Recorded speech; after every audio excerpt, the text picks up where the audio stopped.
What's going on, Madspideyverse? Yeah, it's your boy here, MadSpidey. I'm running a New Year's Eve stream, obviously for the Australians. Anywhere around the world, obviously, most people are in New Year's Eve. I'm assuming right now at this point in time. I know that New Zealand are an hour, I think, ahead of us. And I know the Americans are anywhere between 16 to 19 hours, I think, behind us. But that still makes them, in New Year's Eve, basically, but just at the crack of right in the middle of the morning or right at the crack of dawn or whatever it happens to be. So, but yeah, I do actually have somebody who's going to be able to hang out with me just for a little while at least, whether it's the whole stream, whether it's 5 minutes, whether he falls asleep an hour in. We'll soon find out. But yeah, it's like middle of the bloody morning, but I appreciate it. It is Matt from Heroes for Hire Club, and he's always pretending to read. Oh. How did you get in my living room? I'm not that drunk, am I? Okay. Speaking of which, if anybody knows me, I'm not really a drinker anymore, but I thought I would, I would have, it may be a bad idea.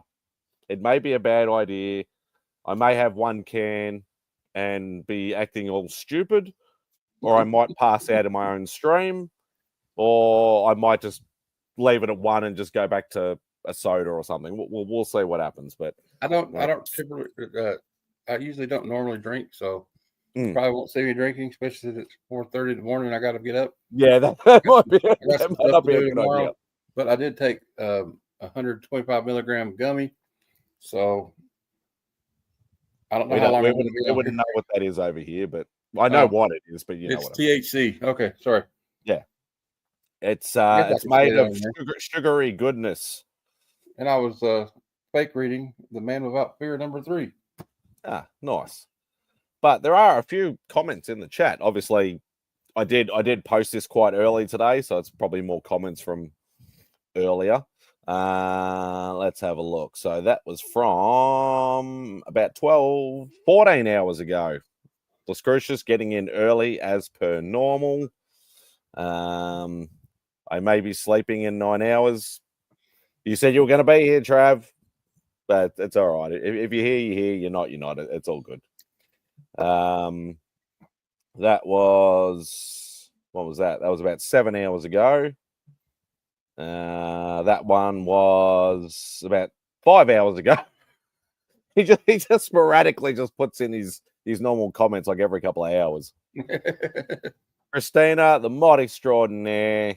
We all love you, Christina. We know that you do an amazing job in this community. One of my highlights of this year in my YouTube. You know what I mean? Yeah, in my YouTube. So, and that's what I was thinking about talking about it at some point right now, later, whatever, is what's happening or what happened this year, I suppose. But we'll get to that. Madam, Steph, Happy New Year to you as well. If you are around, you're more than welcome to jump on. I can always send you the links. I'm not sure whether you're in any of the group chats that I sent the stuff to, but I can send you a link if you do want to hop on. I know it is god awful early, but we'll see if any of the Insomniacs pop out. I know Matt's here, but yeah, like the CJ Insomniacs I'm talking about. Clumsy, Christina and I have spoke to Nicholas Scott about getting you that Harlequin book. Said about the other day she will check her stock and we'll get one signed. Oh, awesome.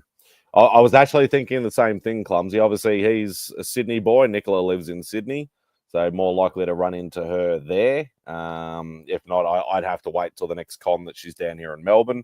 But yeah, that would be fantastic. If you do get it, Clumsy, you can get it to me, and I'll organise getting it to Christina. Happy New Year, and I'm drinking and loving it. Yeah, as I said, I generally don't drink anymore. I may have an occasional one, like Christmas time or even New Year's. I usually don't. Like, I usually just watch some movies, watch the fireworks on TV, and I'm out. Quite often, I don't even make it to midnight. But I'm not having a repeat of last year where it was Insomniac. I basically did Spidey's Outback, and then ran it all the way. And I wonder if I can make it to midnight. And people just kept jumping in and kept bloody trying to keep me up. But yeah, John, hope you're doing well, mate. Happy New Year to you as well. If I don't get it, don't worry about the rest of them. Okay, beautiful. Now Les Crucius is here. I can see some other people have popped into the background. I'll just get to the rest of the chat and then I'll let them in. Awesome. It's New Year's Eve, 1 a.m., so I can have a beer. Okay. Tate, hope you're doing well, brother. If I do get it, yeah, cool. KBDM, happy New Year's to you too, mate. It's 4 a.m. in America. Yep, Matt's in the same boat there, waking up for work, and your crazy ass is live. I am on. This is my last week of leave. Unfortunately, I go back next Monday. So, but anyway, Christina doing God's work as always. Beautiful. Everybody saying later. Everybody, JSS, another one. Probably just up in bed going, oh, okay. Happy New Year. Back to bed. All right. We're caught up with the chat. We do have some other people waiting in the wings. We do have my brother from the West Coast. Not the one you're all thinking of, but the other awesome, fantastic guy that I love. It is Tate. Hope you're doing well, brother. I was wondering whether any of the actual CJ Insomniacs were going to rock out. I saw the Insomniac signal and I booked it on over to make sure that everything was good. So, I made sure you saw it. I got it. We do have one more person waiting in the wings. He's done the stupid thing and gone into the city for the fireworks, and he's wearing a ridiculously stupid hat, but he does make it look good, so I'll give him that. He might be drunk, but we'll soon find out. It is Omnivote. Probably can't even hear us. That's for the Cobra. I can't hear a word you're saying. Okay. Hey, there's Claudia. Yeah, there we go. No. But I'm having to. Ah.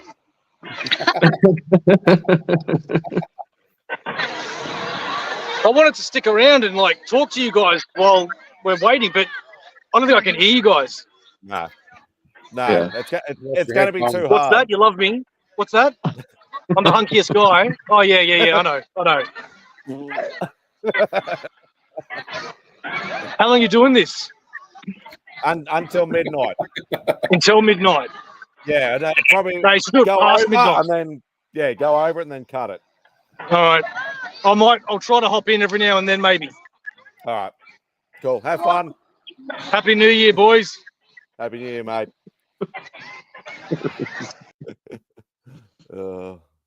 It's funny. That's like because him and Steve did it a little while ago when they're at that music festival.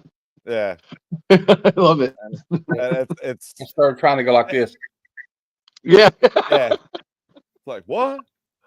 Yeah, I always worry that when people jump into live streams and they're in public, if I don't see any earphones in, it's like there's no way in hell they're gonna hear what you're saying.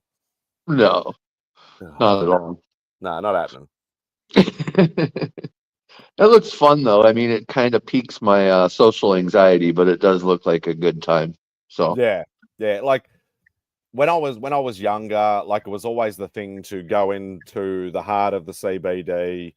There's the main river, which is the Yarra River, which goes thing, and basically everybody just gets themselves a spot on the bank there. It's usually just big concrete sort of steps. Everybody just gets spots on there all along the river, and just wait for the fireworks at midnight. And it is. What is it, like 7 right now? It's 8 o'clock at night now. 8 o'clock. Okay. So you have to get it. So it's a hard slog because you have to get in early to get a good spot. Obviously, he's just picked.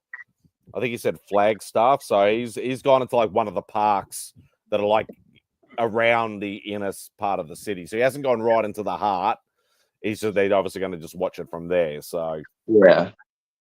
But Yeah, I mean, I think I know PBS does it, probably some other channels too, but we always get to see us Aussies because they always go, well, the first people to enter the new year, and they hit up Australia and Japan and well, New Zealand is first, then us, Oh. and then it starts spreading out. yeah, So New Zealand, yeah, because I specifically remember last year when I did the 12-hour stream, stupidly, that because Beefit was in the chat, and and he said, it is now New Year's Eve sort of thing. So, but yeah, they're an hour ahead of us. Bo's already gone. He couldn't hear us, so I don't know how much juice he's got left. Clumsy just said there were 1 million people at Sydney Harbor at 6. Yeah, that sounds about right. That's a lot. That's a lot bigger. Like I just got social anxiety reading this Right? message. yeah, it's because they have the it's almost similar to us, but they've got like the big Sydney Harbour Bridge and the Opera House and that all on the bay sort of area, and they just congregate all around there, and it's nuts. Yeah, that's wild. It's absolutely nuts. But yeah, I don't miss those days. We did it. We used to do it before and after we became legal. So obviously you try and smuggle stuff into the city. Okay. Before you become legal, sort of thing, to have a drink and all that sort of stuff. But it's actually illegal to drink in public. Yeah, because otherwise, it's public intoxication, so on and so forth, which is like a lot of cities anyway. Doesn't mean people won't still do it, but we'll brown paper bag it over here. Yeah, you're really not allowed to here either. Yeah, I think it's pretty much a general consensus. There's a couple I think you can in Vegas and maybe some other like party cities, like I don't know about maybe Miami, things like that. But yeah, it's most of the places it's illegal. But the thing is like then you just duck into a door, drink, and then come back out on the street. So it's well, like in Mardi Gras, they don't care. It's like just the open, like a Mardi Gras. So, that's those sort of places would be like whatever. Hey, I'll tell you what's wild. It's watching old news clips of when they just made it illegal to drink and drive in America, and you have guys that are truck with a Pabst Blue Ribbon open saying, "They're not going to stop me from drinking. It's my constitutional right to drink and drive." What? Yeah, well, no, and that goes for Australia and here. Please, if you're gonna drink, there's absolutely zero reason to drive. Please don't do that. Yeah, exactly. I mean, either stay where you're at, get a ride with or get a designated driver, or get a cab or something. The slogan over here is, "If you drink and drive, you're a bloody idiot."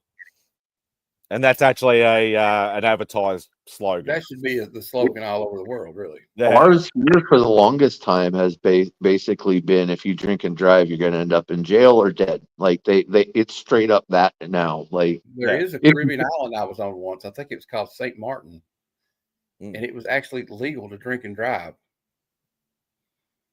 And like our cab driver had a beer between his legs, and we're like, "Oh my God. Don't worry, man. I've only had 4 beers, man." I was like, "Nope, I'm out." No, thank you. Yeah, no. Can I order a sober cab driver? Yeah, right. Right. Yeah, no, that's not good. That's not good. Like, I know a lot of people have maybe done it as a once-off and learnt their lesson, but there are some people that are just, "Oh no, I'll be right," and be like, "No, just if you are listening, if you are watching, please just don't." Yeah, just don't do that. It's not worth. Yeah, we want you around. So. Exactly.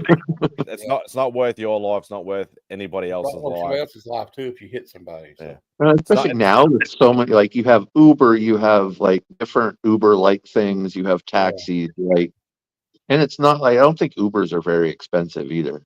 No, they're not like taxi rates. What's this one? My town has a rule called Dora. I don't know what it means. I don't know what it means, but we can walk around town and take our drinks with us within so many blocks. Okay. I think they have like a where they suspend that law or whatever and say, hey, you can drink within the quarter here or whatever it is. Yeah. Yeah. Almost like a designated smoking area. It's like a designated sort of drinking area. It makes sense to me. I mean, like, again, like I said, like, people are going to go to bars and be idiots on the street anyways. So, I mean, to me, it's not a big difference except for you're not paying bar prices for your alcohol, you know? And realistically, like Sydney and Melbourne and probably a lot of big cities like New York with the apple dropping and all that sort of stuff, when it's, if there's that many people, you're not going to say people drinking bloody, you know, that's just being silly. Yeah, well, you know what's weird is I think when you go to watch the apple drop, because people are there for like a day beforehand. Yeah, I don't think they're allowed to drink in there, which is people obviously do, but yeah, I don't think they're supposed to. Which is, to me, is just like, like, even though I don't drink, I'm like, I don't want to go to like all these rules, like. Because I think for like, I can't remember if I'm allowed to go to the bathroom. What's up, Norin? Happy New Year, brother. Happy New Year's Eve for us, but well, I will have a stream tonight for me. Like at 9 p.m. I'm going to do one. So if anybody wants to come on to that one, if you're awake. Yeah, that probably would have been a better time for me to start. Instead of starting it at 8 p.m., probably starting it at 9 p.m. probably would have been a better idea, but I'm like, whatever. It is what it is. Me and Tate got in our DeLorean. We got to 88 miles an hour. Now we're in the future with Simon. So, exactly. Yeah. Exactly. I thought it was going to sound cooler in my head when I said that. Most everything I say sounds cooler in my head than when I say this one thing. If you want to have a great, hilarious laugh, I revisited today before I came on with you. I revisited the movie Samurai Cop. It has to be the most hilarious piece of comedy I've ever seen in my life. Oh God, yeah. I don't think I've watched that in. Oh my God, I don't know how long. They were interviewing one of the star of it, like Samurai Cop, and he was like, "Well," he said, "We've filmed for we'd filmed for like 3 weeks. We were supposed to film for 3 weeks, and he ran out of money, so we took off 2 months, and then he had us come back, and then when we thought we were done, he had me. I thought I was done," he said, so I was going to cut my hair because I was trying to get other roles. He said, and some of the actors had long hair, so I cut my hair, and he asked me to come in the office. He said, "What'd you do?" We have reshoots to do. You didn't tell me we had reshoots to do, so they wouldn't buy a cheap wig. So some scenes you can tell he's wearing a wig, and then there's other scenes he's not wearing a wig. But I also learned he was Sylvester Stallone's bodyguard at one time. I don't think I've seen that since it was on the new release wall. Yeah. I can't remember the actor's name. It didn't even get a release, really. It was bought by some Belgian distributor. So they saw it before the Americans did, and then it gained traction years later, when people realized it was actually hilarious. So Robert Zadar. That's a bit of an interesting. Oh yeah, that's jawline. He's got this big jawline. He was in I remember him. He was he was one of the part-time baddies in Tango and Cash. Yeah. And he was in a few other movies. But he had the reason he was Maniac Cop too. He was Maniac Cop. I don't know if you remember that movie, Maniac Cop. And he, why his jaw looked like that though? He had that a glandular problem that he was born with, and that's why his jaws look like that. His cheeks. Yeah, it literally looks like people have like smashed him with sledgehammers on either side of his and it's just stayed there. It's pretty much for Craven today. I still have not seen Craven yet. Aaron, what did you think? Yeah, how was it? I am not. You know me, being a Spidey guy, I'm not going to chastise you for speaking the truth. Oh no! I actually, because a lot of movies me and Norin actually really agree on, so I appreciate his reviews. So I take those seriously. Beard stream. Is this the beard stream? I wouldn't exactly call mine a beard. Mine's more of a goatee. an attempt. No, it's a beard. Man, yeah. It's more just goatee though. I usually only do mustache and goatee, so. But I'll usually do that. Like if I do that, I'll do it in the summer. But you're in the summer, so yeah. I'll probably wait and catch a craving when it's on Tubi in 2 months. I wanted to like it, but right? It's destined for Tubi. Oh no, yeah. I kind of was hoping that it would. I was kind of hoping that it'd be at least enjoyable as well, because I mean, that second trailer actually looked really good. But I think they edited all the action scenes that were good into the trailer, so you could watch. I do like to hear Mark's views on things, like from Legion. Like I know he's very judgmental of all the Marvel and the Disney stuff, and that's his prerogative, of course. For me, though, he actually said it was. He goes, "Was it a good movie? No. Was it fun movie? Hell yes." So, if I can find a silver lining, like I always say, if I can find a silver lining to something, then it'll make me enjoy it, especially a Marvel property, and especially a Spidey property. Even if it's dumb fun, it's a popcorn flick, whatever. May not have a good story, but if it's got lots of good action and a little bit of silly comedy and stuff in it, I might enjoy it. So. Well, maybe in 10 years we'll be talking about it as a so bad it's good movie, because I can't sit here and act like I'm some cinema purist, because I enjoy movies like American Ninja and Revenge of the Ninja, Invasion USA. Those movies are what they are. Commando.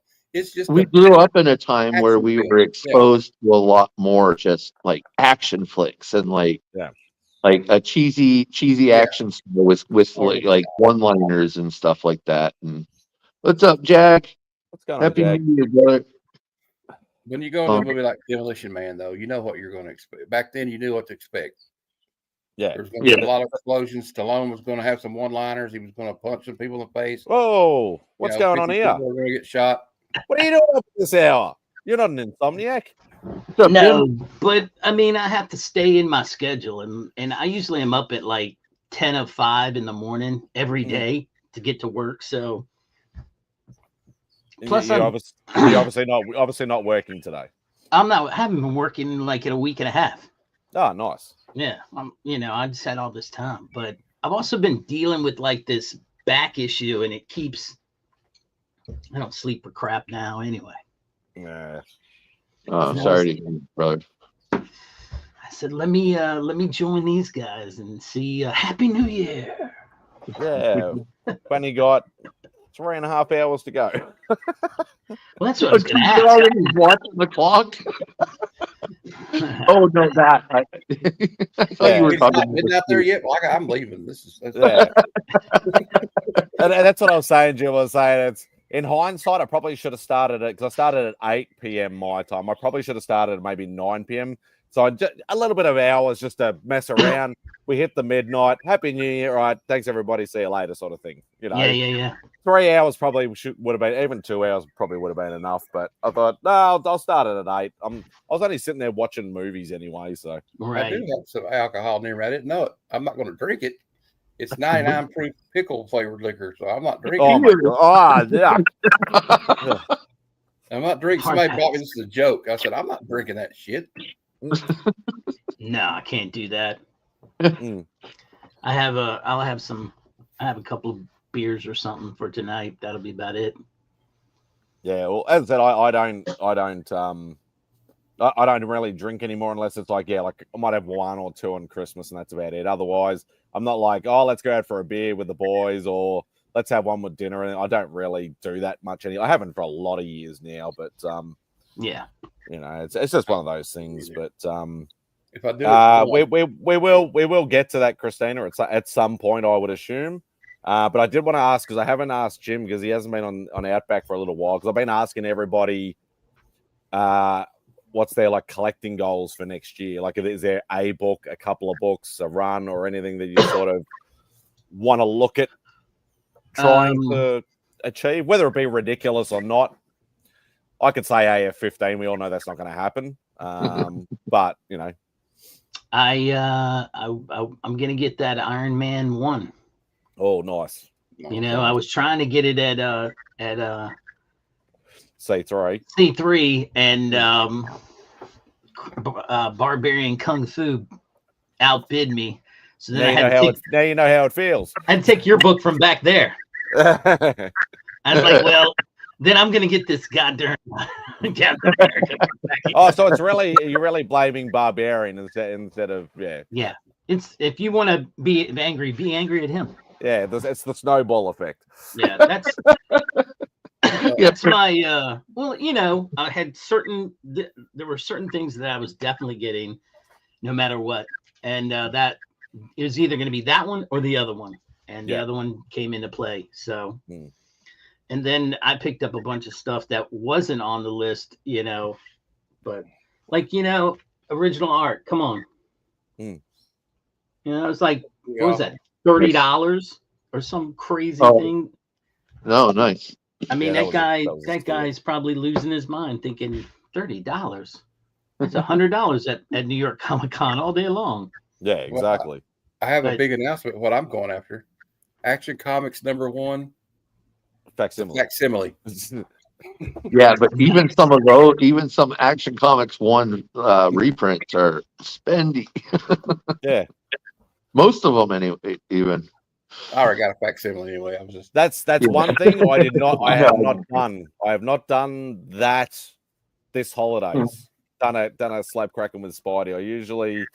It's usually about the only time I can sort of really concentrate and sort of do it. I still have like 4 or 5 days left in my holidays, so because I go back on the 6th.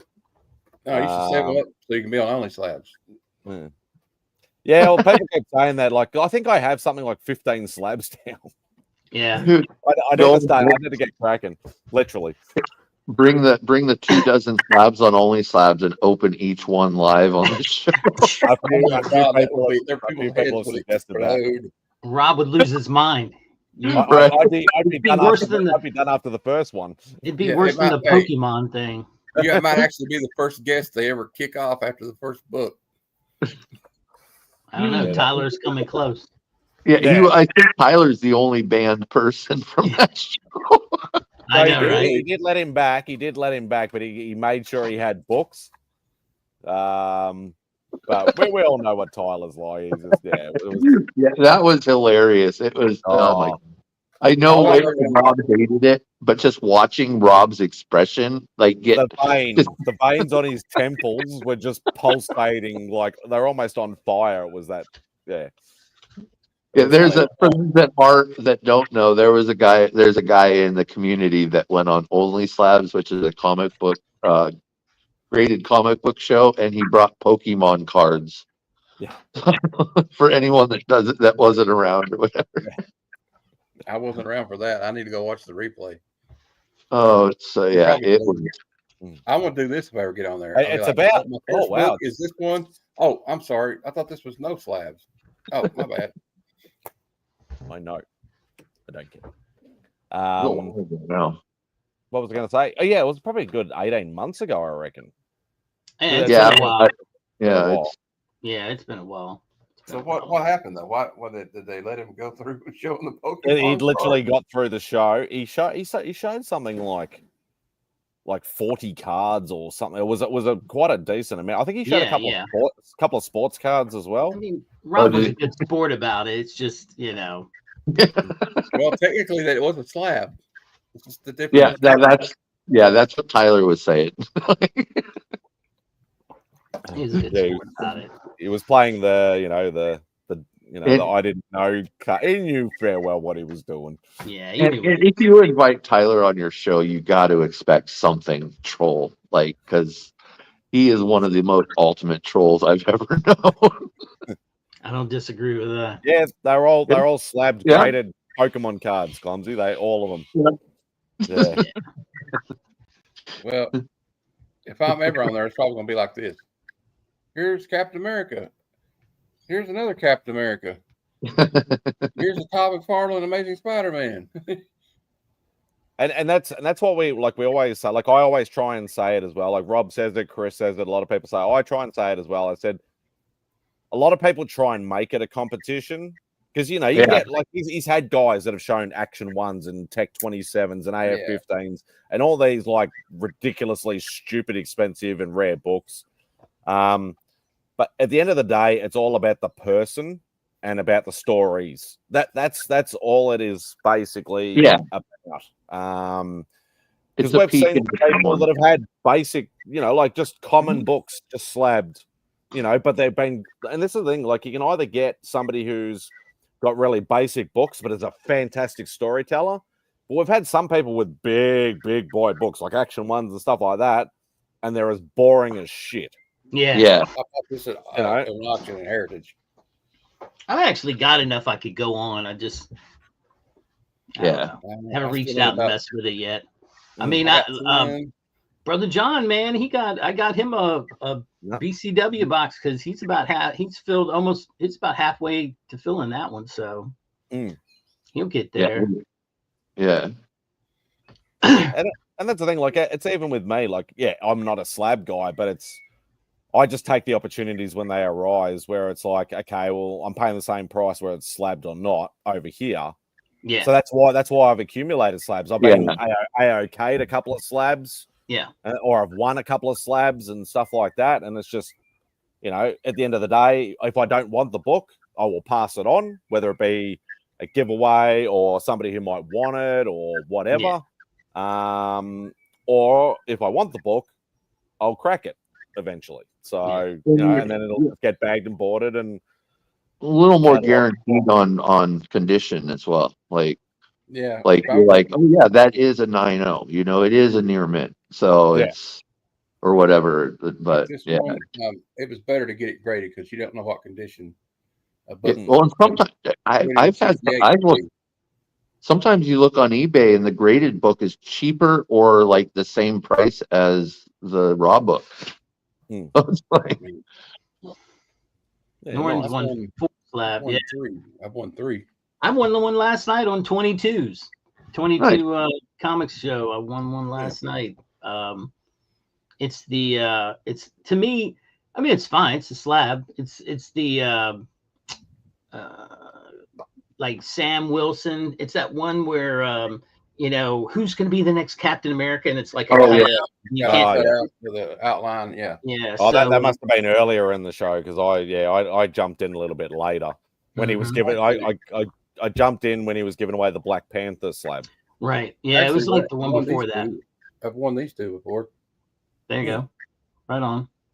What's a cool back cover? Yeah, I don't know what it's about, but I mean, it's an old one.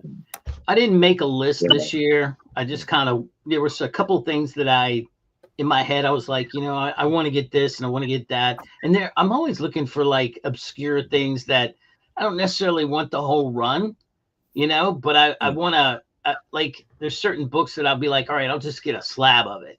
Because for me, slabbing a book sometimes is like, I'm looking at it as like cover art. It's the cover art aspect. And does it depict the character? So like I got this at Heroes Con and I have this book raw.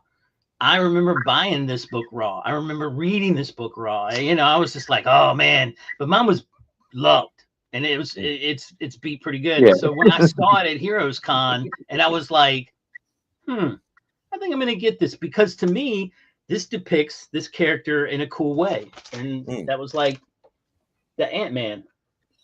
Oh, yeah. I think I still need that. I still need that book, actually. Cool. You know what I mean? It's a 9.2, but I don't care about that. I just care that that's how, to me, in my brain, Ant-Man should, when you're talking about Ant-Man, that's a cool cover. Now, there are other ones that I got that were... Even if it is the second Ant-Man. Yeah, but I mean, but I mean, there's other ones that that I saw as well that was the same way. Here's another one. He's kind of like, it looks like he's standing on the earth. I think it's like a giant marble myself, but and then there's just ones that I had to fix because everybody knows that ordeal. that book. Yeah, but that's not a reprint. So I mean, oh, you did finally get a real. Yeah, I got okay. the Nice. 8.0 at Heroes Con as well, and it's Awesome. one that will rotate up there, and then yeah. So I mean, that's kind of how I look at when I'm doing slabs. It's not about the price. It's about, does it depict that character in my mind the way I want him to be, you know? And that's why I like the negative space stuff too, because you know it's kind of cool. Like this one I got, and I took it to Heroes Con raw, never been pressed or anything, and did my first ever submission, and it came back at 9.8. Nice.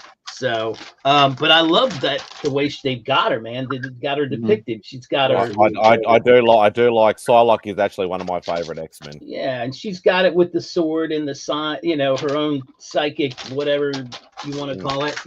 So to me, that's a perfect rendition of that character. So yeah, I tend to go after like artists I like, slab, like Steranko or McFarlane or Perez. Well, and like a character I like I got the first appearance of Rogue, you know. Yeah. I mean, that's another thing. I didn't. I picked up one of the things, and this is probably something that's like I'm not necessarily going for runs anymore. I'm certain books that I want to put into the slab pile. I might try to get, but I'm going back in the other direction. Now I didn't get this at Heroes Con, but that's original art. So that's, I mean, nobody else has this book. This is it. Yeah. You know, and that's kind of what I'm going to go for.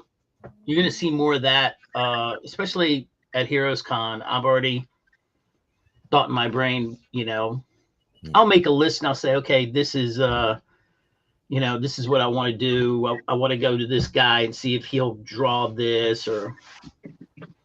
So with the ultimate, one of the ultimate things be to get something like a Bob Layton Iron Man or something like that, or man, what do you think? That's probably what, like $2,000. Do you want me to pull one out and show you? Here, I'll swap you that for this. Yeah. I mean, he's never in America. He's all over the place now. Yeah, he's been here a couple of times, but I know he's on his big like worldwide. Yeah, but he's not going from con to con worldwide. He's just going and like visiting countries and just doing like a vlog of it and stuff like that. Yeah. He's Japan. He went to Europe. He went to like I think South Africa. He went to Japan. He went to Korea. He went South. He was in South Korea, and then he went Japan. He's coming back for like, I think it's original art con or something like that. Yeah, OA Expo or something. I don't know. I've never heard of that, but yeah, he's going to be here for that. But yeah, I'd love to get one of his get a commission from him, but then I have to sell some 90% of my collection to get it. If you actually get him on a sketch cover, it'll probably be less than you think it would be. Really? I don't know. I haven't looked at his I've got two pieces from Bob. I haven't bought one in quite a few years, but I know it was always when a lot of guys were jacking up their prices, he was still fairly reasonable. So I don't know. I know he used to have his prices on his website. Not that it gets updated very often. I don't know whether he still does or not, but yeah. He's an awesome guy to talk to. I remember when he last came here, and it was in a different city, so we drove over there. But yeah, like I think I spent like 2 or 3 hours with him, like with like 20 minutes here, an hour there. I'm like, oh, he's on his own, he's just drawing. I'm like, can I hang out with you? Yeah, no worries. Just sit there and chat with him for an hour. And he's just such a cool, easygoing guy. Like you'd think he'd be, one of those, like a Steranko with like a big head, and I'm, super cool, and I'll rip your book and I don't give a fuck, and like, that's what he did.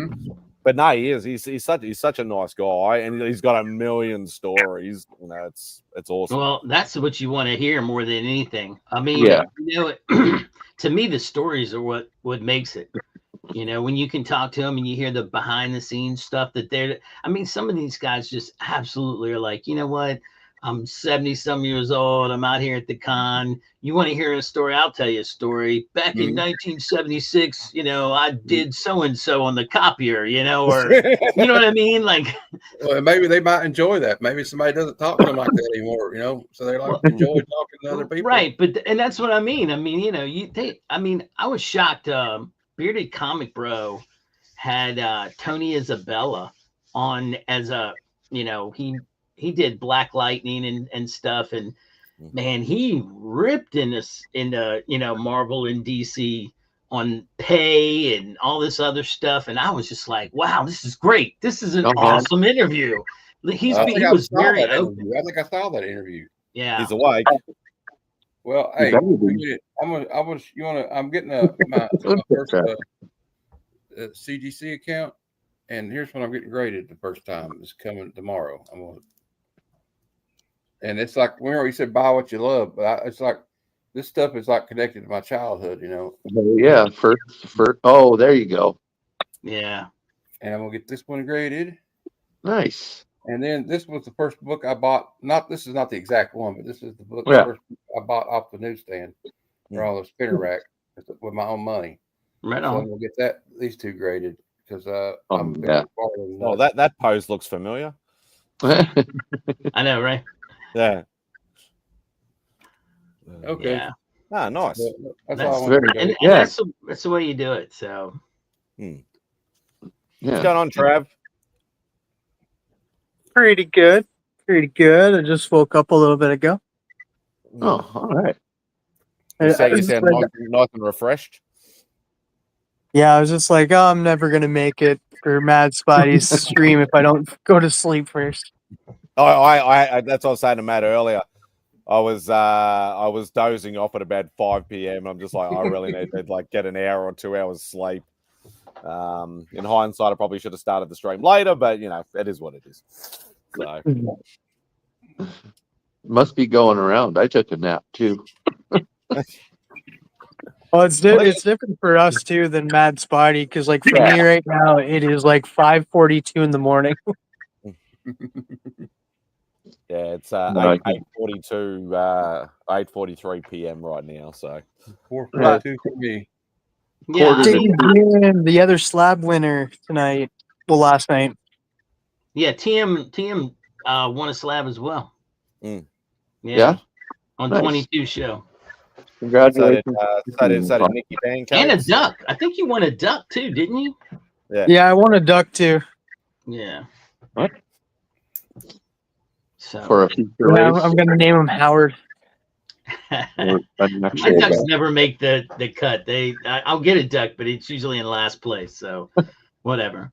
Yeah, let's talk about this. Christina has not slept yet because Christina literally, I figured it out. I know where she is she's in Virginia, but she's in the mountains over on my side. And I'd probably be at her place in maybe an hour and a half. So if it's 4:40 here, she's still awake. Girl, go to sleep. Get some sleep in. But we appreciate you being here, Christina. We really do. I'm probably in the same area, Jim. I live on the border with Tennessee and Virginia. I'm in Kentucky. Yeah, so it's 4. Well, are you Eastern time or Mountain time? Eastern. Yeah, so you're in the same boat. So what's the difference between Eastern and Mountain time? Is it only an hour or something, is it? Or yeah, it's hour difference in Mountain. I mean, East Coast, Mountain, Central, and then whatever the hell California is, we don't care. Laundry is so much fun. Keeping busy. That's right. She's a moving. Don't care about California. What the fuck, Jim? Man. That's right. Tate's over on that side. My bad. It's all good. I don't care much about it either. So. The Pacific time. We just call it Western time. Because it's we always refer it to, and me especially, being an NBA fan, well, it's always Western Conference and Eastern Conference. So it's East Coast, West Coast. Right. That's when people are it's Pacific time, and I'm like, no, it's in the West. It's Western time. Yeah, that's what it is. But Well, I had a buddy it's one time. actually, yeah, because it's Pacific and Atlantic, because that Eastern time is actually called Atlantic time. Atlantic time. Yeah. Yeah. Yeah. I had a buddy once. Somebody was trying to tell him it was like something was at 2 p.m. Pacific, and he said, Pacific. He said, "Is that specifically going to be at 2 o'clock?" I thought, yeah. He said Pacific time. My time zone is Atlantic. Yeah. Yeah. So like I try to tell people, they're like, Atlantic, what? What do you mean? It's like I'm an hour later than Eastern. Well, the central and eastern part of Kentucky is Eastern time. But once you get to Western Kentucky, it's Central time. All right, John. Yeah, John. I don't know if I believe that.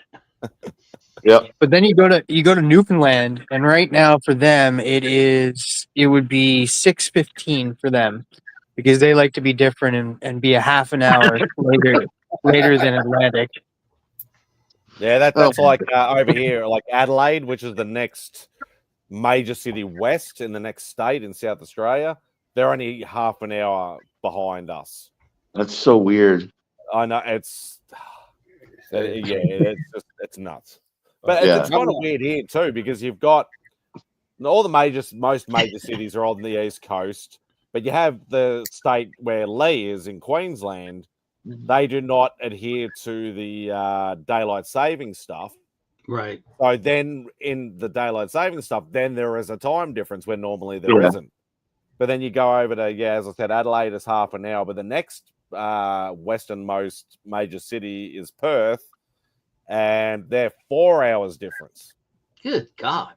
Well, yeah, so it's quite a distance from here over to there. So I'm not on either coast. I'm in what they call in the States a flyover state. I live in what they call a flyover state. You're landlocked, right? Yeah. Yeah. Yeah. Hey, Christina, you wouldn't be the only one, believe me. I sport circle sure all the time. Pretty well. Yeah, I sport them all the time. So. Preach. But yeah, that's kind of like Arizona here, because Arizona doesn't change. So half of the year, me and Papa are on the same time zone, and half a year we're an hour difference. Wow. I hope that we get rid of it like we voted for. Yeah, I'm all in favor of getting rid of the whole thing and just all being on one time, like this daylight savings time stuff. I don't like daylight savings time. They should just abolish it. Yeah. I mean, I just want to be on a time. I can't stand it when I wake up, it's dark, and when I get home, it's almost like right there. It drives me nuts. There's one province in Canada that doesn't do daylight savings time, and that's Saskatchewan. Those rebels. That's where, isn't that where rebels. Sicko? I think Sicko's in that area, isn't he? Yeah, he's in Saskatoon. Yeah, that's where Roddy Piper's from. Yeah, my dad is friends with Roddy Piper's best friend. And she lives up in that area. Like they went to high school and stuff together, and so she's got some wild stories. I'm sure. I know somebody mentioned earlier, I think it might have been Christina, I don't believe in New Year's resolutions because you try it every year and you never do it. So I gave up on it, but I don't know whether any of you guys actually believe in New Year's resolutions and have actually succeeded or are going to try and make one next year. My resolution is to buy more comics. That's my only resolution. Yeah. My resolution is to have another year where I don't make a resolution. So there you go. Yeah. I don't really, I just say, hey, here are my goals. I don't know about resolution, but here are my goals. Here's what my goal, like I told you, my goal is to try to get the Iron Man one in 2025. Yeah. So then I put it up there and say, okay, it's on my list of goals. Mm-hmm.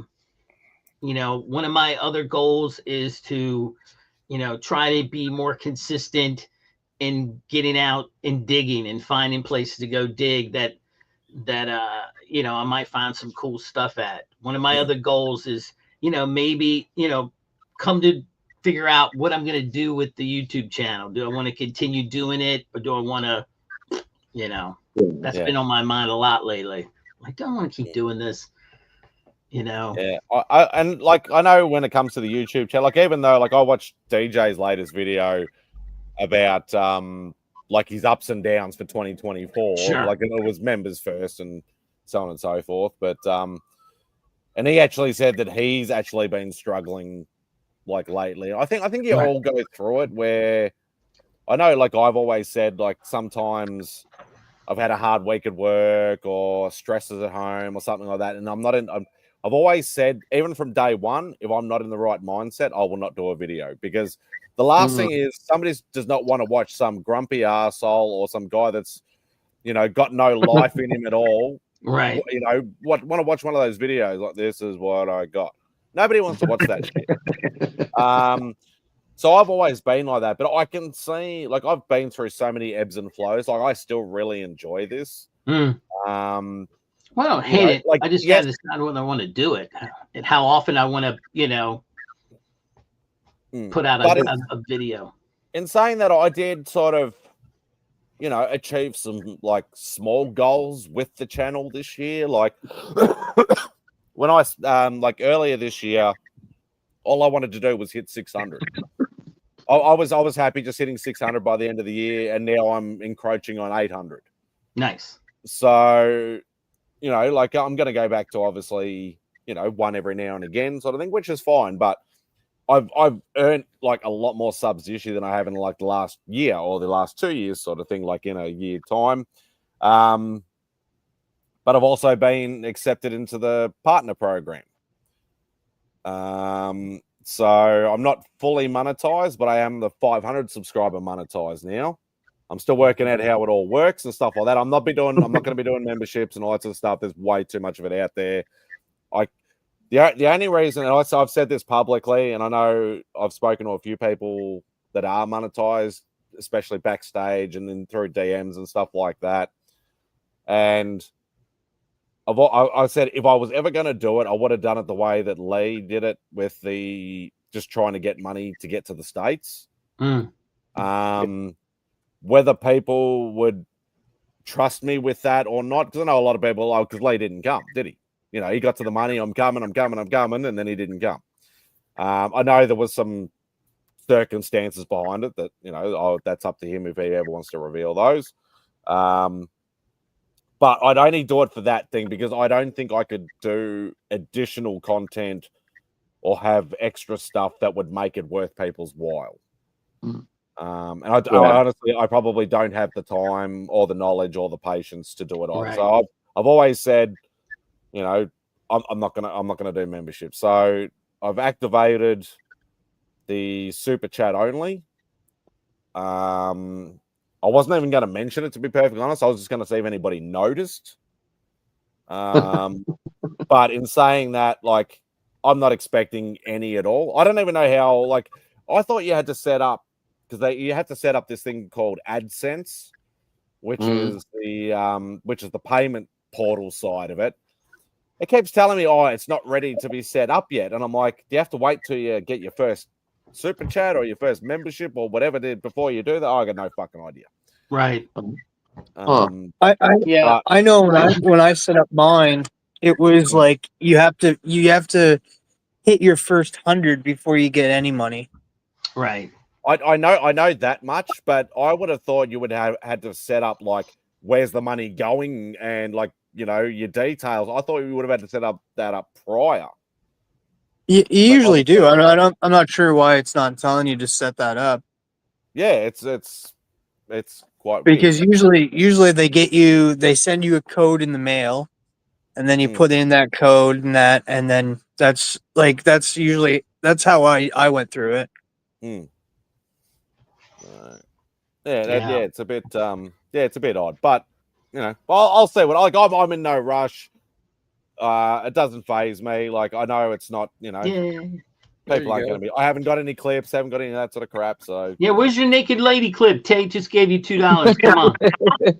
Well, I know that's like 17 or Australian. So Yeah. $17, $20. I don't have any naked bloody. I don't. You need to have some I kangaroos going like this. I don't need it. I figured I'd do that, and we'd find out if maybe that helped bump your AdSense. So Yeah, I'll let me see. I probably. I'm assuming it wouldn't show up straight away anyway. yeah, I don't know how any of that works. So, but Yeah, I find it weird that they didn't tell you where to put that money. Yeah, that's the only way I could think of it. It was literally maybe you have to wait until you start getting some super chats or memberships or whatever like that, and then they may ask you to set it up. I know about the $100 thing, but yeah, I've got no idea. It says this has been completed. It's 3 steps. This has been completed. This has been completed. This one says, "Oh yeah, you're in the partner program, but you cannot go any further at the moment," or something. And I'm like, it has to be something to do with your balance or something, or like it. Yeah. Well, I haven't given them any details yet. Like they have obviously name and address and stuff like that, because that's all part of the thing. But I've got no idea. Comment of the night right there. I can't get my daily and weekly stuff done. I don't need a yearly list also. Yeah. Did they send you anything in the mail yet? Because they need to confirm your address. No, well, I only got approved for the thing like yesterday or the day before. Okay, yeah, you got to wait for that thing in the mail. Because like I remember I had to wait for that before I set up anything banking wise. And stuff might be kind of messed up because of the holidays. So yeah. Exactly. It's probably all automated type stuff more than so. Maybe I did pick a good time to try and get, go through the monetization thing. Because they'd be like, "Oh yeah, we'll just put it on automated." Yeah, he's all right. Yeah, just chuck it through. Nice, John. No, dude, that's awesome. I'm glad you're gonna get to go. I wasn't sure I was going to that, John, but it looks like I've gotten the all clear to go and. Nice. I'm bringing back brother John with me. His one of his daughters bought him his ticket to Heroes Con, so he has to go now. He can't waste that money. Hey, that's nice to have someone want you to go that much. So yeah, she texted me and it's like, hey, I wanna get something for for my dad for Christmas. What con do you think he should go to? I said, I think he should go to Heroes Con. I think you should buy him the ticket for that. and she's like, okay, that sounds great. I'm gonna play the Papa's intro for this one. Hey, that was.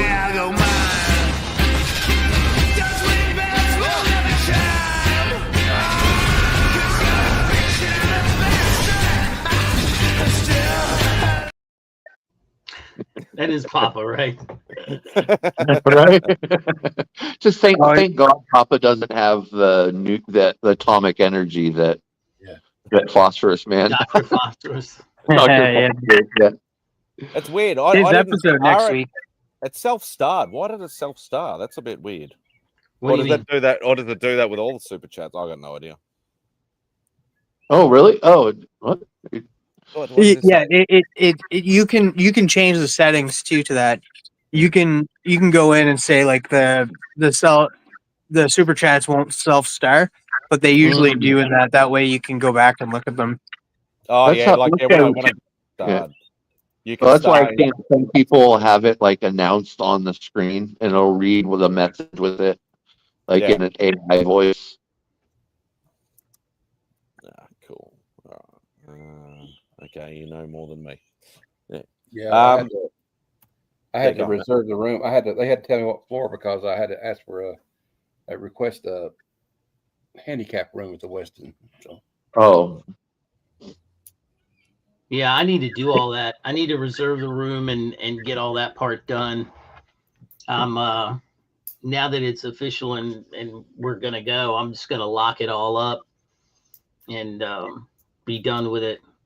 I didn't stay at the Westin last year this year because Happy New Year, Dave. Wife went with me. So No, I'm glad you're getting to go as well. Both of you guys, Matt and Jim. That's awesome. Yeah. I'm glad for everyone that gets to attend, and I'm hoping to be there, but I don't know if it'll happen or not. So trying to stay realistic. Right. Well, that's a hump over it. I mean, for you to come to it because you got to get on a plane, you got to all this stuff. I mean, I'm fortunate enough that I can get in the car, drive down. Yeah, me too. I crash usually for one night in Richmond, pick up little bro, and off down the road we go. So, yeah, this is great.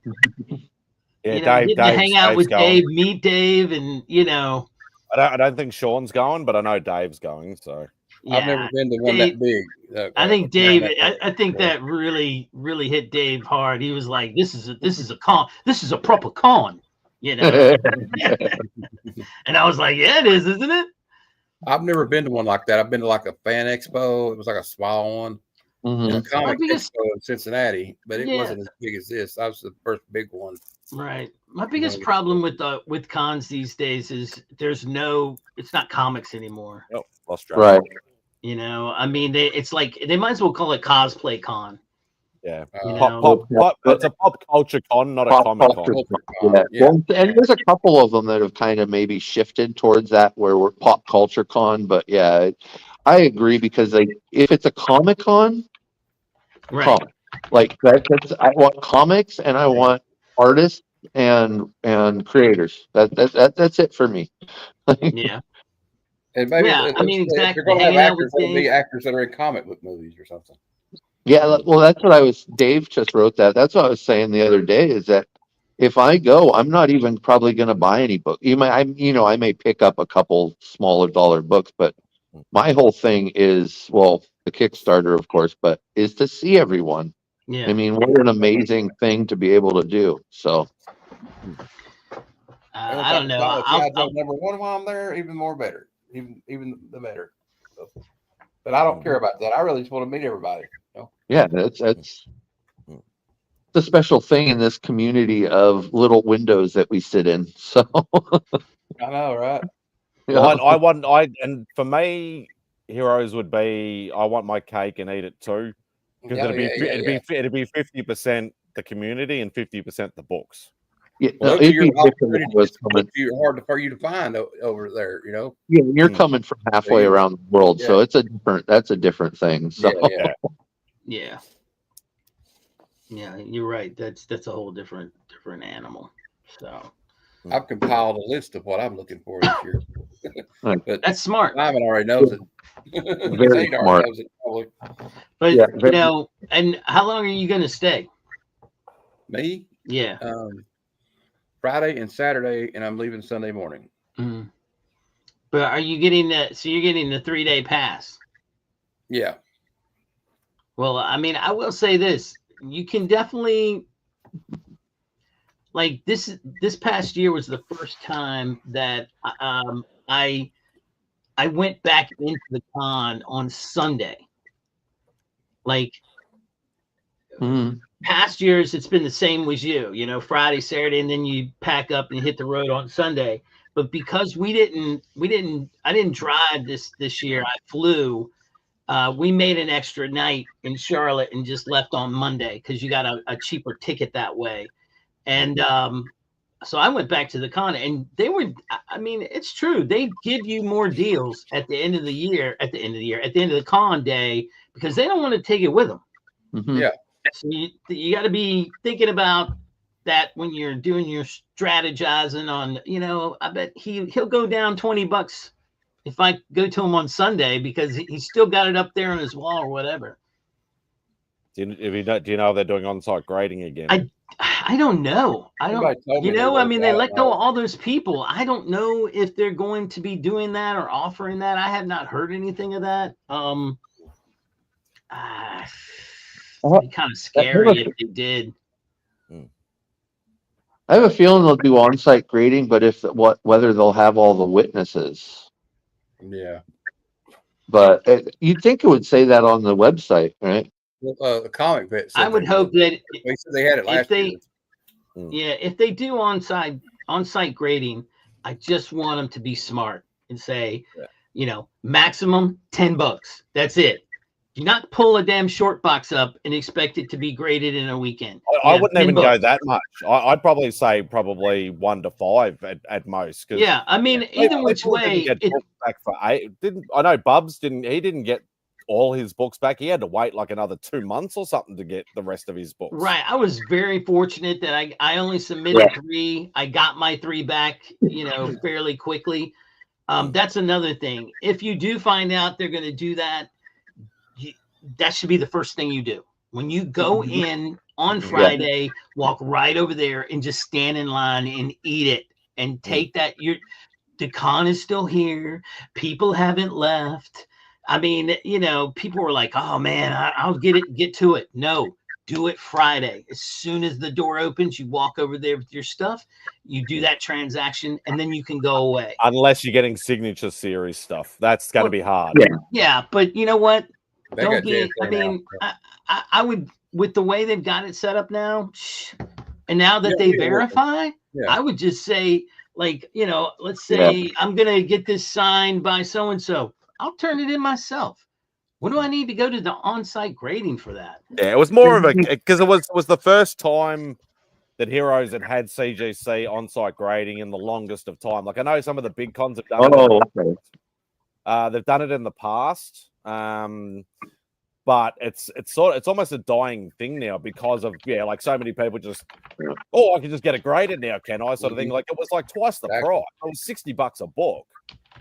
Yeah, and it was more of a gimmicky thing from my point of view than more than anything else. Like obviously a lot of people took advantage, because they're like, I'm going to get it back in 2 days instead of waiting 6 months for it, and shit like that. But I don't see that as a reliable thing because they're just mass churning out stuff. Like you could get a 9.8, sell it, and then on eBay or something like that, and they'll be like, I cracked this and sent it to a different one. It's not a 9.8. You lied to me. This is false advertising. Like shit like that. It's the risk you run. But there's a guy in the community that lost his X-Men 1 for a while. That remember who dat? He went to Fan Expo Dallas, I think. Yeah. And did that, and then basically somebody that worked for them stole that book. So it's like the more hands the book goes through, I think also can be detrimental because you're just adding an extra step. So yeah, they I would rather send it from my house than have to take my books in there and drop it off there and risk somebody. You never know, somebody could break in and steal them or something. I don't know. That's what I was saying. Yeah, it does happen. I just wanted to test it. I said, you know what? I'm going to test it. I'm going to see. This is the first year they're doing it. I'm going to test it. I had these books on my mind to get, put into a slab. I didn't care about the grades. So, but yeah, the fun thing to do, Spidey, is the art auction. The art auction ran terribly bad. I mean, it's not good at all. But they have some amazing pieces. I mean, I've seen a lot of footage over the years. Like even before I was doing YouTube, like I would watch, especially if anybody did footage on the big St. Jude's one they do for New York Comic Con. Yeah, and like seeing like footage of that of people being involved, like it's a fantastic thing. The only problem for me is because I don't do OA anymore because I can't afford to do both books and OA anymore.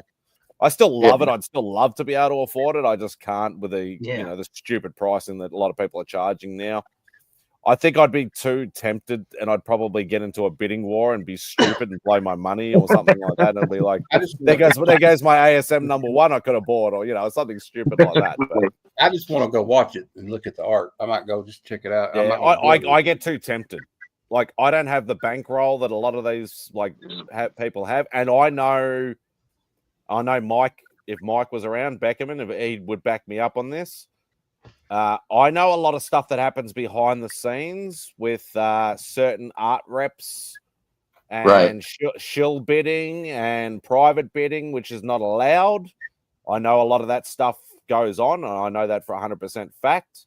And I don't want to be involved in that because that's just dodgy business going on. Yeah. Well, I mean, this is supposedly all for the Heroes Initiative. Like when they do this, it's Yeah. Oh, it's all for charity. Right. Yeah. It's not a personal thing. They come to you and they say, "Hey, Tate, we want you to do a piece," and you get out there and you know, at some point get up there and start drawing it or painting or whatever. It was so funny because I've never gone and gotten a bid thing myself because I thought to myself, my wife will kill me if I, you know, right. And so when I took her this year, that's the first thing she did. She went over the table and said, "Yeah, I need a bid thing." I was like, "What are you bidding on?" She goes, "I saw a piece over there." I was like, "I've never done that, and you're going to do it?" She goes, "Yeah, but I have a limit." I will comment on this and also what Yes, what 100%. what Jim said earlier. It's not always the case to buy the books in the last hour or in the last half of the day on the Sunday. I've heard of plenty of prime example, not this year, but last year, Mr. Chip Getler himself buying his Daredevil 1 before the show floor had even opened on the Friday. He got a cracking deal on a Daredevil 1 before even the place opened. So obviously, if you know how to look, you know your prices and everything like that. It doesn't matter whether it's obviously, yes, it is true where a lot of sellers will say, you know, "Oh, I'll just slash prices because I don't want to carry it, I don't want to pack it up." Yes, that is true. But on the flip side, from what I hear from everybody else, you can still get deals all through the con. Definitely. Oh yeah. It's just a little more motivated at that point. Like, Right. yeah, you might like Jim said, it may only be $10 or $20, but it may be like, shit, I only got $90 in my pocket. This guy wants 105 for this book. Right. Like, I need to get him down 15 more, you know, whatever. I mean, it's just, I think you got more chance of that happening. Yeah. Like, and I'm going to say this very strongly. Cash is king. Yes. Because when you pull the cash out, like like for this, where the hell is it? For this, for this this one right here, he wanted $50. I pulled out 220s and was like, "I got 220s right here, cash, no credit card fees, no nothing." And he was like, "Give me that." And then he just gave me the, you know, I mean, look, cash is king. They don't have to pay a credit card fee. They don't have to worry about electronic transactions. They got the money right in their hand. I mean, maybe not even declaring it as income. It's just pocket money sometimes. Like, yeah, that $40 went into his pockets. He's gonna spend it on a couple pictures. It's easy peasy too. Like you said, you don't have to wait or anything. And just remember, man, y'all saw the video, DJ. What did DJ do? Bling bling. Now, his wasn't $40. Like 20 minutes. 20 minutes. It looked like he was counting ones, not hundreds. Yeah. Bananas. I'm just saying that he knew what he was doing because, you know, same thing. And the guy wouldn't come down originally either.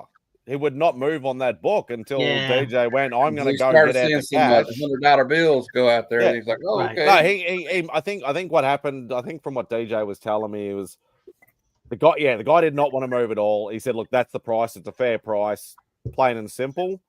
And then he goes, "I will go and get out that physical cash right now." And it wasn't until like he did that the guy's like, "Oh, okay, well, I'll come down to this." So yeah. Oh, hang on. We got a celebrity in the background. All right. Woohoo! She had to set up the balloons. Oh, there we go, balloons. Christina, where she? Stevie Wonder tonight? What's going on? I told you it's early. But I knew I'd come on. Look, I did this for Spidey. Look at that. Oh, Nice. I did this. Look at this. Look at that. That's crazy. She's gonna start, you know. I just called. She's gonna start singing in a second. Look, I had to get the sparkle on. Look, I had to get the sparkle on. I'm ready. Oh my gosh. Yes, no makeup. Look, see the true me. Look. Yeah, me too. No makeup. I should have put some eyeliner on there. Yeah. Awesome. Feel naked without it, right? That's why I'm in the dark, so you can't see my face. That's awesome. How are you? Happy New Year's Eve. I'm good. How are you? I'm pale as a ghost, and it's early in the morning. And I was going to say, I can't believe you're doing laundry at like 5 o'clock in the morning. Doing laundry. everyone's asleep, then I can wash and fold and constantly got to do stuff when I can. I'm telling you right now, Christina, I've already been strategizing because see, like we were talking about meeting people at the cons and whatnot, but I'm like, you know what, this might be the year that I do some road tripping. And I said to my wife, I was like, you know, we could do a getaway weekend at such and such, and she's like, why do you want to go there? I was like, well, and this didn't come out right because we were in the car. I was like, well, there's a woman that's on YouTube that with my meeting, and she's like, well, should I be there? And I was like, you don't have to be if you don't want. Oh, well, okay. No, but you know, based on where you are, I was like, that would be a nice getaway, just to go over for a weekend. I've been up over there so many times. I'll show my age. I went to a frat party, and Dave Matthews. Oh yeah, I love Dave. Dave Matthews him and his boys were there before they were Dave Matthews. You know what I mean? They, you know, we're listening to this guy, and I'm like, who is this guy? You know, and what are they? You know, so that was ancient. Do you remember where you listened to Dave before he was Dave? I barely remember getting was home Tracks, that weekend. Maybe? Huh? Probably. I mean, it was a UVA. All I remember, it was a lot of drinking. It could have been Tracks, because Tracks is where that's right up the street from me, because that's where he got most of his stuff out before he came Dave Matthews. Right. And I just remember there was a lot of drinking. And I was like, oh my God. Didn't the whole band go to UVA? From Virginia? The UVA, didn't they? They were all students there. Yeah, I'm originally from Richmond, Virginia, and then I'm in Maryland now. I live in Maryland now, but it's like right over the river. And because on if you keep going straight down my street, I mean, you're at the University of Virginia. I mean, I'm right here. Yeah. So I mean, I know that area pretty decent. So that might have to be a getaway weekend, and we'll go have dinner or something. Like I had lunch with Pocan Joe when I went, because Pocan Joe lives in the Chesapeake, and he would come up for work, and I said, Brother John and I are going to go to GalaxyCon, and he's like, oh yeah, let's do lunch, and so we. Do you know who Ben Compton is? Yeah, I don't know where he is. I haven't met him yet, but I mean, I talk to him all the time, but I haven't met him. But he lives about a half an hour. I mean, he lives close to here. We go to the same comic book store. We just haven't run into each other yet. Right. And I think I mailed him something one time. I think he won something on my giveaway. So, but yeah, I mean, if you're in a decent, I would love to drive down to where Lady Fantastic and those guys are. They have those amazing deals on those books. Oh, right. You know, she's like, oh, look, I got this for like $30 for $5. And it's like, you know, it's half off this collection. A Bronze Age key. And you're just like, I'm going to smack you in a minute. It's a $30 book. And she's like, yeah, I got this for $3. I'm like, what? Yeah. And this guy had the Silver Age collection that brought in. It was half off all these things. And I was like, that's so great. I don't know much about comics. I mean, I have some comics, but I was like, that sounds awesome. Yeah, she did awesome. She did a great job. Arkansas is a really good, like I've heard that you find really good books down there. Yeah. Oh, I don't doubt it. I don't doubt it one bit. I mean, you don't find shit in Kentucky. Really? And I love to go to Heroes Con to meet everybody, but for like me, a plane ride is like 45 minutes from here. I don't know if you know that, Jim, but here is 45 minutes to go there. But for me being, I mean, a girl, and a lot of guys are, you know, sharing rooms and everything, and a lot of people are couples and everything, but trying to find a girl that's going to like share a room and figure stuff out, it's kind of a weird, you know. You got to get Lady F to go, man. I've been trying to talk to different people and trying to find stuff. So.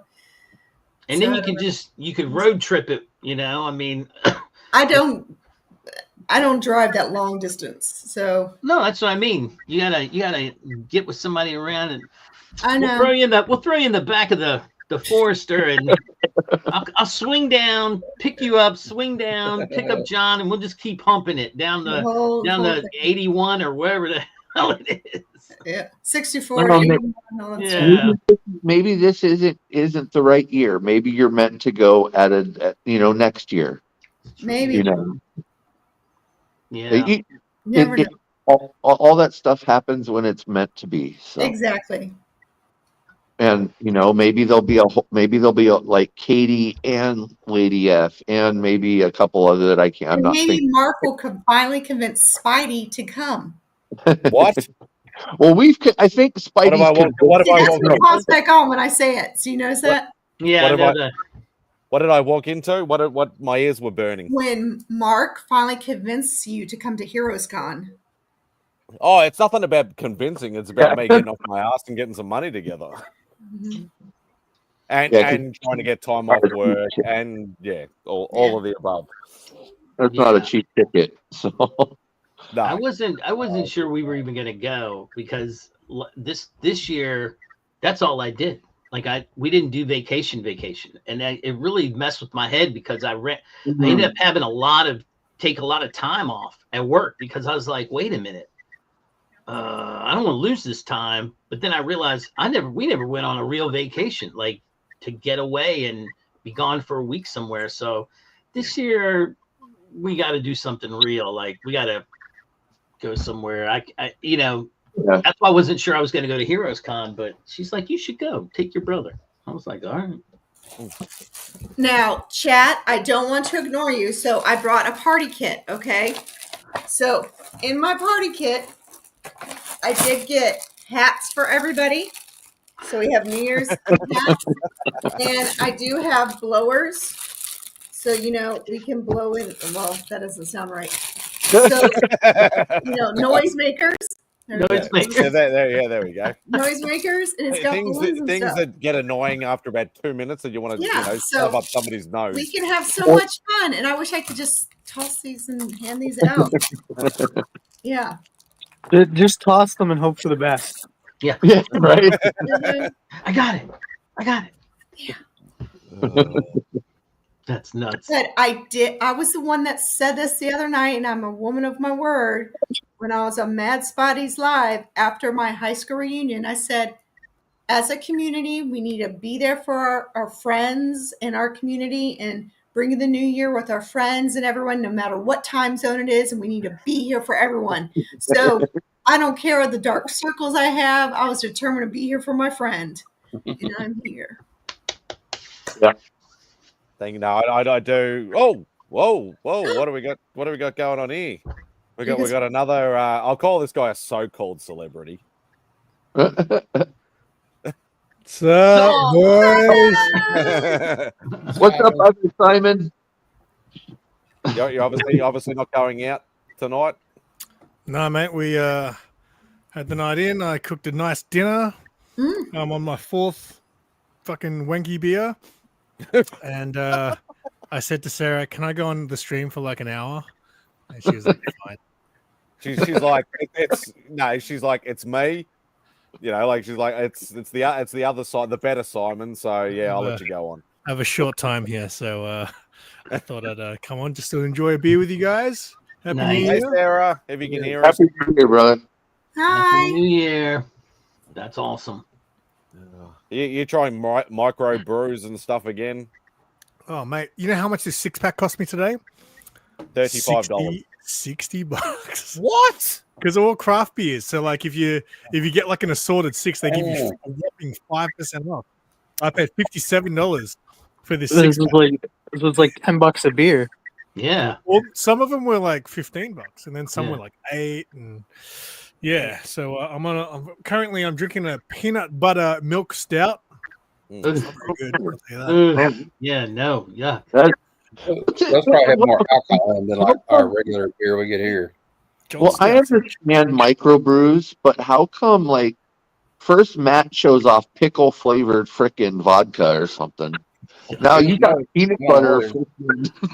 There was a pickle beer at the shop. I saw it. It said pickle beer. I was like, I don't like pickles, so that just hurts my stomach just thinking about it. Right? I like pickles, but I don't like vodka.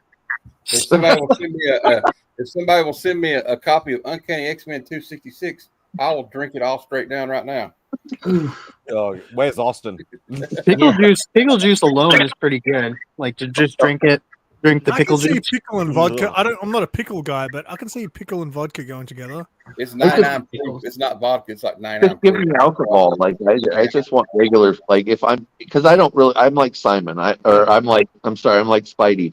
I don't really drink either. So like, give me something that tastes like a beer or tastes like alcohol. Well, Yeah. I used to be like you Tequila.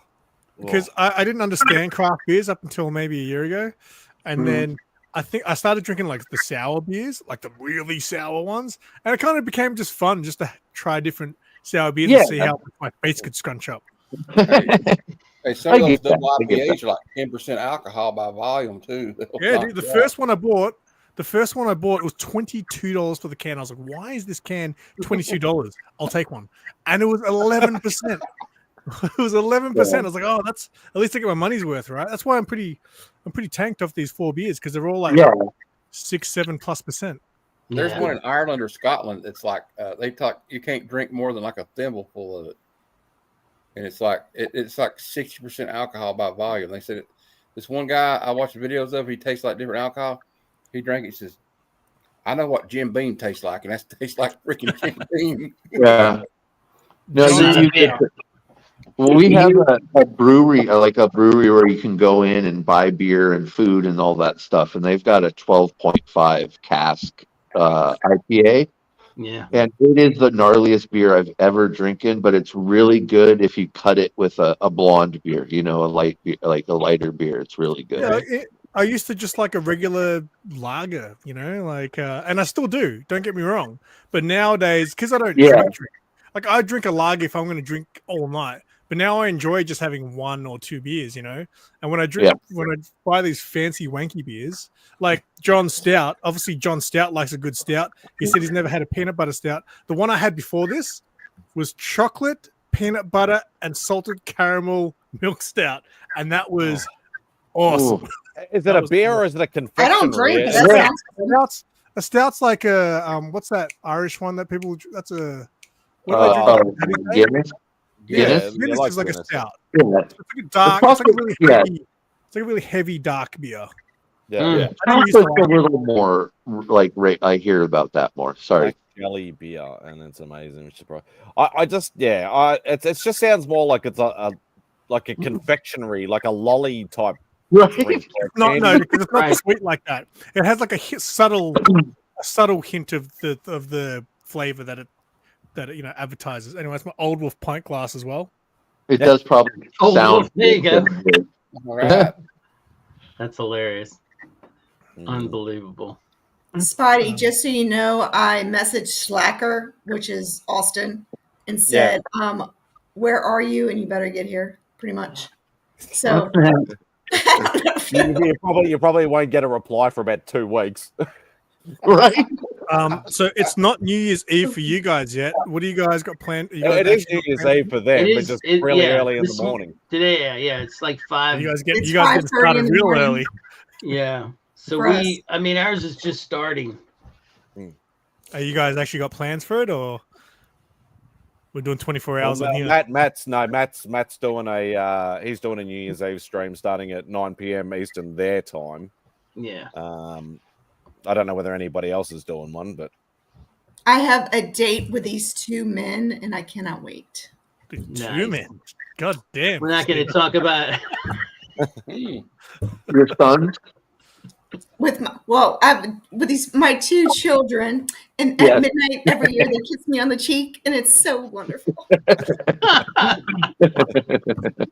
Yep, and I go and my youngest likes sushi, and my oldest likes having Jersey Mike's sub, and we always have just stuff and just clarification for the Aussies. What was the last thing? Jersey Mike's. It's a sandwich. Like a roll. Like a big it's a sub place. It's where you get a Subway. I had the sub. You guys would call it a cold cut burger, I think, is what you guys would call it. It's Italian.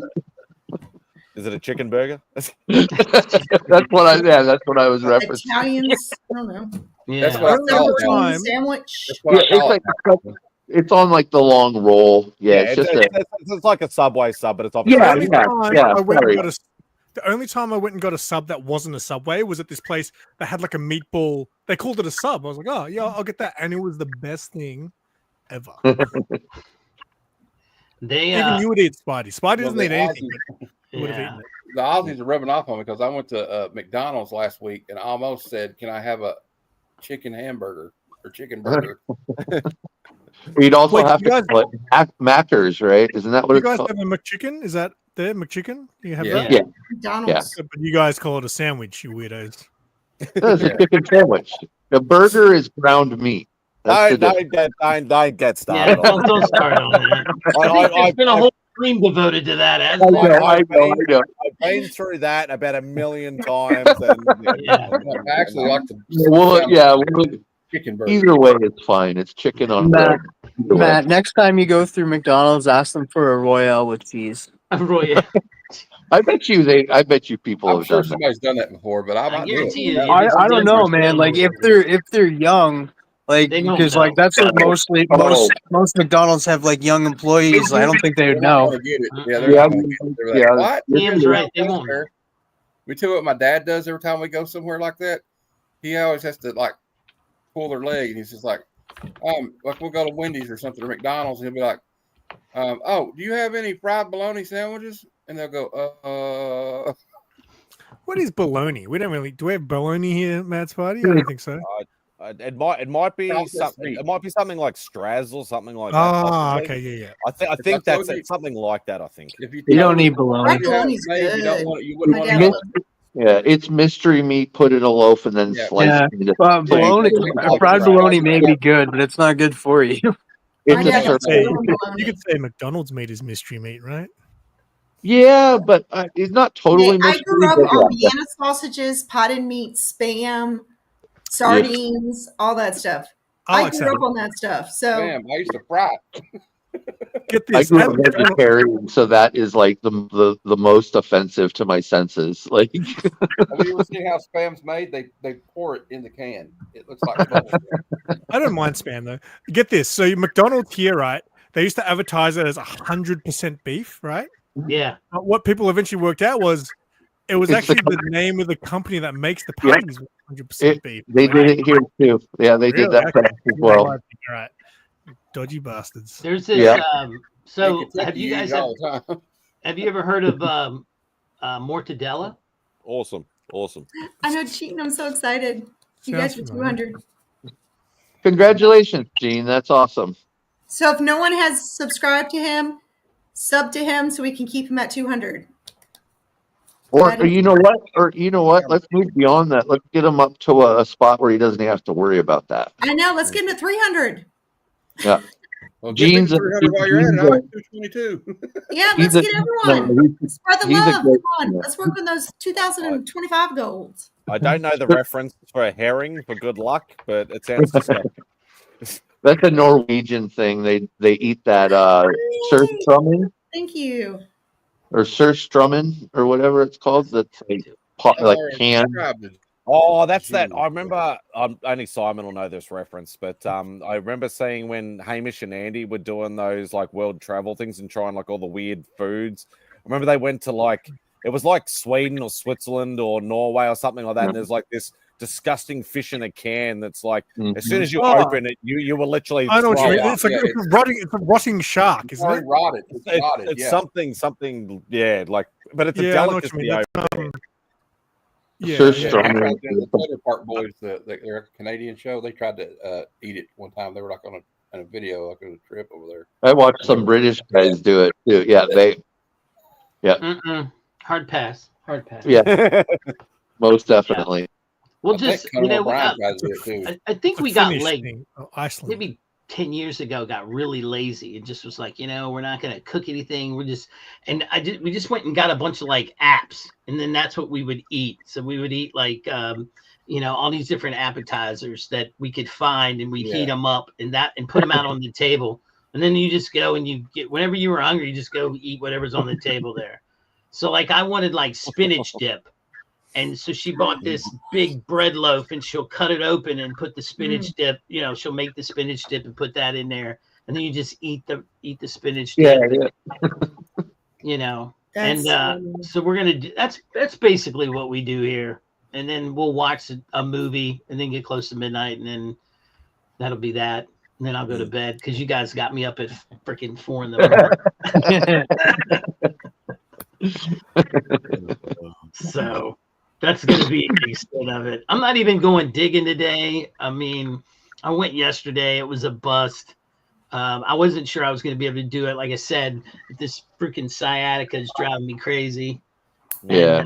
But it worked out. It's just the house didn't have a whole lot of cool stuff. So I didn't make a video or anything. And it's actually funny you're talking about your digging, Jim. Like, I know it's like totally sort of, on a totally different tangent, but we went over to to my home sort of thing and went and dropped some stuff off for mum and picked up a few things and grabbed more change of clothes and that, saying that I'm at Beck's for the last couple of weeks and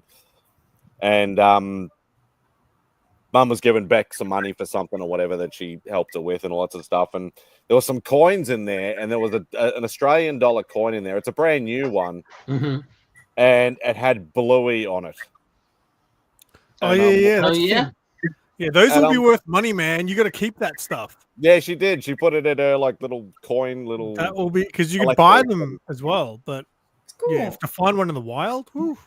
Yeah, and I'm like, when did they put Bluey on the? Oh, yeah, anyway, but So in 100 years, somebody with a metal detector is going to find that coin and be like, "Man, they were really idiots back then." Weren't they?"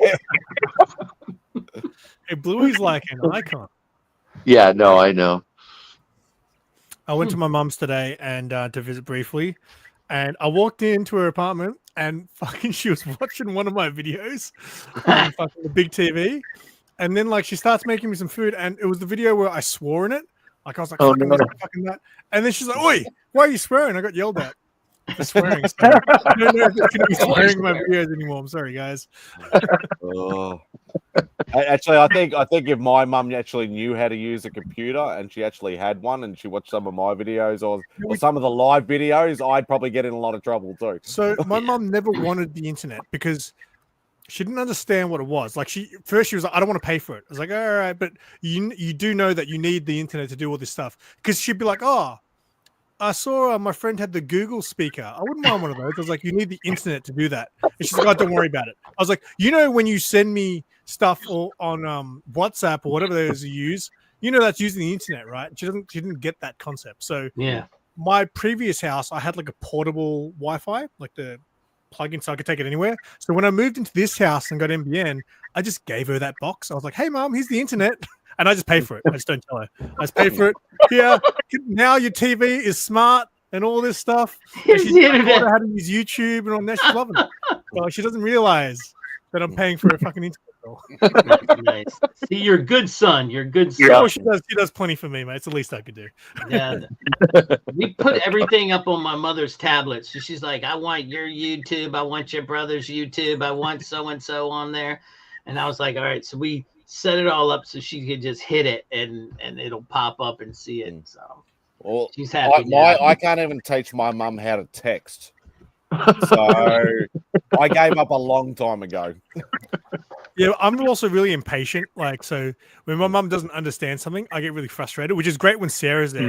Sarah will just "Boy, just calm down," and then she'll just show her patiently. While I'm just like, "Oh my god, Mum, why don't you understand?" Is that what you get when I ring you up and say I have a problem with my MacBook? No, because you understand my language, and yeah, I can speak to you and you can do it. Well, I'll give you an example. When I first taught my mom how to Google stuff, right? She called me up once. She says, "Oh, I looked up this recipe, but then nothing happens." I was like, "What do you mean?" She's like, "Just nothing comes up." I was like, "Okay." So next time I come over, I was like, "Show me." So she types in carrot cake recipe, and I was like, "Okay, next." And she goes, "See, nothing happens." I was like, "You need to press the search button once you're done typing." This isn't Star Trek. It pops up. Yeah, my mom doesn't. My mom doesn't understand YouTube at all. My mom with YouTube and that she does this no, I don't have YouTube. It's everybody has YouTube. You can go on YouTube whenever. remember I was over at my mom's place. I was watching YouTube on her TV, and she's like, "How are you watching that?" And I was like, "On YouTube." I don't have YouTube. You better not be paying. I'm not paying for YouTube. I was like, "What are you talking about? YouTube's free unless you have to pay for it." Yeah, unless they, yeah, they'll ask you if you want to pay for it, but I was like, "Did you put in your credit card information?" It's like, "No." I was like, "I don't know your credit card information." And she's like, "Okay." I actually do pay for it, but I just don't like their damn commercials interrupting my videos. Yeah. You get the YouTube Music too, so you can download music. So it's just such a steep price for YouTube in my without. How much is it now? For Canadians, like with like tax included and stuff, like it's $12.99, but tax included it's $14.95. And I think it's about $15 here, or $13.99 per month. $13.99 US. Jesus, that'd be like 20 I thought it was like $5-6 back in the day. It may have been back in the day, but not anymore. Yeah, it's so big now. If you get the YouTube TV, it's like $60 a month, I think. Oh, and you can even go up from that because you can get the live sports streams and stuff too. And it's bananas. Like, although I do watch more YouTube than anything else, I think. And I do like the feature where you can download a video. Yeah. Because like some of them are just like I don't want to watch them, I just want to listen to them. And they don't drop their video or drop the audio on Spotify or anything. So I'm just like, well I want to listen to them while I'm going for a walk. You know what I learned? So you know on YouTube now how you can make your things a podcast? Have you seen that? You can make like a podcast playlist, select your videos as a podcast. If you do that, then on YouTube Music, if you use the YouTube Music app, you can close it and it'll still play. Because I did that with one of my live streams with Bubs and all that. Yeah. And I didn't know the difference. I was like, what's it mean, podcast? And then I downloaded YouTube Music and I found I could close the app and it keeps playing. It's a thing. Yeah, background. That's part of it. It's I know that's part of YouTube Premium, but if you set the video as a podcast, then YouTube Music will also allow that. I'm going to say probably, John. John's asking if you can do it annually, and I'm saying I'm sure they will take your money weekly, annually, monthly. They will. I'm not sure, to be honest with you, because I've never had that option for me. I can't it's like StreamYard. StreamYard heaps cheaper if you pay up front, but who's got $400? I love that you guys are just ripping on the stream. I just don't 20. What do they give you, like 20 hours free or something? Like I have the free one. I paid for it 1 month. I used it 3 times. But the reason I did it was because I did a podcast with Mark, my friend Mark, and I wanted it to be an audio option. So it gave me the feature where I could download the audio, download the video. So I used it for a month. And then because we're not going to do a podcast for another few weeks, the day before it was going to charge me, I just canceled it or paused it until I'm ready to go again. But 75 $1, and because I don't do that many lives. Yeah, I barely ever go live, so I used it 3 times in the month. I was like, was that worth $75? I don't think so. Right. I don't know.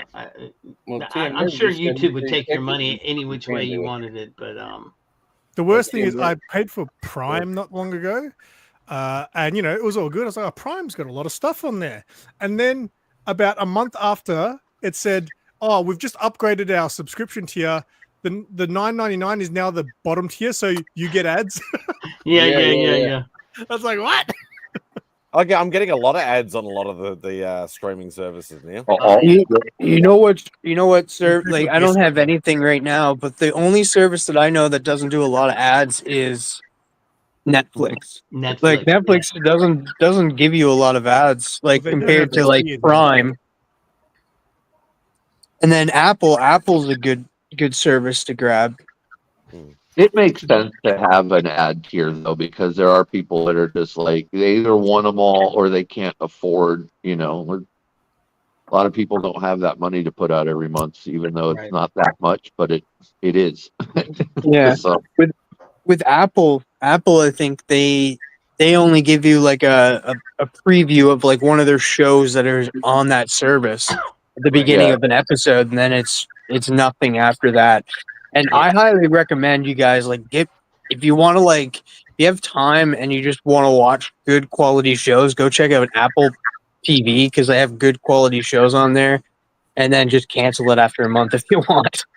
Yeah, and I think they let you like do it once a year for the free trial. So If anytime you buy a new Apple product, I think they often give you 3 months for free.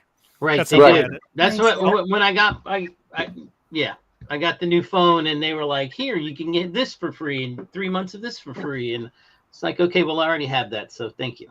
But I agree, TM. I'm waiting on just because I don't have there's so much out there. I'm going back and watch the rest of Silo. I need to catch up. And I just said, you know what? I'm just gonna wait. I'm gonna let them all drop, and then I'll go back because I really, I finished the Mayor of Kingstown too. By the way, Oh, that like, ending, man! That ending. the Hey, cliffhanger. yeah, hush. Yeah, no spoilers, please. Yeah, I was like, that was Never even seen incredible. it. Apple's not coming up on my rotation for another like months next Yeah. February. It has great shows. Like Silo's great. What else? Shrinking is great. I just watched the final episode of that. I was like in tears. I Yeah, watched my that brother Tom keeps Hanks talking movie that that's one on up. Apple I need TV. to watch that one. Oh yeah, if you like, it's Harrison Ford's best work in a long time. Yeah, And then it's Jason Segel, right? Is the other yeah. So, nice? Yeah. I took advantage of the they had a Black Friday deal for HBO Max. You got I think it's 6 months for $2.99. I got Yeah. Disney Plus with Hulu and ESPN Plus for $2.99 for 12 months. Yeah. I was hoping they would do that with StreamYard for end of year sale, so I They could did. renew mine. A lot of people They did. did that. They canceled their things and went to go and do it again, but you only got it for 1 month. And that You was only it. get 1 month for the lower okay. price. Because I saw but they did it for actually Black paid Friday, the but I already entire had it. year. I know last year they did it. Last year, because a lot of people got yeah. like, I think instead of paying, I think when it was, what was the old price? $25 or whatever it was a month for the middle plan or the first plan. Can't believe it was that cheap. And a lot of people were getting it for like $12 or $15 or something like that. But and it would stay like that. But then obviously the price jumped, but it all went to shit. So It's $75, man. Like, yeah, so you pay it, don't you? for us over here, yeah, You pay it, don't you? Over there. yep. 44 over You here. got to yeah, one but I month. mean, You get your money's worth out of it. $25 a though. month. But Spidey, Yeah. you're doing a stream what every Saturday? Yeah, so it's for me. I actually need it, but yeah. And even though you're paying that, you can only have 10 people on your panel, right? Yeah, It's the only time you can never have more than 10. But if you have the most expensive plan, you can have people waiting in backstage. I think it's only like 2. Oh. You can have people waiting backstage with 10, can't you? You just can't have 10 on the side. Really? No. No, Imagine once the panel is full, and this is what happened on Saturday or Sunday for us, obviously. Yeah. We had so many people trying to get on because what it does is it flashes with a message up in the left-hand corner of your screen saying panel is full. Somebody is trying to get in, and it just kept flashing. It just kept going and going and going and going. I'm just like, what is going on here? People are just either don't realize that you can only have 10, or I'm having multiple people just keep trying. Right. Mate, if there is more than 10 people on a stream, I'm out. Like, before I jumped on here, I had to check on live to see if there wasn't fucking 9 people already in here because it's too many people. Yeah. On Triple J. I won't. Yeah, I'm the same way, completely, Simon. I won't do that either. After a while, I'm like, I gotta go. Because Yeah. I just faded away into the background. I was like, if I just leave right now, no one will even notice. Yeah, this past weekend was wild. It was like it was like I think you had like 9-10 people the entire stream. Yeah, And- it wasn't until the last I think Yeah. the last half hour or something like that, and there was like the 5 or 6 of us. Yes, but it went to like 5 in the morning my time. And I Went was for like, went for what's going 9 on? hours, I was so like, at least 8 to 8.5 of those hours, there was nearly a full panel for the whole time. That's crazy. Do you eat Yeah, in those 9 hour it was pretty streams? good. You know what? Do you eat in those 9 hour streams? Hell yeah! They eat, Okay. smoke, drink, go to the toilet, bloody all sorts of stuff. Obviously, I get up and go to the toilet. I don't just do it here, but you know. And we appreciate that. Yeah, Yes. no doubt. Well, No doubt. I know I do. I don't know if we'd ever know. Yeah, nobody knows. Like even this past weekend, I was like sitting here and everybody thought I was Hello. sleeping and that, and I was like, "Hey, I'm back. I just watched What If." Bo's back again. He's gone into Flagstaff Gardens, Simon. Did he go live? He said he was going to go live. He popped in quickly, but he couldn't hear what we were saying. So he said, "Look, you know, you might try and check in later, but if he's really drunk, I might not even let him in." Bluetooth headphones are like $15 now for a good pair, like a decent pair. So. Right. Put those suckers on. No doubt. I also will take any chance I get to tease Bo. So Is I Bo use live right Raycon. now? no. No, he's in the city. He's in the city for the fireworks. The worst place you can be. He popped onto this stream, but yeah, he couldn't hear what we were saying. So he said, "Yep, all right, I'll see you later," sort of thing. And Do people let fireworks off in your neighborhood or anything where you are, Spidey? And yeah, it's not a big thing because technically fireworks are actually illegal unless you're a pyrotechnician. Mm-hmm. But doesn't mean people can't get ways. Oh, mate, trust me. At midnight, there's fireworks everywhere. Yeah. Oh yeah. The It best is in was- my neighborhood too, and they're not supposed to. I remember one year I was at a friend's house, and at midnight we climbed onto the roof of their house, and we had like a full 360-degree view of just as far as you could see. Thank you. And we're looking at this fireworks coming from the city. I was like, "Oh, how cool is that?" And then we look around and we realize there's literally fireworks all around in all directions from all different cities or not cities, but different suburbs, and it's crazy. So back in the old days, and only Simon will get this reference, but we used to go to Shoppo Roof, Yeah. and which is Shoppo. basically it's in our suburb, but it's a shopping center, and the roof was literally just a top car park, so you could actually see the city skyline from there, and you could see the fireworks going. Oh, it's still a decent distance, but you could still watch them. But Right. now they've built up all restaurants and all that sort of stuff, so now you can't see it anymore. Where I wanted to, I remember the car park back then you could see straight out. So where I wanted to go last year for New Year's Eve was, the Shopping Town Hotel across the road? Yeah. If you go down to the car park there, it has a perfect view of the city. Perfect. Oh, okay. I thought it'd be too much on a dip down there. It's perfect, but I never went and also I don't like being around drunk idiots, so I normally don't go. So welcome to our show. Just kidding. Yeah, I like being the drunk idiot, not around the drunk idiot. Oh, we've had a few drunk idiots on a few live streams I've been a part of. Remy 2 Studios. I haven't hung out with Remy for You are. You're at this party. This is the party. Oh, speak of the devil. Party. It's very dark, so it's very ominous. How drunk is he going to be? Bo. Yeah. Can you hear me there, MadSpidey?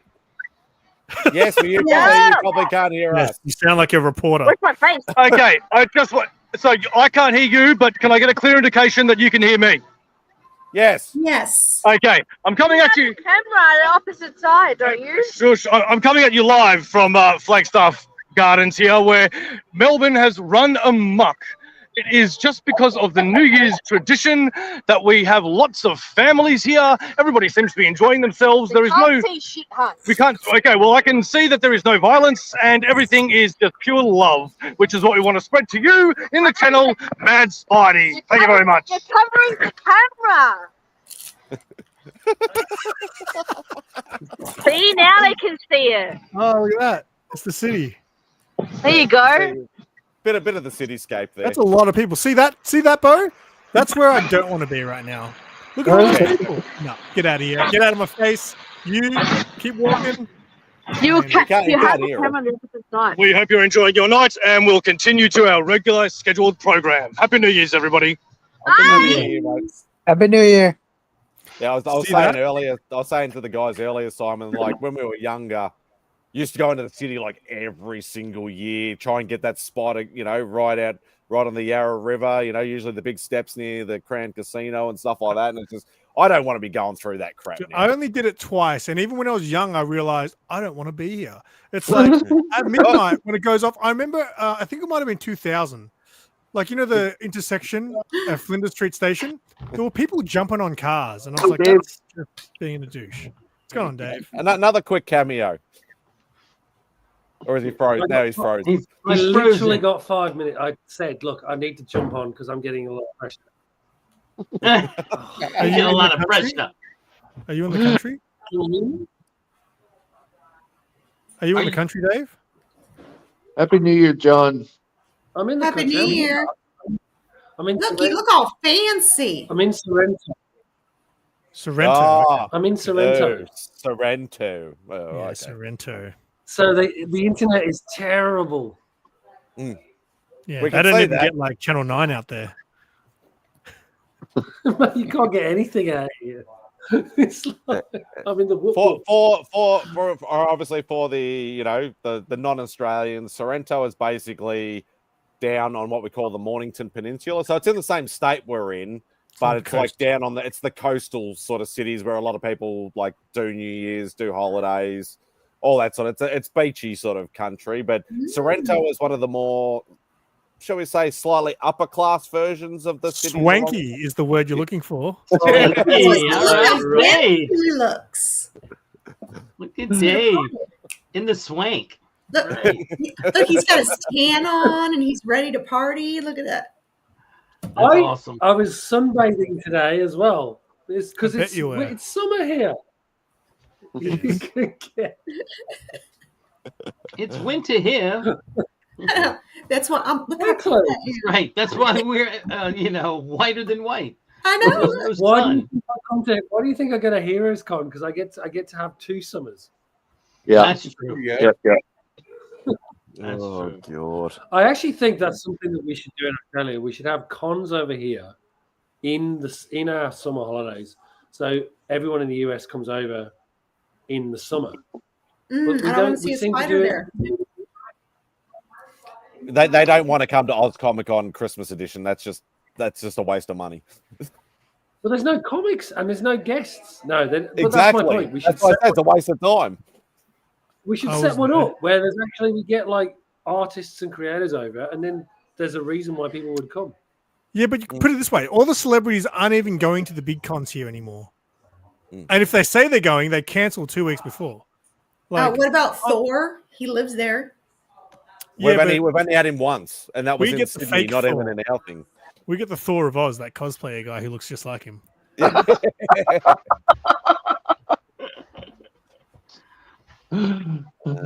Winter in Australia is still summer to us in Americans. Not unless you go to the snow country, of course. That can get quite cold. Our weather's insane. Last week it was in the 20 degrees Fahrenheit. Today, right now at 5:38 a.m., it's 50 degrees Fahrenheit. Which I know 20 is or 20 degrees Fahrenheit is like minus something Celsius for us. So that's like ridiculous. Yeah, it's really cold. New Zealand. Wait, hang on. Wait, and New Zealand ahead of us even? Yeah, they're I thought they were only an hour ahead, but they must be 2 hours ahead of us. 2 hours ahead. Also, They're 2 hours. Beefit is about to enter 2025. Happy New Year, Beefit. Yeah. Tell us. New Zealand is the first country in the world that hits New Year's first. So Really? Yeah. Everyone always goes on about Australia being in the future, but New Zealand they don't get as much love for it. Yeah, because it pretty much goes like New Zealand and us, and then it starts going to everybody. Japan's only like 2 or 3 hours behind us as well. Yeah. Seriously, New Zealand is literally about to celebrate New Year's because it's 2 hours ahead. Yeah. That's what I'm saying. Beef it. Type in the comment what 2025 looks like. Oh, yeah. In 5:39. It changed colors. Do the countdown in the chat, Beef it. 5:06 a.m. He said 11:59. They're the first country in the world that sees them. Yeah, I don't know, man. Yeah, it's it'd be nice if everybody was on the same time, but we all know that doesn't work. Yeah. Hey, Naman. Naman. Well, you wouldn't have to. Worm, what's up, man? Yeah, Happy New Year. Happy New Year, Beefit. It's hit 12 o'clock for you. Happy New Yeah. Year, Beefit. Happy New Year, Good, babe. bro. May this be a beautiful year for you, my friend. Boom, 12 o'clock. Hope you're having fun and being safe, mate. That's all we can ask for. Yes. Yeah, Beefit's been around. Beefit's been around a long time. I know he's been a supporter of mine, especially like pretty much since the start. So yeah, like I really appreciate you, brother. I hope you're having lots of fun and yeah, just being nice and safe. So yeah, another great member of this community. Beefit messages us back. He says it's nothing but fire. Go back. The world's burning. I'm gonna go back. There we go. Now watching TV in bed. You're safe. You're safe. Floating into orbit. Yes. That's what. That's probably what. Well, maybe in So my the future is recliner. good. Close enough. I'm going to go up to my upstairs and hope to see fireworks from my balcony or through the window. But Sarah will probably be asleep by midnight. I know last year I had to wake her up and say, hey, fireworks are about to be on TV. Yeah, I think, well, obviously last year I did the 12-hour stream.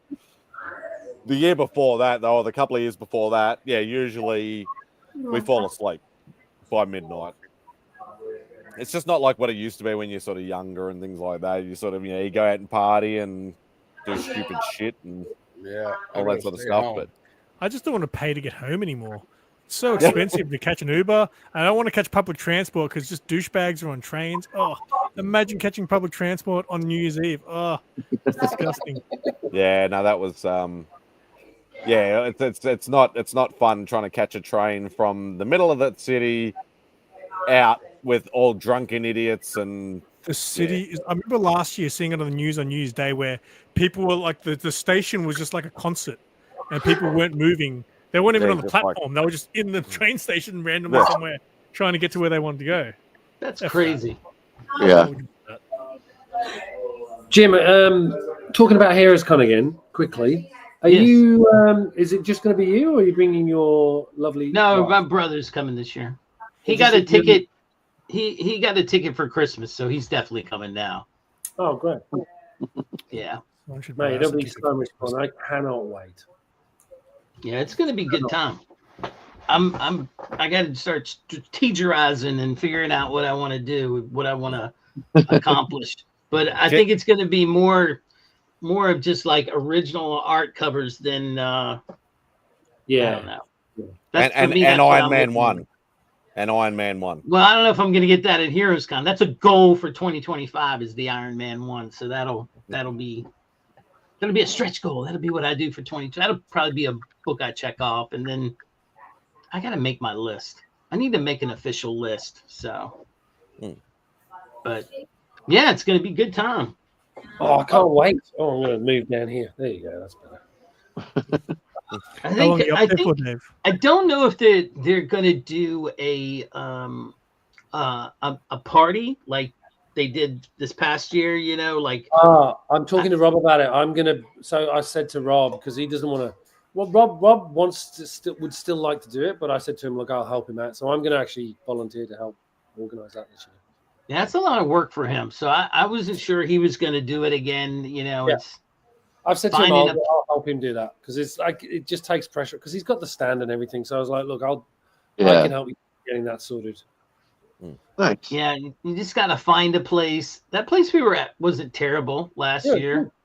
It was better than World of Beers, wasn't it?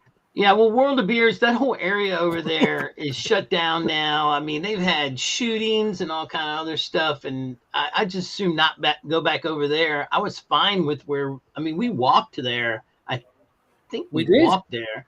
Mate, we did. Right. It wasn't that far away. Yeah. I enjoyed it. It was nice because we all liked it. How many was this? Who was there with us? It was like 6 of us, I think. And we just literally strolled across, turned up at the place. Yeah. It was so good. And I don't, like I said, I'm I just didn't know if he's going to do it again this year. They were talking maybe we'll just take over the Weston's little outside patio thing.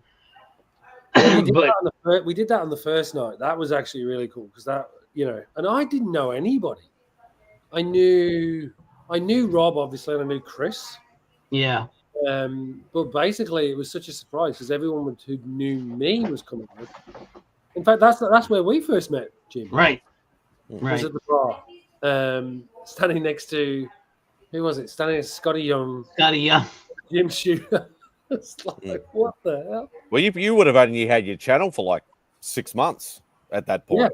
Yeah, at that point, yeah. It was so funny because then Marcus came up and I didn't know. I honestly did not know who Marcus was. Right. Scratching my head, going, he knows me, but I don't know who you are. I was like, oh shit. I think that's the thing that would like annoy me is that a lot of these people you don't know their actual real names. Right. The government names. You see them in the chat, and it's just like, it's like, oh, you know, what's going on, Beef It? I didn't even know Naaman wasn't Naaman's real name. Like that's a nickname. I didn't even know that until I watched the video that he did with the interview with Marcus. I don't know what his real name is. That was my favorite. That was my favorite. It was my first experience with Naaman was Digger going to me. He says, "I've got someone who needs a ticket." Because I stupidly bought 2 VIP tickets. I remember this. And Jim comes up and goes, "I've got a friend who needs a ticket." I was like, "Really?" Hey, animation, Danny, all the way from the Netherlands. Is it 2025 yet? There. Yeah. Hope you're doing well, Sandy. Oh no, not yet. Not quite yet. And then literally Jim comes up and goes, can you?" So we ended up giving him the ticket, and he got in. And then Naaman does a video with me, literally 5 minutes afterwards. I heard Naaman got more, got on it more than anybody. I heard he's the biggest party animal in the whole community. He was full of himself, that's for sure.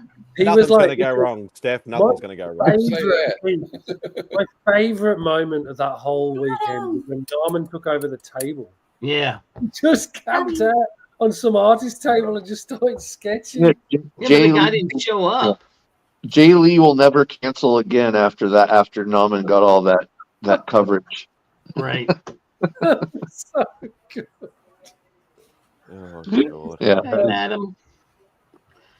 And I know there is some big partiers and big drinkers in amongst our community and things like that. And there's been some quite infamous stories and stuff like that. But obviously, I knew Naaman could drink, but I didn't know he was like that far.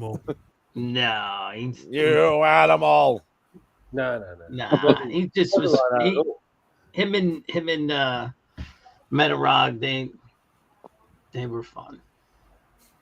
I was trying to work it out because I was expecting Pocan Joe to be like, but the year so last year he wasn't, and I remember like I was talking in the chat earlier, like me and we were at the art auction, and me and Pocan Joe were like literally at the back of the room, just like heckling the whole time.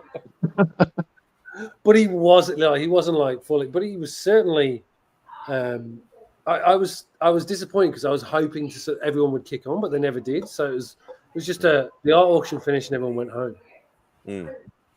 So it was quite tame last year in terms of like because everyone was determined to get either a content or just hang out because the booth was there as well. I think the booth was there. Yeah, this is the first year the booth had been there, and those three running the booth. I mean, that's a job. That's work. You still have to. I mean, you want to go get your books and all. And I'm sure they rotated and did all that, but it's a lot of responsibility.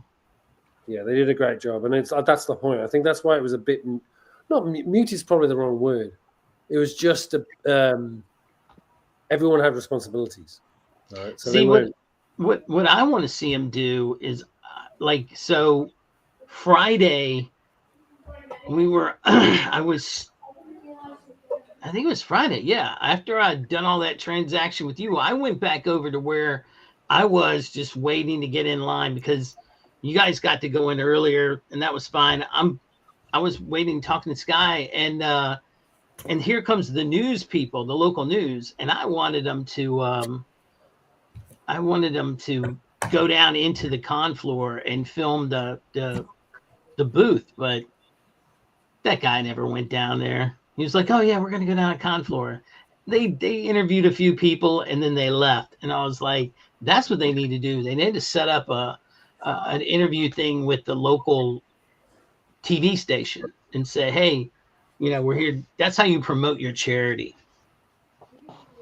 Well, the other thing, Jim, is that we should maybe then, that's an interesting one. We should almost have a floating crew that talk about it to the news crews that don't go on the show floor. Mm-hmm. Like that's Yeah. I'm gonna jump off, Spidey. Maybe once Sarah falls asleep, maybe if I can be very quiet. We'll see. But if I don't, hope you guys have a happy New Year. Yes, man. Yep. And Yeah, happy New Year, Simon. much love, guys. Take care. Lots of love and laughter, brother. Happy New Year. Okay. I'm probably going to drop too because they're in the kitchen. But I just wanted to say hi and thank you all. It's been absolutely wonderful. Christina, the support has been, as I said earlier, it's much appreciated. So thank you.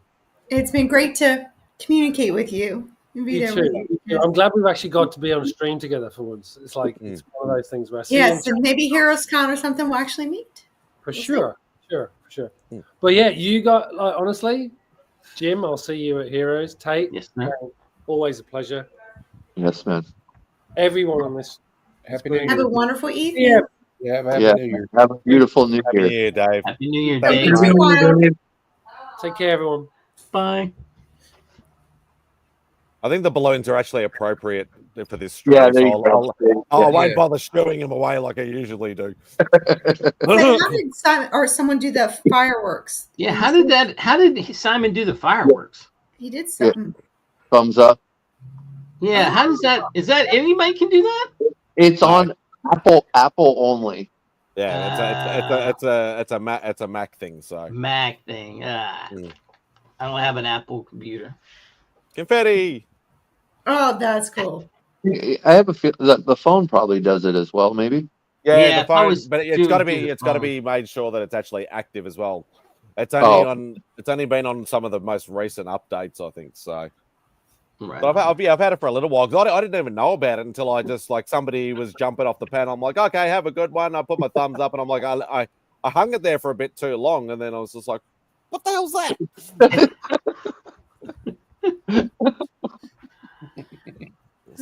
But yeah, it's a bit of fun. It took me a while though. I can't remember. Somebody told me how to do it, but I wanted to get because there's a rain effect, and I didn't know how to do it until somebody actually did. I can't remember who it was, and it's actually 2 thumbs down, and then it starts raining. Oh, very cool. So, pretty neat. That's funny. I've never seen that one. And you also saw Madam was in the chat. Yes. Okay, yes. just make sure you saw Madam. Yeah, she actually popped in a little bit earlier too. So, hang on. Is that all of them? Okay. Yeah. So obviously there's the heart one.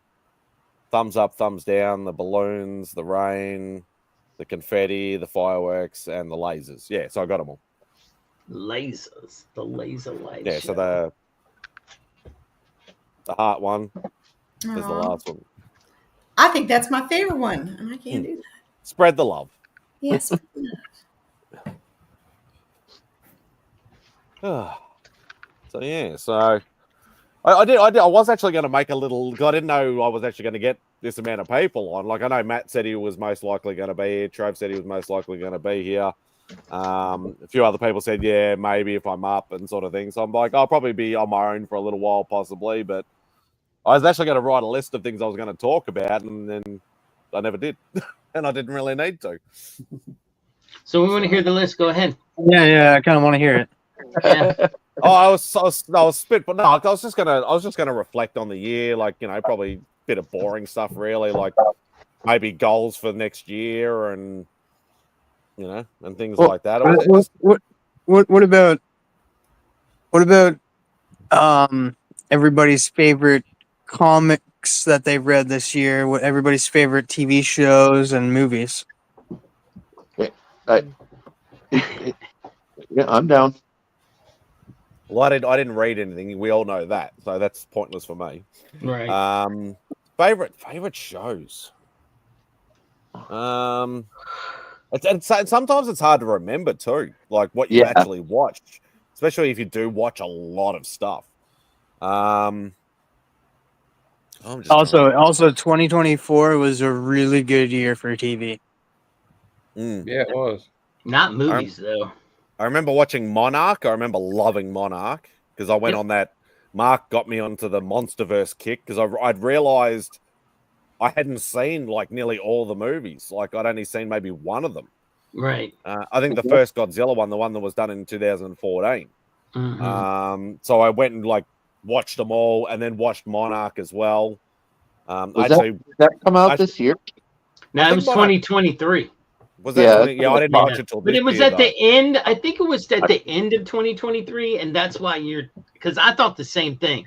I thought it was 2024, and then I had to go look it up. Yeah, but I didn't watch it. Like I think I did it in like February or March or something. Yeah. So I watched all. Yeah, because I actually Googled which order to watch them in as well. Right. Yeah. So then I actually sort of did that. So I do remember loving that. What else came out this year?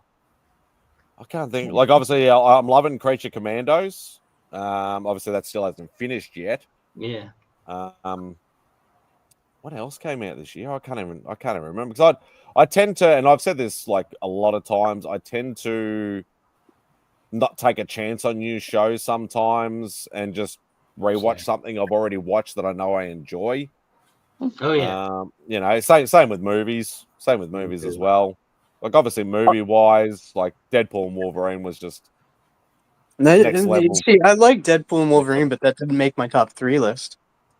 And as I said, like my brain for remembering what I watched, obviously when I used to read, what I read and stuff like that, I just don't have that capacity anymore. I just can't. I'll give you one show. I'll give you one show that everybody, and I think MadSpidey here, it's going to be on your list too. The Penguin. Yeah, I did actually watch the Penguin. Excuse me. I did actually watch the Penguin. That was fantastic. Absolutely fantastic. Yeah, I didn't get it. You didn't get the show, or you didn't watch it? No, I watched the first episode and was like, I don't need like a nicer version of The Sopranos, and that's the way. But I'm fine. No, it's worse. It's worse. He's just to say, like, the Penguin is not redeemable at all in this show, and he's a dick all the way through. I understand and I appreciate that others like it. It's just some shows just don't click with me. I'll watch a first episode or a couple and just like, nah. So, and that's okay. It's okay. Another show that I really liked, and it's an animation, but it's also a musical, is Has Been Hotel. Oh, I've never heard of it. I took my oldest to the Richmond Con, the gals last year, and we met pretty much all the voice actors from it and got all the autographs and everything. That's the first con I went to, so that was great. Yeah, Has Been Hotel is really, really good. Really good animation, really good story, and really good songs. Yeah. Never seen it, but that's what they wanted to do for their 18th birthday, so that's what I did. It sounds fun. To be perfectly honest, I cannot even remember what I've watched. You watched Reacher? Yeah, Reacher was awesome. I love Reacher. Oh yeah, I was going to say that one. And then I enjoyed the I just can't think of the movie that he did with Henry Cavill and them, The League of Gentlemen or whatever. I never saw it. I noticed it's popped up on streaming, but I haven't actually seen it. Yeah. I'm gonna look it up because I know what you're talking about. It was really good too. Yeah, I enjoyed that a lot. Look, I go into a movie theater knowing exactly. Well, very rarely do I go in and be like, "Oh, wow, this was nothing what I thought it was going to be." But sometimes I just want to may not be a quote unquote good written movie, but I know what it fun. is. Yeah. Thank you, Gene. And it was fun seeing Henry Cavill in that role. Yeah, and this is based on a like rough true story, so that was fine. But like Beekeeper, I went and saw Beekeeper at the movie theater just because you know what, I wanted to see Jason Statham, blow stuff up, kick That was actually a people, fun movie. and it was fun. I enjoyed it. People were like, "I can't." Was Maverick this year? Yes, that was. I don't think so. I think it was 2023. It was 2023. Yeah. Maverick. I'm sorry, I thought Fall Guy when you said that. Well, for if some you reason, saw it this year, though, I saw Maverick on streaming. I didn't watch it on. So I may have watched Maverick this year, possibly. I haven't watched it yet, and I have a poster of it. I wish I'd have watched it in the movie theater. Now I feel bad because that had bigger than life stuff. You know, it was a really good movie, and I wasn't able to see it in the theater because it didn't come to my theater. But Saturday Night was a really good movie. And Is that the one based on the first ever Saturday Night Live? Yeah, it's the 90 minutes before the first episode of Saturday Night Live. Right. No, I haven't seen that. Does the It's movie so count? good. Does it count if you didn't watch it until 2024? No. Okay. No. Because I saw this movie called Late Night with the Devil. It was pretty cool. I've heard of that. That's David Smolchin. Yeah. It's a great movie. I watched that one this year as well. As far as like movies, though, I guess that came out this year, Alien Romulus and Deadpool Wolverine, and I guess Oppenheimer came out last year, though. But it was pretty cool. No. Like Sonic 3 was really good. I'm gonna say, yeah, that's what I said. Hey, John, you want to go see Craven while I'm down there? He's like, I think I have to go see Sonic 3 with my son. I was like, all right, I'm gonna let you watch that. And yeah, what other comic book stuff came out this year? Like obviously Craven I haven't seen. Venom 3, right? Venom 3 was actually fun. I didn't see it. A lot of people hate the Venom movies. I actually find them fun. Like, Yeah. I'm a Spidey purist. It's still just dumb popcorn fun, like at the end of the day. But number 3 was actually probably the best of the 3. Okay. Oh wow. Okay. You want to know the best comic book movie that came out this year? I'm joking, by the way. Madam Web. I did say Madam Web, unfortunately. Even though I'm a Spidey guy, I always look for the silver lining. I actually struggled to find the silver lining in that movie. I bet you did. Hey, Mike. It'll be on the, No, we're not going to keep it down. It might be so bad What it'll be was a that? cult classic in 15 years. I don't know. That's funny. Yeah, I actually I think I have mine, but TV show I'm gonna go with the follow up to Tiger King. It's called Chimp Crazy. Oh god, I didn't even know there was one. It deals with some dark stuff because it does touch on the lady getting mauled by the chimp and stuff, but it's about these people that are just, they think of their chimpanzees as their kids. Right. It's just, oh my god, it's bananas, but it's so fun. It's Was that pun so intended? Yeah, pun intended. I use that phrase all the time, but that was unintentional. But my movie of the year, I'm giving it to Abigail.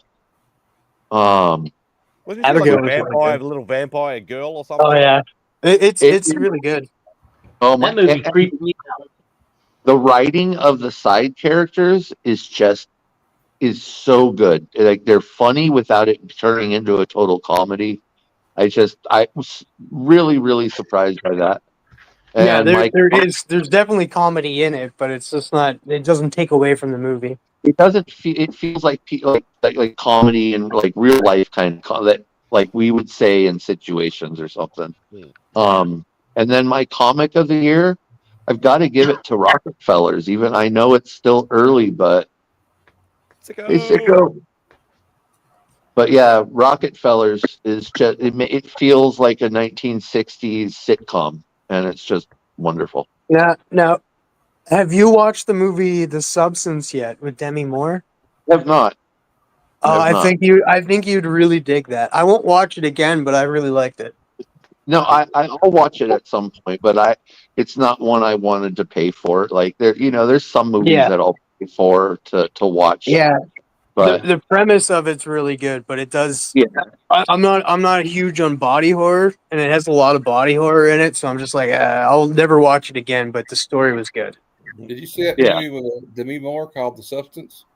Yeah, that's what we were just. Yeah, I've heard so many people talk about it, but I haven't seen it. It's weird as hell. But that's what we were just talking about. Yeah. Oh, I wasn't paying. I was zoned out. I'm about to go to sleep. Sorry. No worries. It's all good. Have a wonderful New Year's, going into New Year's, and sweet dreams. Sicko, jump on here, man. Yeah, so I sent him a link. So, did anybody watch The Gentleman? I have not. The Gentleman. Do you have to watch the movie first? That's on. Yeah, that's on. I've already seen the movie, but yeah. Yeah, that's on Netflix, though, right? Yeah. Yeah, I watched that. Is that the one with the guy in the chicken suit? Yeah. Mm-hmm. Yeah. No, all I've seen is just literally just the poster for it, like on whatever it is, Netflix or whatever. Like this guy made him was going to kill him if he didn't get in it, and you'd have to see the scene. It's hilarious. Yeah, but the movie's better. The movie's great. There's like a guy with a shotgun. There's a guy sitting down like that. But then there's a guy in a chicken suit, and I'm like, what the fuck? Yeah. Yeah. The movie is great. I like the movie's better. The movie's better, but I thought it was entertaining, But is that a guy Ritchie?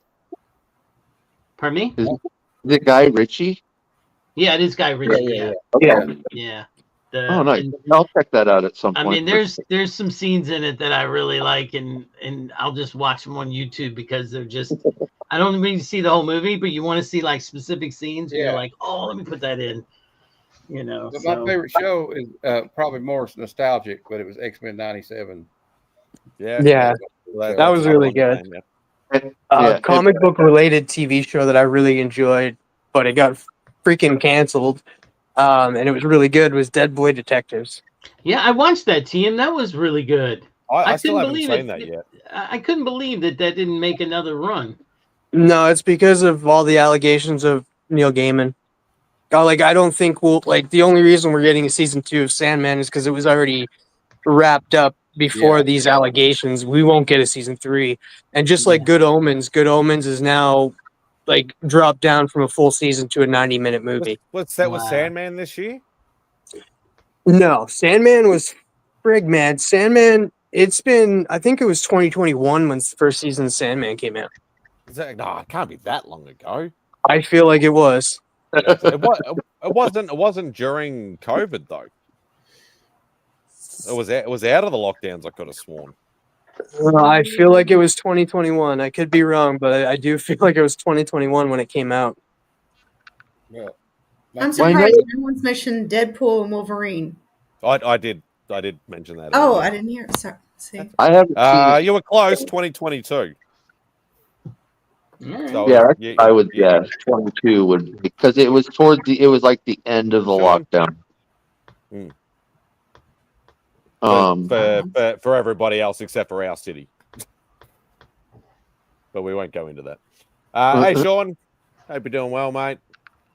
The link's in the Aussie guys chat if you want to jump on. If not, you're probably out partying or doing something. Happy almost New Year's, Czars. Yeah, another hour and a half to go. Nice. Another 2 movies, animated movies. Transformers 1 was really good. I haven't seen it yet. It was good. And another one, Wild Robot. Wild Robot was really good. I haven't seen it. Is that the one that a few people were saying they were crying in it? Yeah. You will tear up. It's probably going to win Best Animation of the Year. My friend's son is one of the illustrators on the movie, and he's in the credits. Nice. I remember you saying that. Mm-hmm. And for comics, I'll just be Green Arrow has been really good with Joshua Williamson. I haven't read any of the Green Arrow past when Joshua Williamson jumped off. Zatanna Bring Down the House was really good. Titans Beast World. Plastic Man No More. Plastic Man No More has been fantastic. I'm interested in that because I love Plastic Man. But yeah, it's only 4 issues, so you could probably just pick it up whenever it comes out in trade. Whenever I go to read, because I read mostly digital now because of eyesight, I always like I'm sitting there. I'm like, well, what did somebody recommend? I can't freaking remember. You gotta write this stuff down, don't you? Like me. Yeah, getting old's a bitch, man. Yeah, it is. Yeah, it is. I hear it. Hey, every time I'm on the Gary B show and there's somebody that brings something up, I'll sit over there and let me get my pen because I'm never going to remember that ever. Superman's been really good this year too. The animation, I enjoyed that. I didn't know how I was going to feel about that, but that's been My Adventures with Superman. Yeah, it's been good. Yeah, it was only its 3rd season though. I've only seen the first one so far, but I will give an honorable mention to the Watchmen and new Watchmen animation that came out. If you're a purist, the movie, yeah, if you're a purist for Watchmen, this is it. This is it. This is as close as you're gonna get to a real life version. Yeah, it felt like reading it. So wow. Stay away from Crisis on Infinite Earths. It sucks. Which one? Crisis on Infinite Earths. It sucks hard. Yeah, I don't think I they saw did the that animation style of the first part. Like I didn't watch it, but I saw the animation style, and I went, "This just looks like lazy." Yeah, it looked weird. Like the second part looks better, but I'll still end up watching them at some point. But that's weird for them to do that to such an important series too. Like that's what I actually said about Creature Commandos. Like Creature Commandos, like some of the characters look lazily animated and some of them look extra detail, and it's whether they did that intentionally or not, I don't know, but it just looks kind of weird. Well, and if you go back and watch like the first 2 episodes, all the humans looked very anime. Yeah. They had the bigger eyes, right? And then, but as it's gone on, the animation's gotten better. And like this last episode, I think was the strongest animation. It almost looked like they were trying to make the detail all about the Creature Commandos. Like all the Creature Commandos seem to be highly detailed. All the other people, even Rick Flag Sr. looked very basic and like lazily drawn, like no detail whatsoever. It felt like multiple studios. That's what it kind of felt like to me, is like, oh, they have a studio doing the creatures and they have a studio doing the humans and maybe the backgrounds, you know. Have you seen the trailer for the new Friendly Neighborhood Spider-Man cartoon? Yeah, I watched that earlier today. Yep. Not yet, no. But see, that looks like the comic strip type. You know what I mean? That like, I don't hate it. It's just. Well, people are mad about certain things about it that I don't really care. That I don't know why they're mad about it. Yeah, they're all. You know what? There's always going to be people that are mad. That's just the post MCU world. Is everybody critiques every little thing. They're getting as bad as Star Wars fans. Yeah, Star Wars is another very I'll use the word toxic kind of community sometimes. So, speaking of Star Wars, I will mention that Skeleton Crew has been really good. Yeah, I still haven't got past episode 1. See, now here's the thing. Like back when Tate was saying, I don't remember now what it was, a little while ago, but it was like you were saying there's just things you're like, it's just not for me. I just don't want to watch it. That's it. That Skeleton Crew, to me, that's a kid's show. And I'm like, if I had a kid, I'd sit down and watch it with them. Like if mine wasn't 21 years old, but if I was like, if I had like Finn, a child Finn's age or somebody 6 or 7, whatever, perfect show. Sit down with them in a minute and watch it. It's just not something I want to sit and watch and spend a limited amount of time I have on it. Though I'm sure it's great. It's just not. I get that, but it doesn't just follow the kids. Like it's following Jude Law's character as well. Oh yeah, yeah. No, I mean, like I said, it's just. I can't say his name because we don't know his name yet. Right. You know. Yeah, well, to me, it kind of feels like at one time, like we got into talking about it the other day about the Ewoks movies that came. Yeah. I was the right age to really love those movies. Yeah, I love those movies. Of an age where I'm going to watch a Star Wars. I want either fan service, and I do want the Skywalker storyline. Like I just love the Ewoks. I just love the Ewoks. Yeah. Oh, the Ewoks are awesome. Yeah, like they, and I know, like it's been said, like for many years, they're like, if you're a Star Wars purist and like you absolutely like you're in that world and you love that sort of stuff, generally Empire is your favorite movie. But if you're like just like Star Wars and things like that, it's generally Jedi. Yeah. Return of the Jedi because of the Ewoks, and it's like that. Well, that's just me in a nutshell. Like because they're funny, they're cute, they're like just like even wicked. Just bonking somebody on the head with a big stick. It's fun. And then you got the speeder bikes through the redwoods. Oh, man. that was hilarious. See, that's what a lot of people are like. Oh, the Ewoks. They forget the rest of the movie is epic. Yeah. Like even if you don't like the rest of the movie, like that it's my favorite. Like I go Jedi episode 4, and like people are always like, and because I put of the original, I put Empire last. Really? Although me because it's the best one-liner, like the most memorable quotes come from Empire Strikes Back. Though, well, I'm it's your father. Hey, MJ. Hey, James. The where he's like, I always like where he's on the tauntaun. And he goes, he tells that guy. The guy says he'll freeze to death where he gets to something. And he's like, then I'll see you in hell. I like all those. Well, I get why people. I have the most fun with Jedi. Like I love Jedi too. Empire is darkest. To me, it's the most dealing with like stuff that I kind of go to the movies to get away from. Right. So, I mean, not saying I don't love it, but it's just I don't know. And again, it's like all of us have our own tastes, and that's what makes it. That's exactly. Yeah. No. I mean, different strokes for different folks. I mean, everybody has their own thing. I'm not. It's just not my thing. So I don't think it's on my list to watch anytime soon. Well, since the first Spider-Verse movie, I haven't felt anything on animation until Creature Commandos, and it's just I'm loving everything except for the music. And oh man, the music! Oh my God, that's actually the one thing that my wife will sit and listen and watch the show because she likes the music. Yeah, I don't get it. It's just like I don't know. I don't. It's a weird variety, but that's exactly what my wife has an eclectic taste when it comes to the music. But she knew right away what that one song was, and I'm like, I've never heard of it. Really? It sounds foreign. It sounds like some foreign, Zappa music or something. She's like, oh no, it's such and such and such. And I'm like, oh, okay.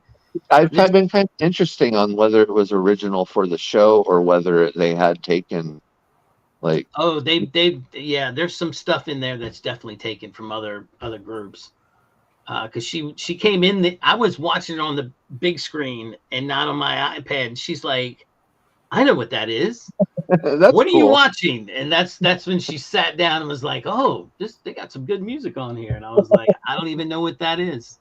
So I'm not a music head. I don't know what the music is, so it doesn't work. But so I don't know. I from a movie perspective, there wasn't a whole lot that came out for me that I was like, oh man, this was the best in the world. Television show, I did. Hellboy movie. It was pretty cool. The Hellboy one. Yeah. See, I haven't seen that yet. It's like a horror movie. Did you see the red one with The Rock? I did see that one. That one was actually decent. It wasn't that bad. It wasn't making its money back in the theater. Right. Right. I can give two shits if they make their money back. These idiots are spending hundreds of millions of dollars. That's why I had it. Like, I was in 22's chat last night, and he was talking about Captain America, the new one coming out, and I was like, yeah, no matter how good it is, it's not making its money back. And he's like, I don't know, I think it might and stuff. And then I forget who it was.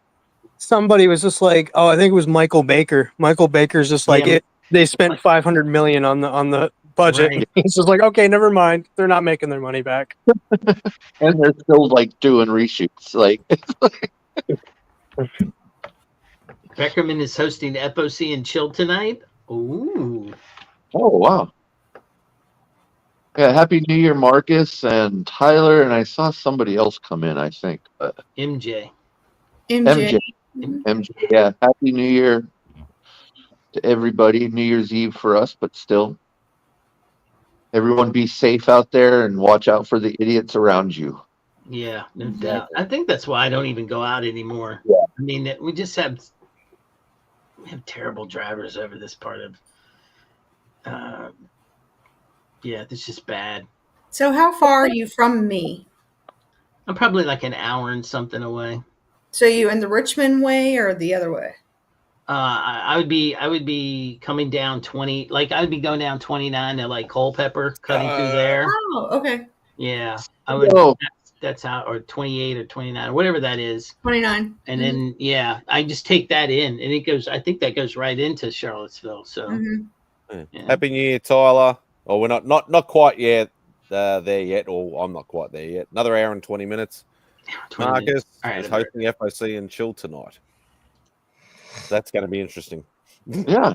Sicko. What's going on, Sicko? A lot. Oh, that's good. I don't know how much you want to know.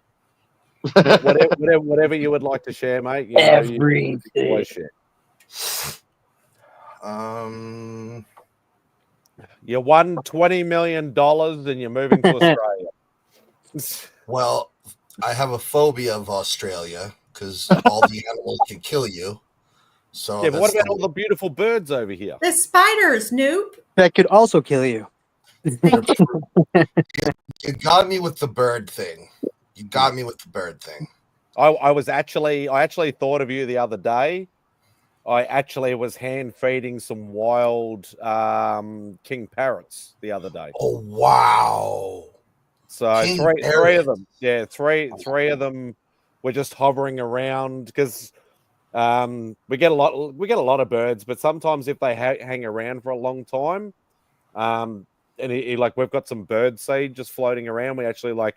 I literally just grabbed a handful and then they started eating it straight out of my hand. That's crazy. So beautiful bird. It's crazy to see three at once. Yeah. I tried the cockatoos, but they're a little bit more sort of dangerous to try and hand feed because they got a lot bigger beaks and a lot bigger. Oh yeah. But I have hand fed one before over here, but they require we looked into cockatoos and I'm not the right kind of personality. We figured like they're just really involved with whatever you're doing, and I'm just very introvert that it was just like far too invasive for me. Even the cockatiel, I'll be like sleeping and then it'll just decide that it's got to like fly in and sit on me for the whole day, and I'm just like okay. just for reference for everybody else, that's what an Australian king parrot looks like. Gorgeous creatures, so pretty. Yeah. We had my stepdad kept some birds, and he had a cockatoo actually, and we had a big old cage, but that thing would scare the shit out of me because you'd walk in the room at night and you could hear it going like this. Like real deep, heavy breathing, and then it would it was kind of temperamental. Like it would just like make noises like he's trying to scare you on purpose. Well, the cockatoos over there the same as what they are over here, like that white with the little yellow crest? Or yeah, it's exactly what it looked like. No. They're more like the one with the big mohawk going crazy. Oh, okay. Yeah, the one with the mohawk. Yeah, that's it. Ours are gray. Going ham. The ones look a bit more like those black ones, I suppose. Ours look like the yellow. Actually, it's illegal to own the black ones. Oh, okay. We had a parrot once too, and it could emulate the phone ringing so good that my stepdad would run in to answer the phone. He'd be out walking the car, and he'd come in, run in to get the phone, and it would stop ringing. And it was the parrot doing it. African grays. Yeah. Really intelligent creatures. Yeah. Another bird that I thought I wanted to own that I was like, nope. I think those are the ones that my dad had when I was growing up, and they used to escape all the time. Like really, really fucking smart. Even if you got a new cage, within like a week or two, they'd figure out how to open the door. Because it watches you. I started going into the world of like more unique sort of pets, in my like late teens, early 20s, where I was like, I wanted to get a snake, and Mum's like, I'll leave the home if you have a snake. What about a lizard? I'll still leave the home if you get a lizard. And we ended up settling on tropical fish. But I said, what about a bird? And she's like, well, if it's not, I said, I wanted a macaw. And like a macaw, you need a special license, and they're about 10 to 15 grand to get one. And I'm like, maybe I won't get a macaw then. So yeah, I stuck with the tropical fish. Well, and the macaws too, also, like, they're really strong personalities, so you have to like find one that's friendly. Because if they're mean or anything, my dad did fish and birds when I was growing up. I did finches. I loved the finches. Like, they're so cool and little, not dangerous. Like, just they bite you and it just feels like a little love tap. They were cool. I hit a brick wall, guys. I'm going to bed. Happy New Year's, everybody. All right, Matt. See you tonight. Yeah, Happy New Year. Happy New Year. See you, mate. Take care. Yeah, what is it? Time to rise over there. Like, it's getting late for you guys, huh? It's 10:47 p.m. 6:40 says 6:45 in the morning. I woke up at 1, and I'm ready to go. Mm-hmm. Yeah, Sicko is definitely a true insomniac. Yeah. Yep. It's strange seeing it dark over there, Madspidey. Yeah, most people that happens a lot when I jump on the streams, and they're like, "How is it light over there?" I'm like, "Because I'm on the other side of the world." Yeah, because like even when you're doing your late night shows and stuff, you end it before it even gets dark. Yeah.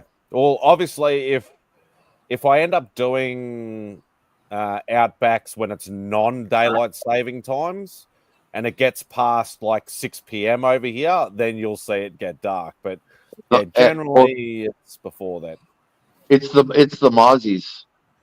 Yeah, I can put up with flies even though they're really annoying. You can just sort of chill them away. But I've literally got I got a can of spray that I sprayed my arms and my legs with.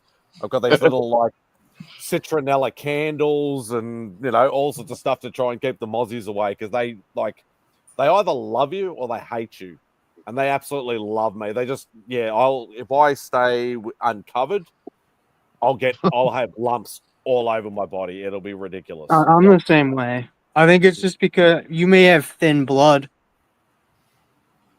No, I think it's something to do with I think sometimes you got saltier content in your skin and in your sweat. They actually like that, because I know they don't go near mum, but they love dad. They love dad, and dad. I know dad's got very salty skin from all the years of working outside and stuff like that. So I think it's something to do with that. But yeah, I hate mosquitoes. Like Oh, the one thing I miss about living in Medicine Hat, Alberta, is like I went through like an entire summer without getting bit by one mosquito. They barely have any mosquitoes there for some odd reason. Amen. Yeah, they're nuts over here, and especially obviously being summer as well. Except for one year that it rains a lot, then they all hatch. Yeah. Grass field. Oh my God, you are screwed. Bird. Like they were the worst. And like when I was in Kindersley, Saskatchewan, I lived near a golf course, and it was terrible because they were always hatching near like the water and that. So like I would walk past the golf course and I'd have to run, or else I'd be covered. What was the name of that place? Kindersley, Saskatchewan. Oh wow, that's a mouthful and a half. You can't tell who founded those places, right? Definitely like a Scandinavian. Actually, Saskatoon, Saskatchewan is the what is it? Cree? Oh, is it? Oh, okay. Well, that's even cooler then. I'm not the expert, but Saskatoon means berry, and there's berries here. Oh, okay. Yeah, they call them Saskatoon berries. Mm-hmm. I love them. And then they have the Saskatoon berry pies. Really? Mosquito sharks? What the fuck? It's like it's like a mosquito hawk, or like we call them mosquito eaters out here. Like the type of bird or something, is it? Or it looks like a mosquito, but giant, like the size of a golf ball, maybe. And they're like, they don't bite, but they eat mosquitoes. Oh, okay. I'm pretty sure that's what he's talking about. I've never heard mosquito shark, but that's what I imagine it is. Yeah, he said they kill them. So yeah, it's a giant mosquito. Like if you you bring them into your house, like if you ever have a problem. The only other thing I hate more than mosquitoes is horseflies. Oh God damn! Horseflies suck, man. They'll take a chunk right out of you. They'll literally eat you. Yeah, I experienced those. What would you rather, a wasp or a horsefly? Oh, you don't. A wasp. Like I don't like wasps are easier to kill. I feel like I'd be able to kill a wasp quicker than a horsefly because horseflies are just really quick. But if you don't kill that wasp, it's coming at you. Like wasps. The horsefly's coming at you regardless. Yeah. Like you just spot it away and stuff. The worst thing is like when you're at a beach and you're just sitting there and it jumps on the back of your neck. And then all you feel is a chunk that it takes out. Mm-hmm. I wrote in Google, do we have horse flies in Australia? It says also known as March flies or tabanids or something. Right, I've never even heard that word before. There are over 200 species of March flies in Australia. Surprise, surprise. Another reason why Sicko is not going to Australia. you don't want to mess with the wasps here though, because obviously with wasps, opposed to bees sting you. They're dead. They die. Wasps sting, and we've got the big European ones.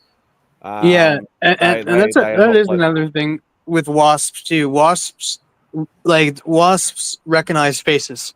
Yep. Especially if you try to swing something at them to try and kill them, they recognize to keep coming back at you. Yep. You just make Australia sound so much fun. Yeah, everybody come over here. Come over. It's funny because, like, I think as Americans, we kind of learn all of that. Like, oh, Australians so scary, because the thing is, they're not going to show as many cute and cuddly like insects. Like they're showing the ones that are like, oh my god. I'll stop you right there. I don't think there is any cute and cuddly insects. Yeah, I don't think there is either. You've never seen a butterfly? Oh yeah, butterflies. I guess so. Moth? You've never seen a roly-poly? Well, moths suck, man. Moths eat your clothing. No, that's only one kind of millions, like thousands of different moth species there are. We do have a lot of beautiful butterflies over here. I will say that. We do Well, have a and lot of that. roly polies, or I can't remember what they're really called. Pill bug, roly poly, the little ones that you pick them up and they roll up into the little ball. Oh, we call them butcher boys or slaters. I like potato bugs, are kind of cool and creepy. I don't know. I'm not totally against bugs, but it's not just the bugs. It's just like I don't like snakes. So that would be my big thing, because like you'll hear, oh yeah, they got these ones that'll chase you and shit. And I'm like, yeah, but then I've like talked to my friends and they're like, shut the fuck up. Like, how many times have I actually said, like, unless you go into the bush or the outback or you go looking for them, you will never know they're there. They will never be there. It's most of the stuff that will kill you never find it. I live in California. We have freaking diamondback rattlesnakes. Like there you go. Do you see them all the time? We've got mountain lions that literally I've seen walking up and down my road. It doesn't stop me from going out. Like here in PEI, we have snakes, but they're garter snakes. So the closest I've come to when I was a kid, we used to I'm talking like 6, 7 years old. We used to go to a place that was called Friendship Park and go catch snakes. And we'd have my buddy, this is going to sound weird, my buddy Travis, had aquariums. Mm-hmm. And we'd put them in his aquariums at his place. But the closest I've come, there was one time in Medicine Hat. We bring up Medicine Hat a lot because I lived there for a long time. There was a point where I was walking by a river and I just seen a giant ass snake. I didn't see it fully. I just seen part of its body. It was black, yellow, and red. That was scary. But when we climbed up the cliff that we were climbing up, we were walking along the edge of it. And next thing we know, a rattlesnake jumps out of fucking nowhere, cocks back, falls off the cliff. I was I'm gonna thank God. It cocked back to attack my buddy, and it would have got him in the leg. And I was just I would have had to climb down that cliff with him. That snake had one job. One job. But I've Medicine Hat is it's pretty much they have a campground called Rattlesnake. You don't go there and you don't bring a tent there. You got to go in a camper. And hey, Steph, and then they also have black widows, scorpions. I've seen scorpions there as well. But they're so dry there. There's a desert in Medicine Hat. They have cacti and everything. So that's why they have scorpions, rattlesnakes. I forget. There's a few other. The brown recluse spiders. They have there. Are you talking about Arizona?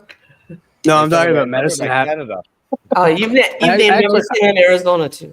I think Medicine Hat is across the border from Arizona. Okay. Yes, Stephanie can talk about some rattlesnakes. The ones in Arizona are crazy big. Yeah, I was swimming with a rattlesnake in my pool, a baby one that crawled in. And I was swimming, and I had to rush out of the pool, and then we had to kill it. Yeah, no thanks. Snakes don't bother me. Next door to me used to be the professor at the university, the science professor, and he had snakes in his basement. So when he went on vacation, I was the snake babysitter with my brother. So he would bring the cages over to our house, and we would watch them. So they would come over to our house and we would feed them, and the friends would come over. We let them out of the cages and we'd have them crawl all over us and everything. And one of them broke through the cage at night and got loose in our house. So my parents were like, you need to find it. Well, we found it in our parents' bed, which was great. So we found the snake. And then I went to this scouting thing with my kids, and they had that, the big snake Britney Spears has, in that video. And they said, does anyone want to wrap the snake around them? I said, me. So I wrapped the big snake around myself and had the whole thing. The albino boa constrictor. The big thing, yeah. So snakes, I mean, I will pick up a snake and wrap it around me and do all that stuff. Snakes don't bother me, but spiders or hold a tarantula in my hand, heck no. But me and a snake, I can handle a snake. Yeah, I'm with you, Christina. I just don't like bugs. I don't like anything small that can crawl all over you. I don't like that. Yeah, I don't like chiggers, mites, mosquitoes, tiny things. Mhm. Tiny things are scary. You get scorpions in Arizona, wouldn't you? Oh, we got a lot of scorpions here. Yeah, Except I was gonna say, you'd have a lot where of I live, scorpions. though, and I have 4 cats. I'm like, I hardly ever see a scorpion. Oh no! Because my cats will destroy a scorpion. Yeah, I was going to say in scorpions, I know that it's actually the other way around. It's actually the smaller the scorpion, the more deadly it actually is, because the bigger ones not as venomous. Right. Yeah. Oh, leeches, no thanks. Oh no. No, I'm good. Yeah. No. No, everybody's going to start getting like itchy backs and stuff now. I know. They're going to start feeling weird stuff. I would rather see, because I don't like I said, I don't like snakes, so I would much rather be scared of snakes than the creatures that you can barely see. Like, Tate, have you seen the Viking show? Vikings? I have not. Okay, because at the end, spoiler alert, some guy dies in a pit of venomous snakes, and it's amazing. It's an amazing scene. That doesn't it's more like, yeah, that doesn't bother me so much. It's more in real life, or if I'm watching shows about like the real snakes, like Christina was talking about a basement full of snakes. That's a freaking nightmare. Yeah, no to the snake. I mean, if they're in a cage and you know they're not venomous, and there's a trainer and you know that they're okay, I mean, that's fine. I mean, if you see one in a wild or something, I mean, no, it's a whole different thing. But yeah, I had a snake in college called Virgil, and this was before. This was okay when it was live feed the mice, right? Oh. So every other week, like all my friends would gather around the tank and watch him eat, and stalk the prey and then strangle it. But when they shed, when they're blind, and you have to keep dropping the mouse on its head so they can feel it because they can't smell and everything. And you have to do it to where you can feel. Yeah, that was interesting. It reminds me of the movie Road Trip, when they it was a Tom Green or whatever had to stay back. And he's like, "Can I feed your snake? Can I feed your snake?" And it's like he's trying to coax him to eat the snake, the snake to eat the mouse for like 2 days, and then he eventually gave up, and it ended up bloody latching onto his hand, and then he starts like swinging it around the freaking room and shit like that. It was hilarious. So I just looked it up. Montana is across the border from Medicine Hat. Right. Oh, okay. There's nothing across the border from Arizona except Mexico, maybe. There's Colorado, California. That'll count. Those are whole nother countries. I mean, you're talking about Utah, whatever. Definitely no Canada. Aaron was born in Montana. I keep threatening my wife. I'm like, that's where we're gonna move to. We're gonna move to Montana. We're gonna get me, we can sell this house and buy a mansion in Montana with 20 acres to spare. You probably could. Like, you're gonna live there by yourself, brother. That's what she said. Just come to PEI. Like nothing exit plan, Jim. Yeah, it's my exit plan. When the world goes to shit, I'm gonna be living in Montana. All right. Just come to PEI. Nothing will hurt you here. There's nothing poisonous here at all. I like your decorations behind you, Christina. There's nothing there except. And look, I brought hats and blowers for everybody, but you got your own hat. You look very festive. Look at you. Yeah, well, I just quickly, put this on, and I have a hat left over from last year, so. You look so festive. You're a spark. Look at your outfit. Look at it. Look at you. Are you going to a party or anything tonight? No. Oh, well, welcome here. No, I'm just a stay-at-home person. So. Amen. We're here to the best party ever. Yes. On this side of the world. On this side of the world, the most party I'll be doing all day. Yeah. Well, Hojo, I'm in Virginia too. So Go to a party? Are you crazy? Yeah. Yeah. Haven't done that. I'm too old for this shit. Yeah. I always find New Year's Eve to be a big letdown. It used to be fun when you're younger and you do dumb shit and you don't care about the consequences and whatever like that. But now it's just like, nah. You know, Well, it's like all the way till 12. Really? I'm gonna sleep by 10. I mean, I don't want to. If you're surrounded by some good friends or loved ones, just small groups or something like that. Yeah, that's nice. Yeah, no, Christina's got the idea. yeah. And you don't wake up the next morning being like, "Oh, what did I do last night?" Yeah. And the exercise class, they asked everyone together. Here's going to be up to midnight, and I was like one of the only people that raised our hands. Everyone else is like, "We're going to bed." I'm like, yeah. Come on. Hey, Christina hasn't been to sleep yet. I haven't slept yet, but that's okay. What is sleep? What time is it where you're at, MadSpidey? We have 55 minutes to go before midnight. Okay. So it's 11:05 p.m. And what is everyone else's times right now? 7:05 in the morning. That's a complicated question. 4:05. 8:06. 5:06 p.m. here. Tate, just look at the clock, sicko. Yeah, it's 4:06 here. My clock says a bunch of different time zones. Like I've got MadSpidey's time zone. I've got Perry's, like people I work for, different, because they'll be like, yeah, I'm starting at this time and I'm done at this time, and that doesn't mean jack shit to me unless I know like what time zone you're in. So Arizona doesn't have time zone change. They're thinking about getting rid of it. What do you feel about that? Yes, please. Yes, please. Yeah, it's nice to not have to worry about it. Mm-hmm. Make my pizza. What's on the pizza? Does it matter? That sounds good. Pizza. There's pineapple on that pizza. Be honest. Yeah. Does anybody get anchovies on their pizza anymore? No.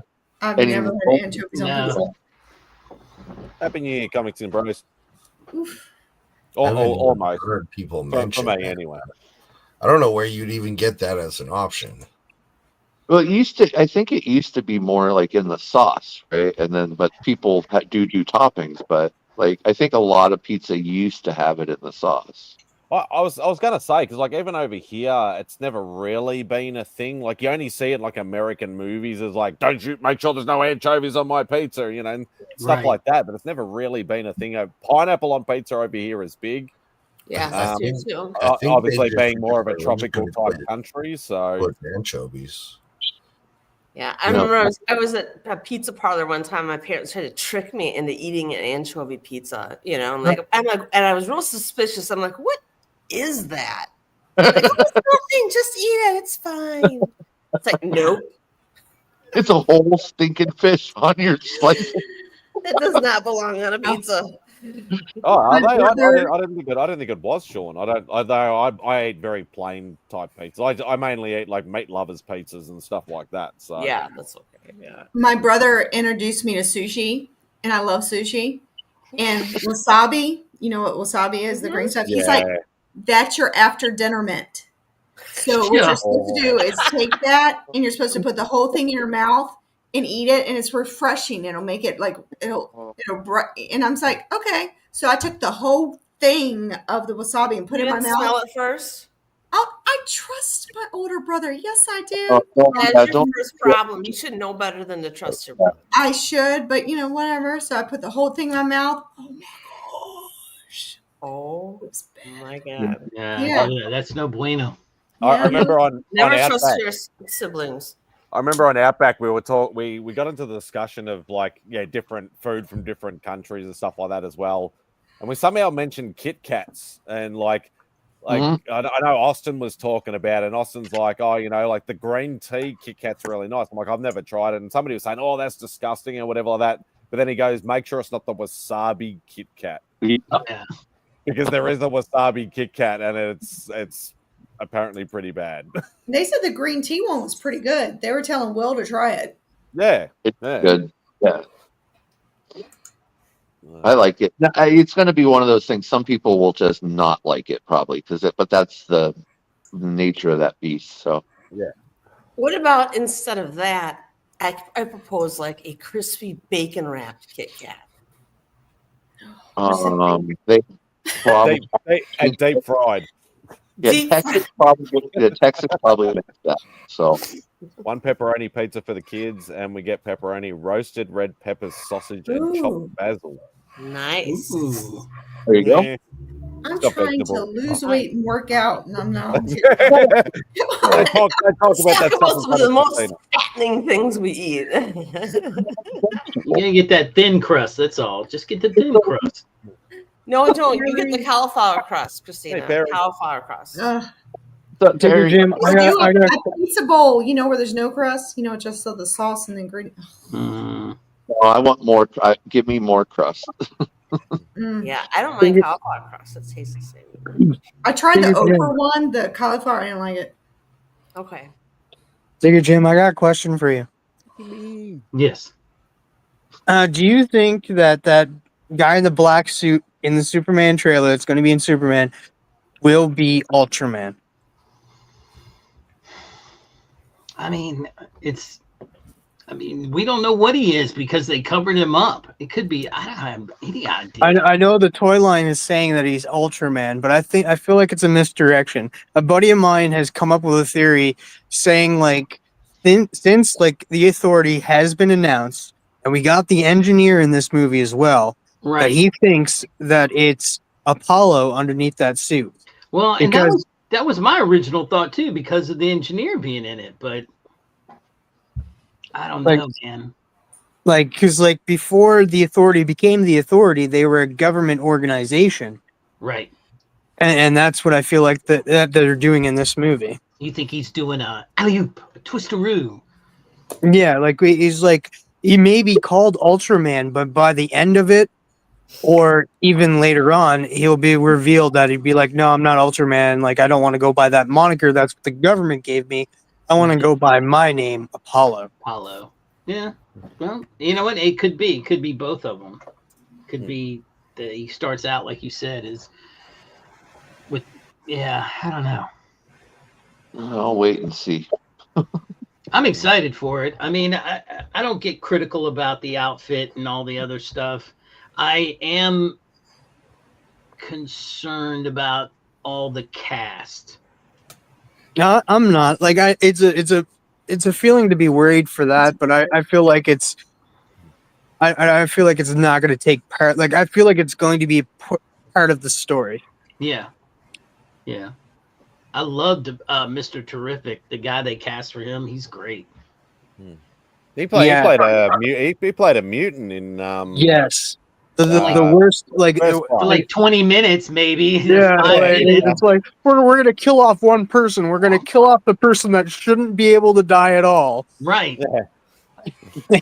that pit, like I really liked that. That's the only part of the movie that I did not like. Yeah. I really liked First Class, but Darwin, the guy that can adapt to anything, is the guy that dies. No. Yeah, I thought that was bad too. I'd rather seen the butterfly girl get whacked.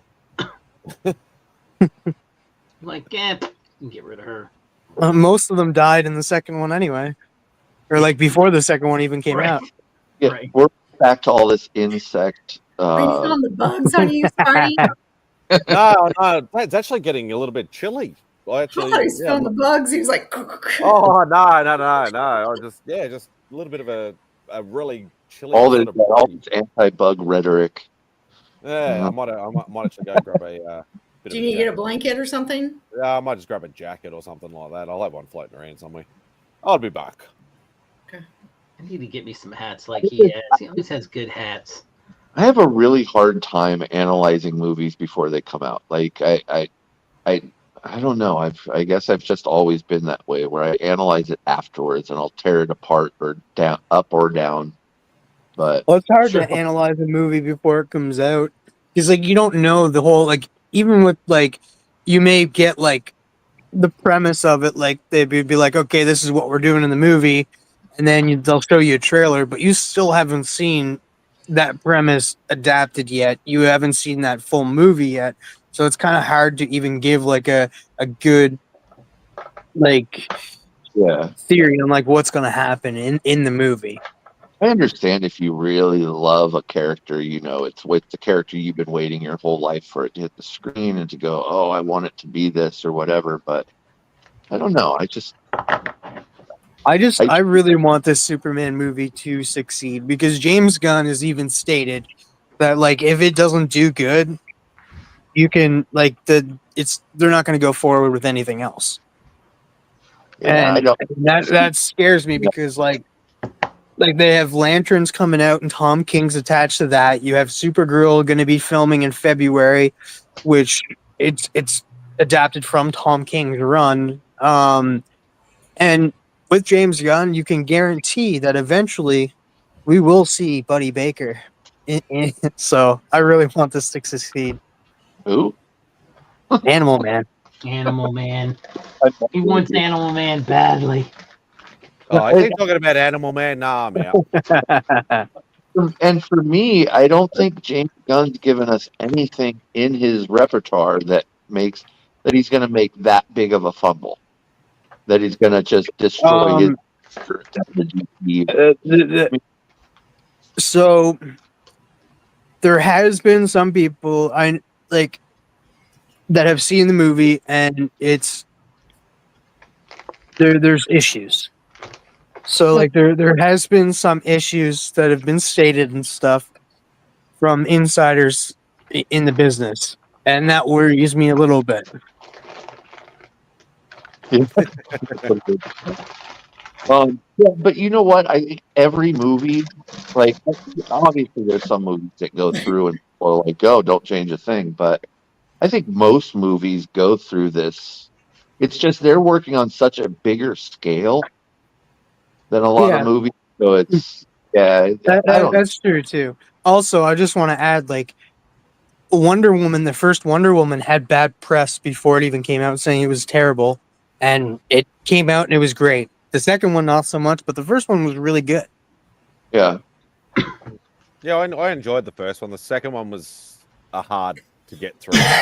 It was really hard to get through.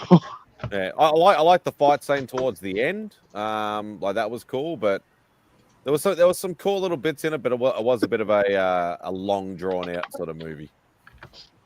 I like Nora's statement. Test screening is 50-50, and if it's you can't tell nothing from that.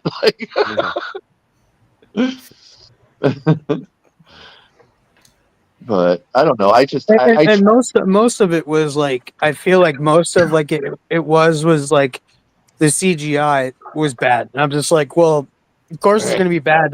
They haven't done the finalization yet on it because they'll before they do any finalizations on CGI and stuff, they always wait and see if they have to do research first. Yeah. No, I don't know. I don't know. I guess if I looked at it like where I was picking everything apart, I wouldn't enjoy half the stuff I enjoy because I just or listen to people's critiques that are like, like I said this the other day, but like Madam Web, okay, I got a consensus on that one. I didn't need to see that, but then again, they have enjoyed it. I never know because I enjoy a lot of the movies. Like me and Simon have talked about this before, enjoying stuff that I liked Morbius. I think it was a great movie. I'm able to go, okay, this is a Spider-Man adjacent movie. Like it doesn't would I like Spider-Man in it? Sure. I can guarantee you won't like Madam Web. There was no story there at all. It was. I liked that they brought some new Spider-Man, orientated or Spider-Verse characters to the MCU or to the to the movies and things. That was about the only thing that I liked about the movie. And like I've said it a million times, I try to find the silver lining in everything, and just try and find just even a little 5-minute segment in a movie that everybody hates or that even I hate, will make me have some kind of enjoyment, and you're not wasting your time or your money or whichever. But but Madam Web was a hard one to try and try and find that somewhere. So, which is a shame, but you know, I'm trying to remember too that these are all choices. We choose what we're gonna watch, and choose to stay through the whole movie. That's your fault. Like if it's bad, I'm leaving. Like I'm not gonna do it. I think Jared Leto did great as Morbius.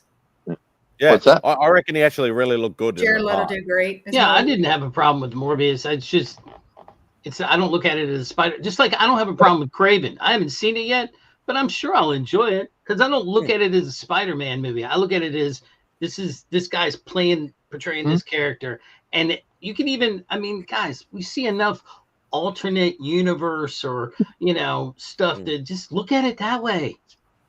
People are ragging on it because the whole origin story is ridiculous. I'm like, it's an alternate universe. Leave it at that. Put that in your knucklehead, in your head, and just go with that. And it's like what I've said before. Like I've said it a million times.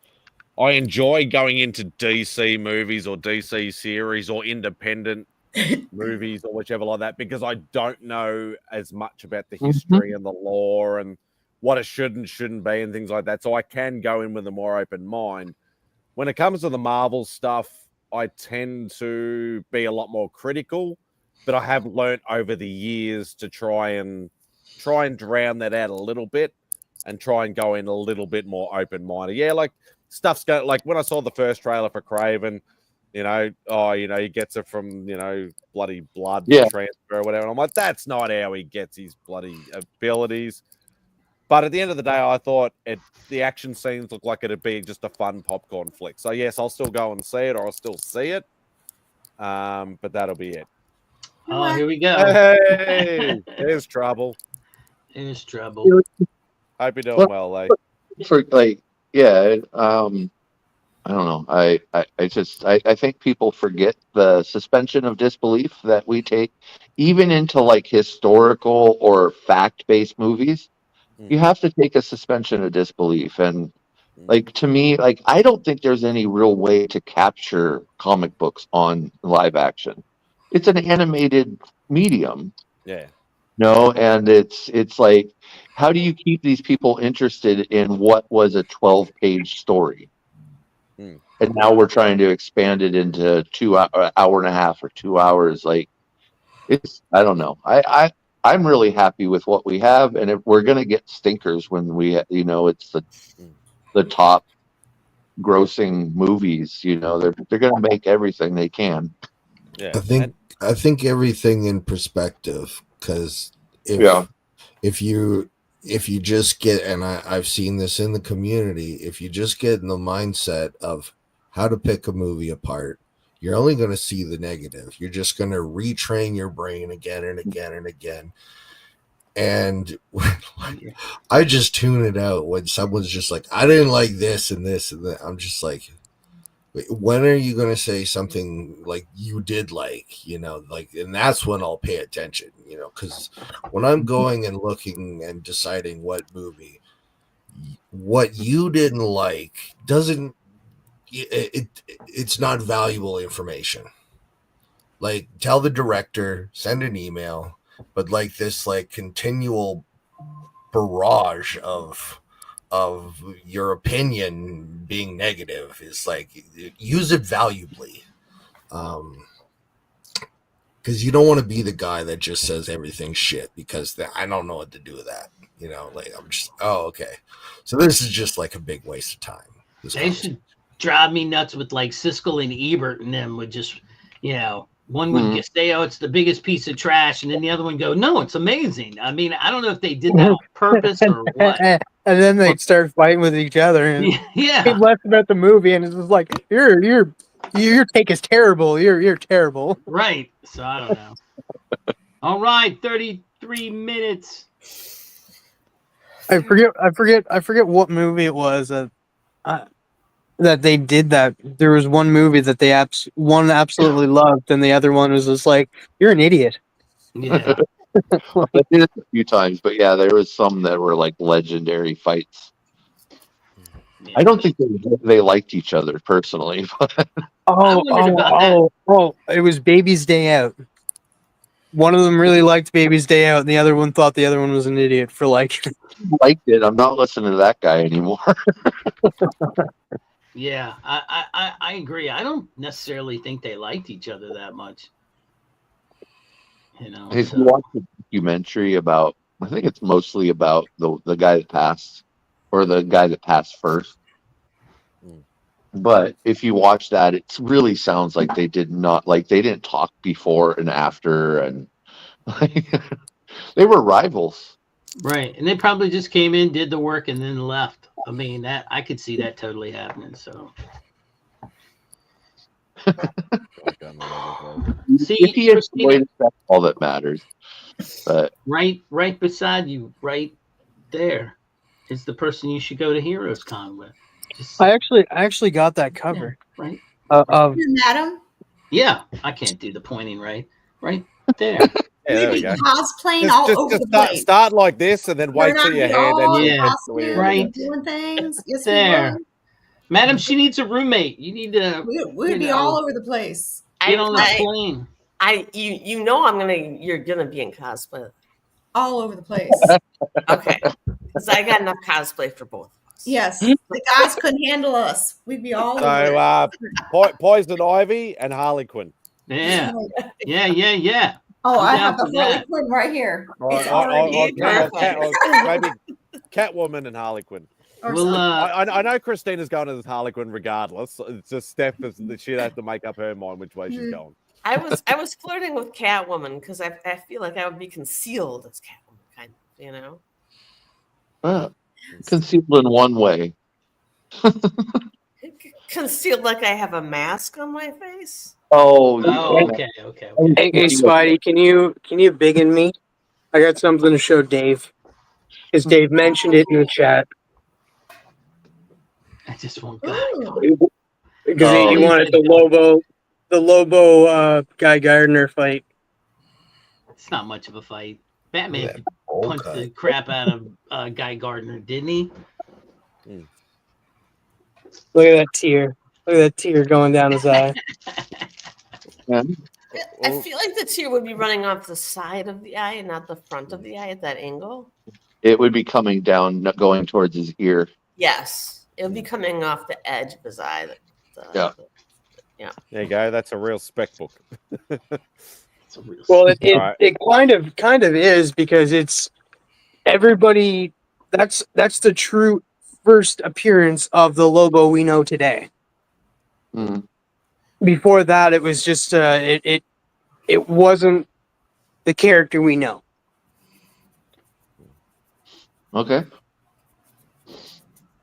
If that makes any sense, probably doesn't, but oh well. In his first appearance in the Omega Men or whatever was that was more of like a slaver or a trait, like a bounty hunter, where he didn't become funny until a little later. Yeah, it's just like how Joe Kelly redefined Deadpool. Right. It's probably when Simon Bisley took over that he became a bit more funny. Biz had especially with the art, like the way we look at him, like looking.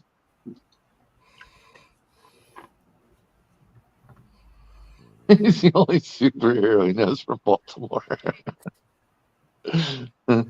So I don't know like next to nothing about Green Lanterns and all that sort of stuff. And I'm actually being a fan of DC. I don't know anything about the Lanterns. You can be quiet. I always thought Guy Gardner was like the goofy, stupid like Green Lantern. Yeah. I don't know whether that's true or not, but that's what I see it from. He's more of like it's more of a dick. Like people like you get in trouble or something and be like somebody would save you in that, and he would be turn around and be like, why'd you do something wrong in the first place? Kind of deal. Like he's an arrogant SOB. Yeah. So he's a douche. Yeah. Yeah, there we go. Guy Gardner was a dick. There we go. Okay, so he's still like a powerful Green Lantern. He's just a dick. Yeah. Okay. Yeah, he has a fan base though. Like It's annoying. he may be considered the worst Green Lantern out of the Green Lantern Corps, but he does have a fan base. Like the buddy I was just talking about that had the theory about Ultraman being Apollo. He's a huge Guy Gardner fan. He's excited to see Guy Gardner in this movie. Well, I suppose if certain characters, especially I would say heroes, even anti-heroes, if they didn't have enough of a liking or a following, then they would probably get killed off and not brought back. In theory, anyway. But you know, still Green Lantern. Dave, you said no, it was in Justice League. That was Justice League International I was showing. I think he was talking about there was a reverse cover where Guy Gardner is holding Lobo, I guess. He's just when the character became what he is today. Oh, okay. No, I think it was comic. What did Comics Embrace say? I have both of the JLA International has Guy over Lobo, makes a great 2 cover set. Okay. I got a question for you guys. Fire away. A comic book series that you don't want to buy that's still good, so you buy it. Like a character you're just like never was big on this. Marvel in general. Marvel in general. Yeah, I don't buy Marvel at all. New books, but Marvel has been exceptionally bad. I would definitely wouldn't. So it has to be a good series. You said something you're enjoying reading of a character that you wouldn't usually buy.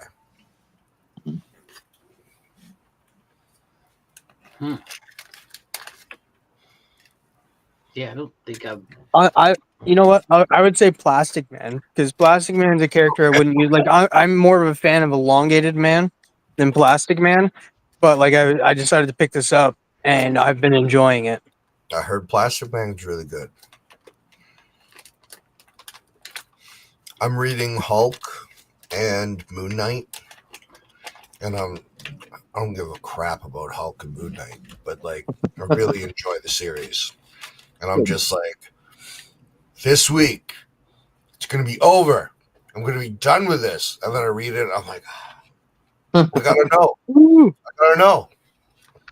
I gotta give these suckers more of my money.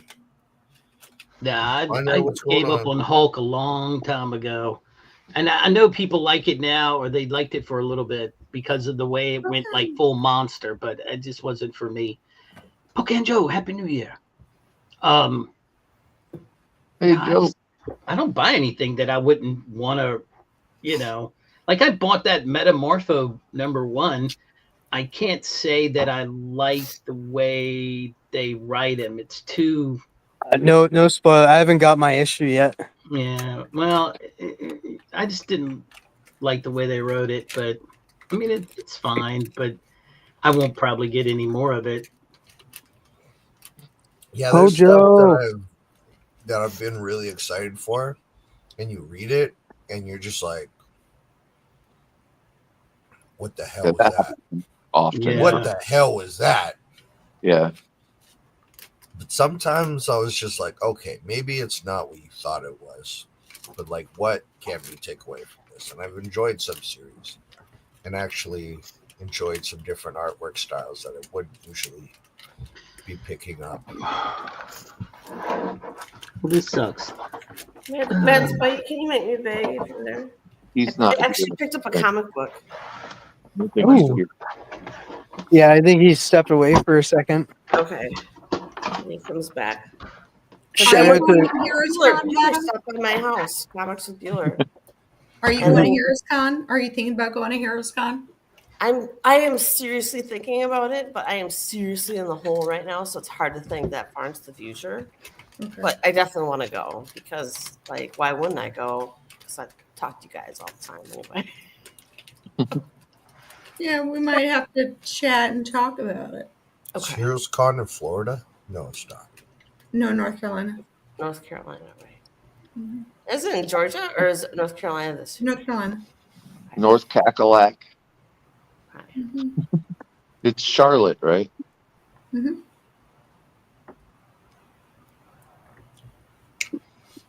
Yes, it is. I want to agree with you guys on the whole Hulk thing. I really want to say it's crap. I'm all about meeting everybody. That would be a lie. Because I mean, I hear it's comics. I mean, there's not many celebrities there. It's just comic stuff. But it's like I'm there for meeting.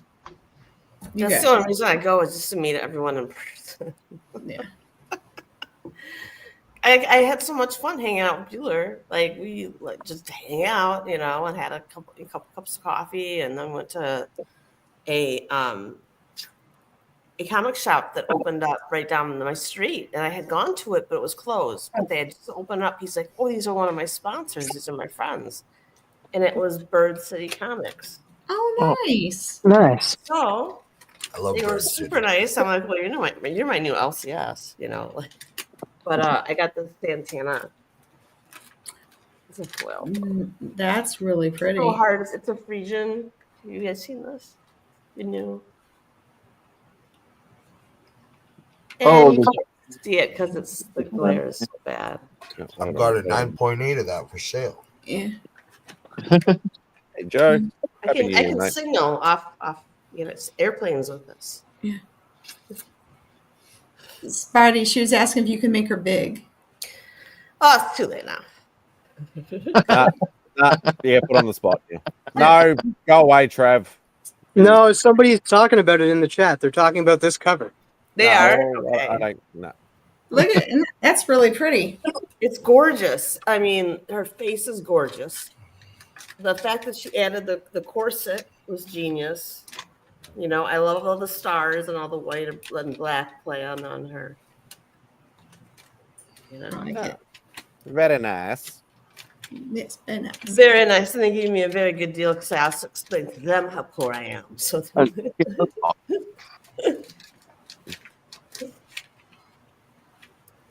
Nice, Hojo. Congratulations, bro. That's awesome. No, Hojo was talking about Animal Man issue number 5 being the best cover, and I had to show him the cover. You and your Animal Man, you're obsessed. Well, no. He brought it up, not me. You just piled on, didn't you? Well, no, I had to show him the cover. Yeah, no, I think I think whoever's like, I know you started talking about heroes again. I'm like, I know you're all gonna have fun, and you're all gonna. I know Chris Data's a little bit. You're a little bit tentative about it, but I think you'll thoroughly enjoy yourself. You can always. How many cans have you been to, Christina? You can con Krista. You can con Steph into going with you, I reckon. Yeah, we can talk about it. Could you all do me a favor about Heroes Con? Could you not? No, well, yes. Could you not bring it up when Papa's around? Because Papa can't go, and it really upsets him when he would talk about it.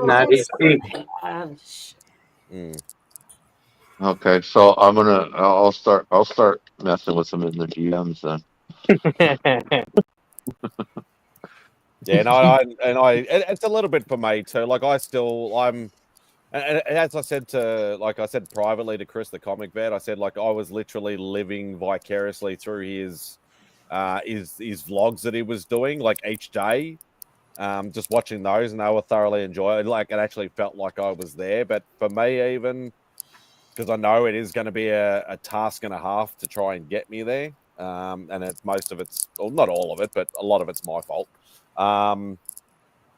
But it does feel a little bit like, almost exclusive to all you guys, and it does feel a little bit shit sometimes. Like I don't mind people talking about it, don't get me wrong. I'd love to see everybody else happy and stuff like that as well. But it does, sometimes it does feel a bit shit that I can't get there. Yeah, you do feel left. I feel you there. there, Yeah, Matt you Spidey. feel like you're left out, basically. Yeah. You're left you're out. on the outside. Yeah. It sucks though, because you're just like I could, like, I wish I was there, and that, like, yeah. Yeah, it's not like, oh, I'll just drive there, or I'll just catch a 45-minute flight there, or I've got to go across from the other side of the country. It's going to cost me $300. I'm like, Yeah, don't even go there. Don't even go there. Yeah, right. Yeah, so I've never crossed the border yet. I plan to eventually, but like I've never crossed the border, so that's a fear on its own.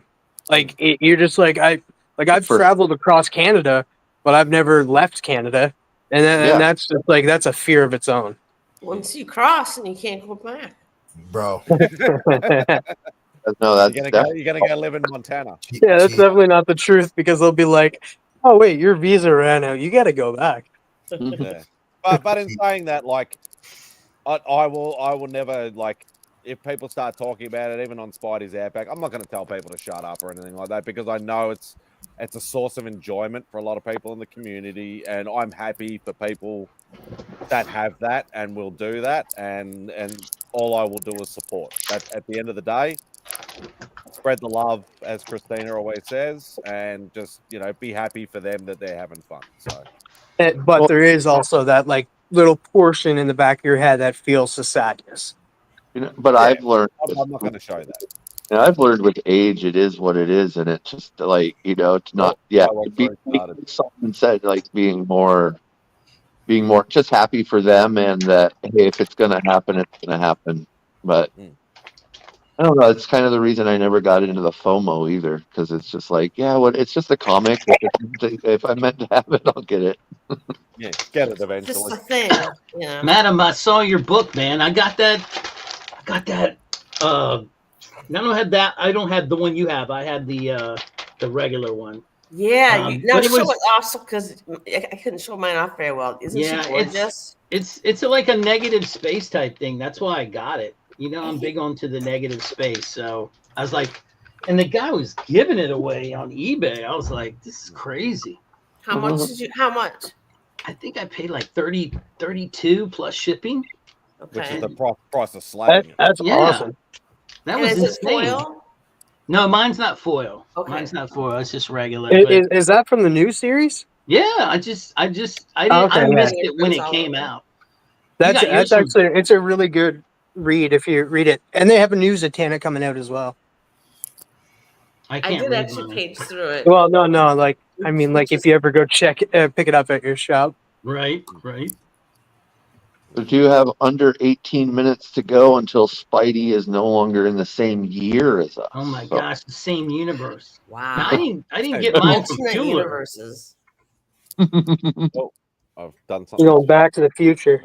What have I done? I've done something to my screen. Oh, no. What have I done? My friend has a DeLorean. And he took me to the airport when I had to go back to the airport last summer. So I got to ride in the DeLorean with him, and every single person would whip their head around and be like, yeah. Nice. You should have jumped right in and go, where is your flux capacitor? That's exactly what I did. That's the first thing I said was, where's the flux capacitor? Did you ever tell Papa this story? Papa's a huge Back to the Future fan. Is he? Oh yeah. My God. Yeah, I'd look for some missed one of my good friends has a DeLorean. I can't imagine. I mean, you can't get parts for that anymore. Like, what? No, it's super hard. He said too, because it needs work. He got it from his dad, and he said, It's so hard to get parts for this. I mean, I would think you'd have to get some like custom stuff done, or just put in a totally different type engine, because I mean, they probably do reproductions of the parts. Yeah, I think they'd have to. Yeah, at this point, because it was I don't think many were sold either. Like, it's a pretty limited number that were actually purchased. I'm gonna look it up now. Before he got busted. So. Oh my gosh! But it made a name for that car in that movie, man. So after that movie came out, so many people were like, I gotta give me a DeLorean. I know. I gotta go back in time. You idiot. We'd stop at the gas station and we get to open the door up, Yeah, man, sure. Like I'm getting out of a spaceship. You know. Have you guys seen the new like the new Tesla truck or SUV or whatever? Man, that thing pulled up beside me the other day and I was like, this thing looks like something from out of the 70s. It looks like a refrigerator.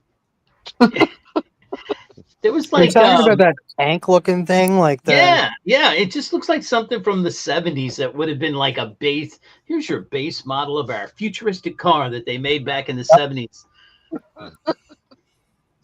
Okay, as many as 6,000 DeLoreans may still exist as of 2023, but they made 9,000 of them. It's still, and then stopped making them because they had such bad issues. Yeah. Yeah. Well, and the create the Dells. Well, from what everybody tells me, they could never even get to 88 miles an hour. So obviously everybody was trying to get them there, and they probably broke them all. Yeah. Well, and you know what's the perfect proof of that, Jim? Is it was in a 1985 movie called Back to the Future. So right. Oh man.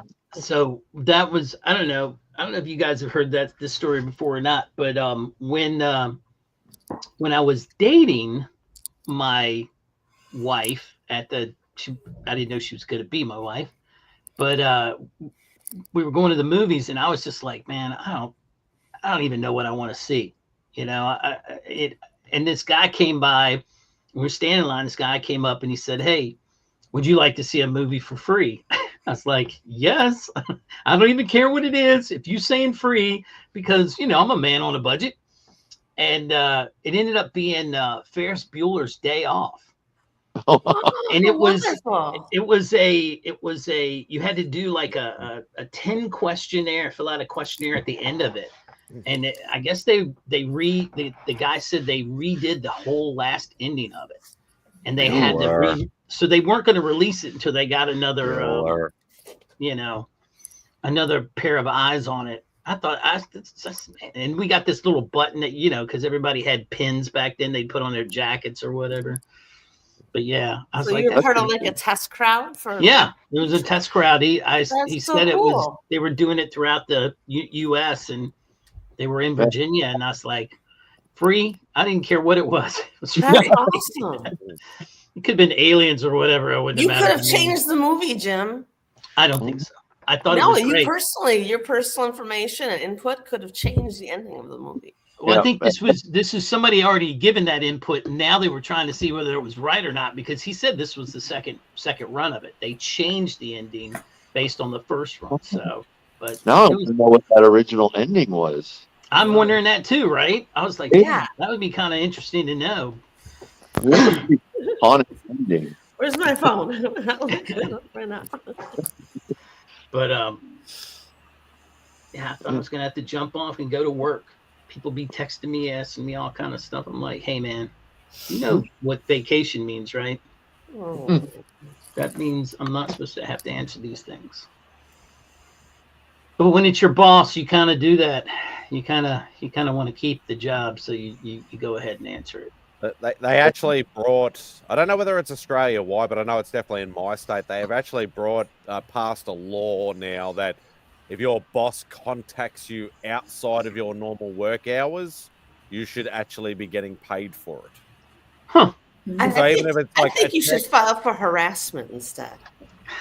Like whether it's a text or a phone call or anything like that, then you should legally be getting paid for that time. Damn, that'll never happen here. I can tell you that. This got rid of a lot of my problems with people and boundaries. It's just like, all right, text me. I'm not getting it. Yeah, you don't have to phone. Text me your feelings, bro. 5, 6. Right. No, it's all good. It wasn't a hard question. I just surprised that he didn't have that information himself. Yeah, we live in Maryland's a right to work state, and you know, pretty much means if they don't want you to work, they'll just, you know, you're done. Like they can let me go anytime they want. They don't have to have a reason. They can just do that. That doesn't That's sound not right. good. Yeah, That's it's the same a with weird. Arizona too. We have a right to work state. Yeah, it's not my favorite thought, but you know. So do they not have unfair dismissal or over there, or? No, not if it's been passed as a right to work state. It's not. It's. That sounds shit. That needs to be changed. Yeah. Well, and every state is different because not every state has that. But that's all right. Yep. At the same time, I can just wake up one day and say, I'm done. It goes both ways. I mean, so you don't have to give notice or anything like that. You can just say, I'm done. Here's my resignation and walk out. Or... I can do that in any state. That don't matter. That's my own personal choice. I'm burning that bridge for sure. But if I go, holy shit, I got 6 of the 6 numbers in the lotto. Do you think I'm going back? I'll make a phone call. I'll say, hey, I won the lottery. Good luck. You. See you later. And that's the end of that. No, I actually like my boss, so I wouldn't say that. But I would definitely let him know. You understand I won't be coming back, and don't try to look for me or whatever. Well, you would not tell him you won the lottery. No, I wouldn't. I would just say, hey. My advice would be don't tell anybody. I'd come into some. Well, I probably wouldn't call anybody for like the first month, but I would definitely call them and say I'm no longer going to be working there. Yeah. And you can do that anytime. I mean, it goes both ways. So. I always said that I would always do the right thing. Like I'd always say, look, because over here we have to give notice. So sure.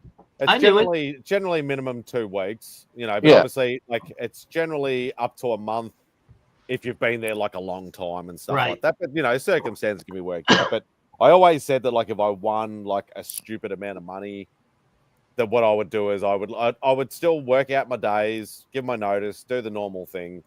But then what I'd do is I'd start doing all the stuff that I've never done before, like mainly the travel thing.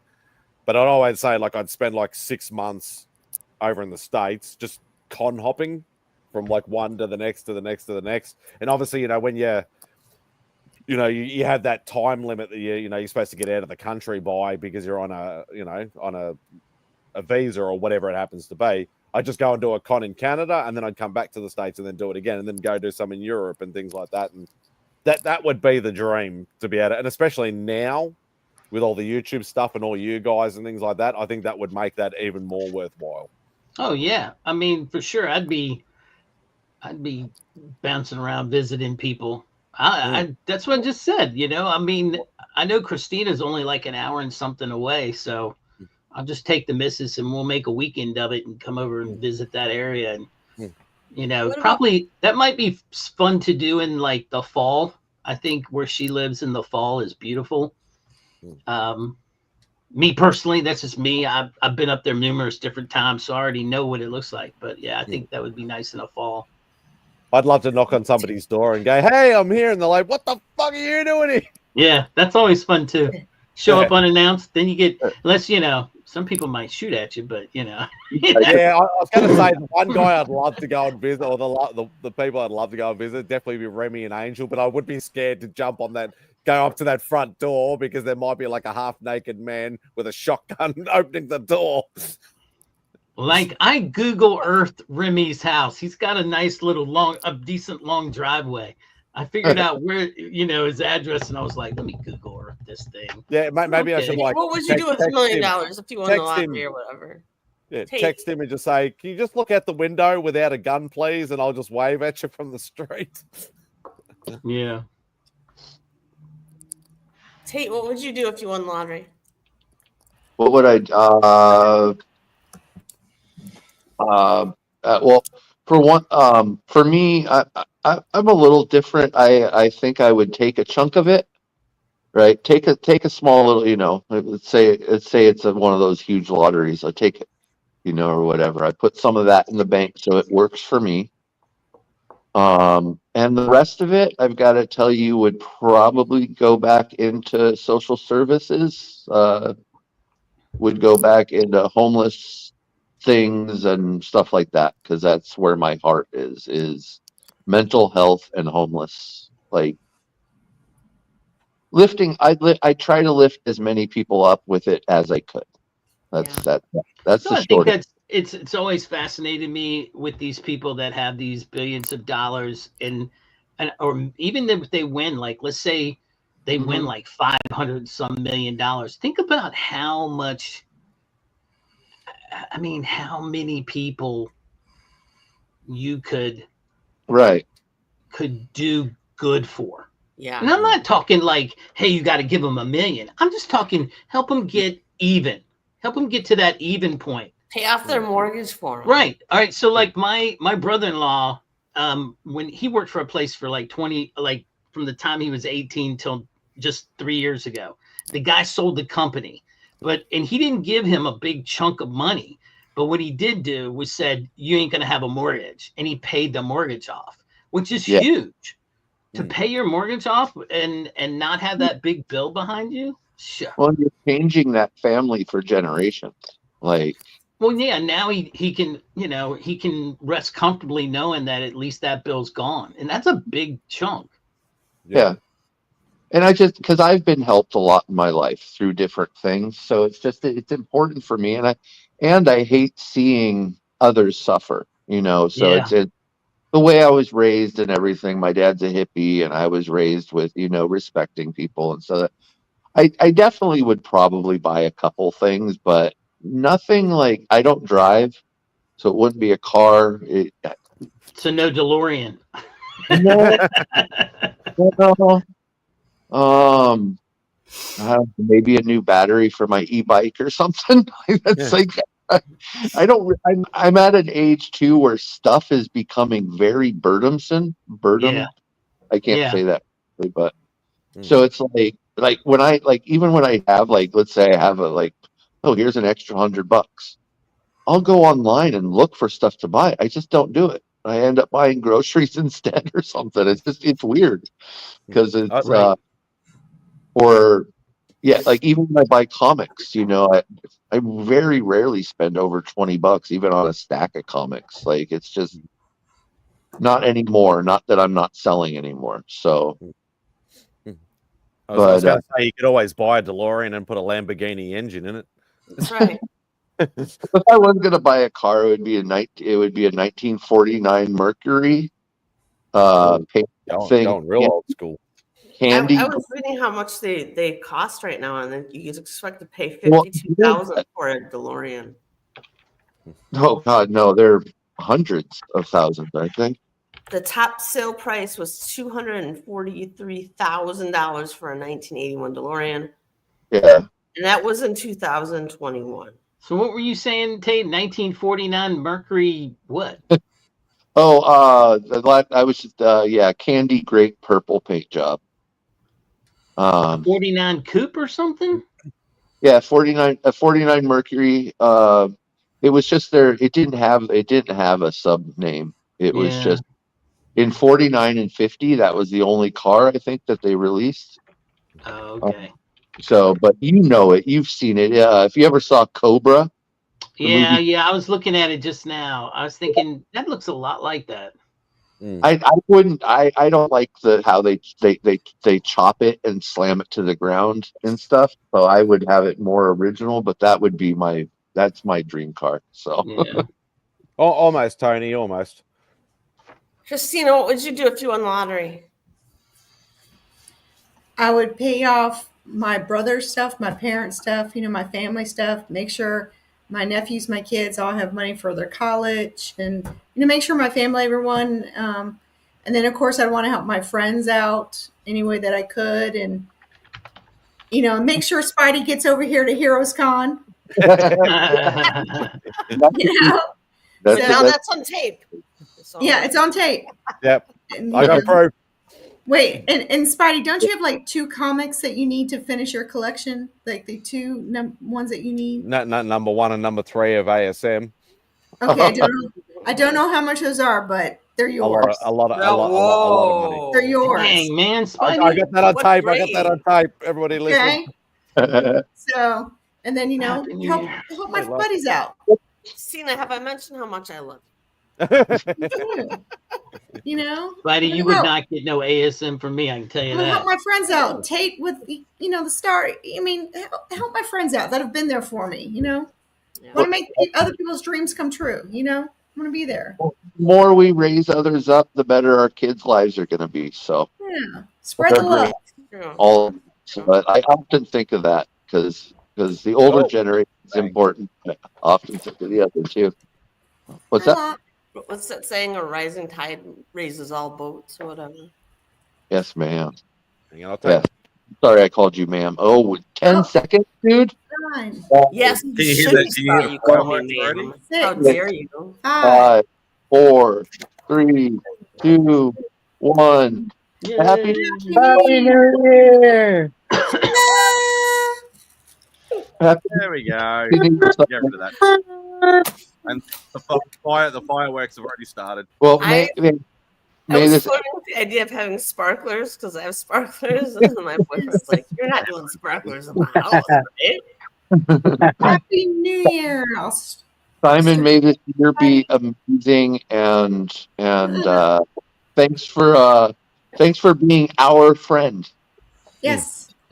I am the honored one. I am the honored one. Yeah, lots of love. As in, I'm honored to be all your friends. So don't make me cry, you bastard. Let's all cry now together. Hey, Simon. Australia. I love you, man. I'm waiting for the smartass comment here. Yeah, go on, Trav. I love you, man. I love you too, brother. Aww. I think that's the first time he's ever said something nice to me. That's been public. I get nice DMs from TM on odd occasions, but generally in public, he's usually an ass. Oh, that one was loud. When we're out in public, I'm an ass to you, but in private, I'm nice to you. Happy New Year to you, Dave. And again, thank you for coming in and being our friend. You know. Dave is. I was still to this day. I've said it a few times. I'm going to claim the fame of introducing Dave to the community. I am still going to take that mantle of doing that. But I am glad it is part of our thing. He is another very, very kind and generous soul. He is a beautiful man with a beautiful soul, and I'm glad he's part of our community. Yeah. Does anybody have any resolutions for the new year? We tried that earlier, and everybody went, "Yeah, our resolution is not to have resolutions," or something like that. We're too old to have resolutions because we're too jaded and bitter at this point. We know we're never going to follow through. As my mum would say, bitter and twisted.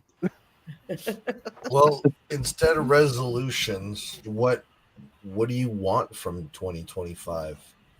If it could go your way, what's it going to be? Oh shit! I can actually say that one.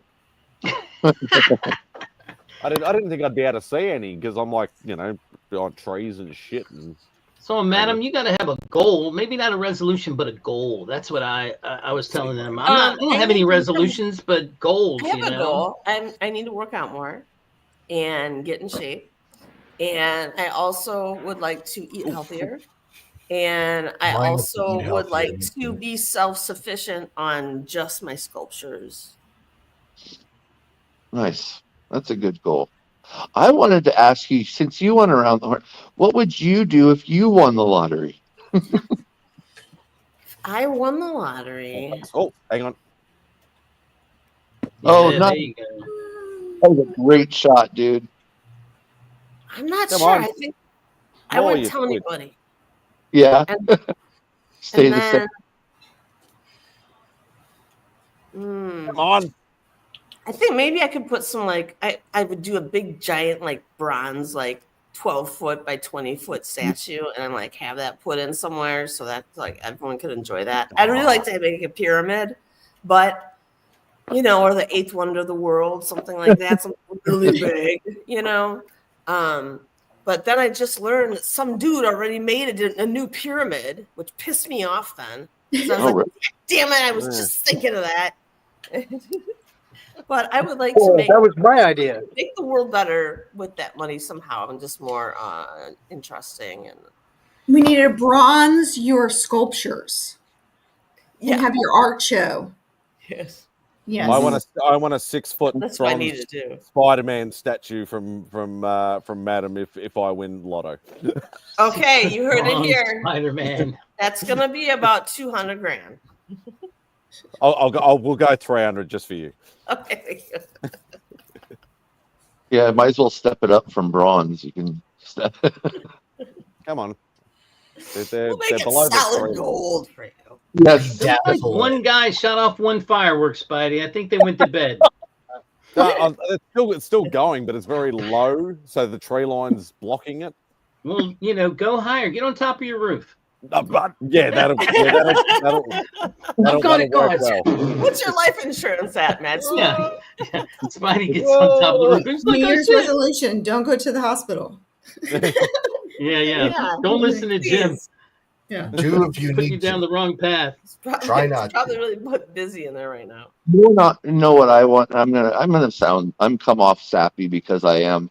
But what I want is more people to communicate this year and just freaking have conversations and work shit out. Positively. Yeah. Oh, not as much community drama. Is that what you're saying? Don't go yelling at more people. Yeah, no, I mean, have like talk to each other, because you'll find that we all have so much in common. And and the thing is that you don't have to walk away from somebody hating them, even if you disagree. So, because it's hard to watch. It's hard to watch our society some. So, that's my goal. I will get off of it, and you guys can get back. No, man, don't. There's enough shit in the world with wars and Yes. and racism and bigotry and violence and things like that. Like, even if we can just put 1% positivity into the world, it makes the world a difference. Oh yeah. At the end of the day, that's what we got to do. A ripple, pebble effect. Yes. Yeah. Mm-hmm. I used to have these cards I made up, and it said random act of kindness. On the back it said, you've been awarded a random act of kindness, please pass this card on, right? And when I'd go through McDonald's or something, I would like pay for the person behind me, and I'd make the cashier give him the card, right? And I didn't want to thank you. I just drove off, right? And I was doing that for a little while because it felt good, and it made me think like that little card is going to sit in their car until they do something good. It's a little reminder. Who knows how far that little card is going to go and travel? Do you know what I mean? Yes. And so when I went to McDonald's like a couple months later, I was like, "Oh, here, could you give this card? I'm gonna, And someone was like, "Where are these from? I've been seeing these all the time." Stephanie started a trend. So the ripple effect is real. I like to think that was the same card that they're seeing over and over again, like that it kept. I made like a pack of them, so give them out.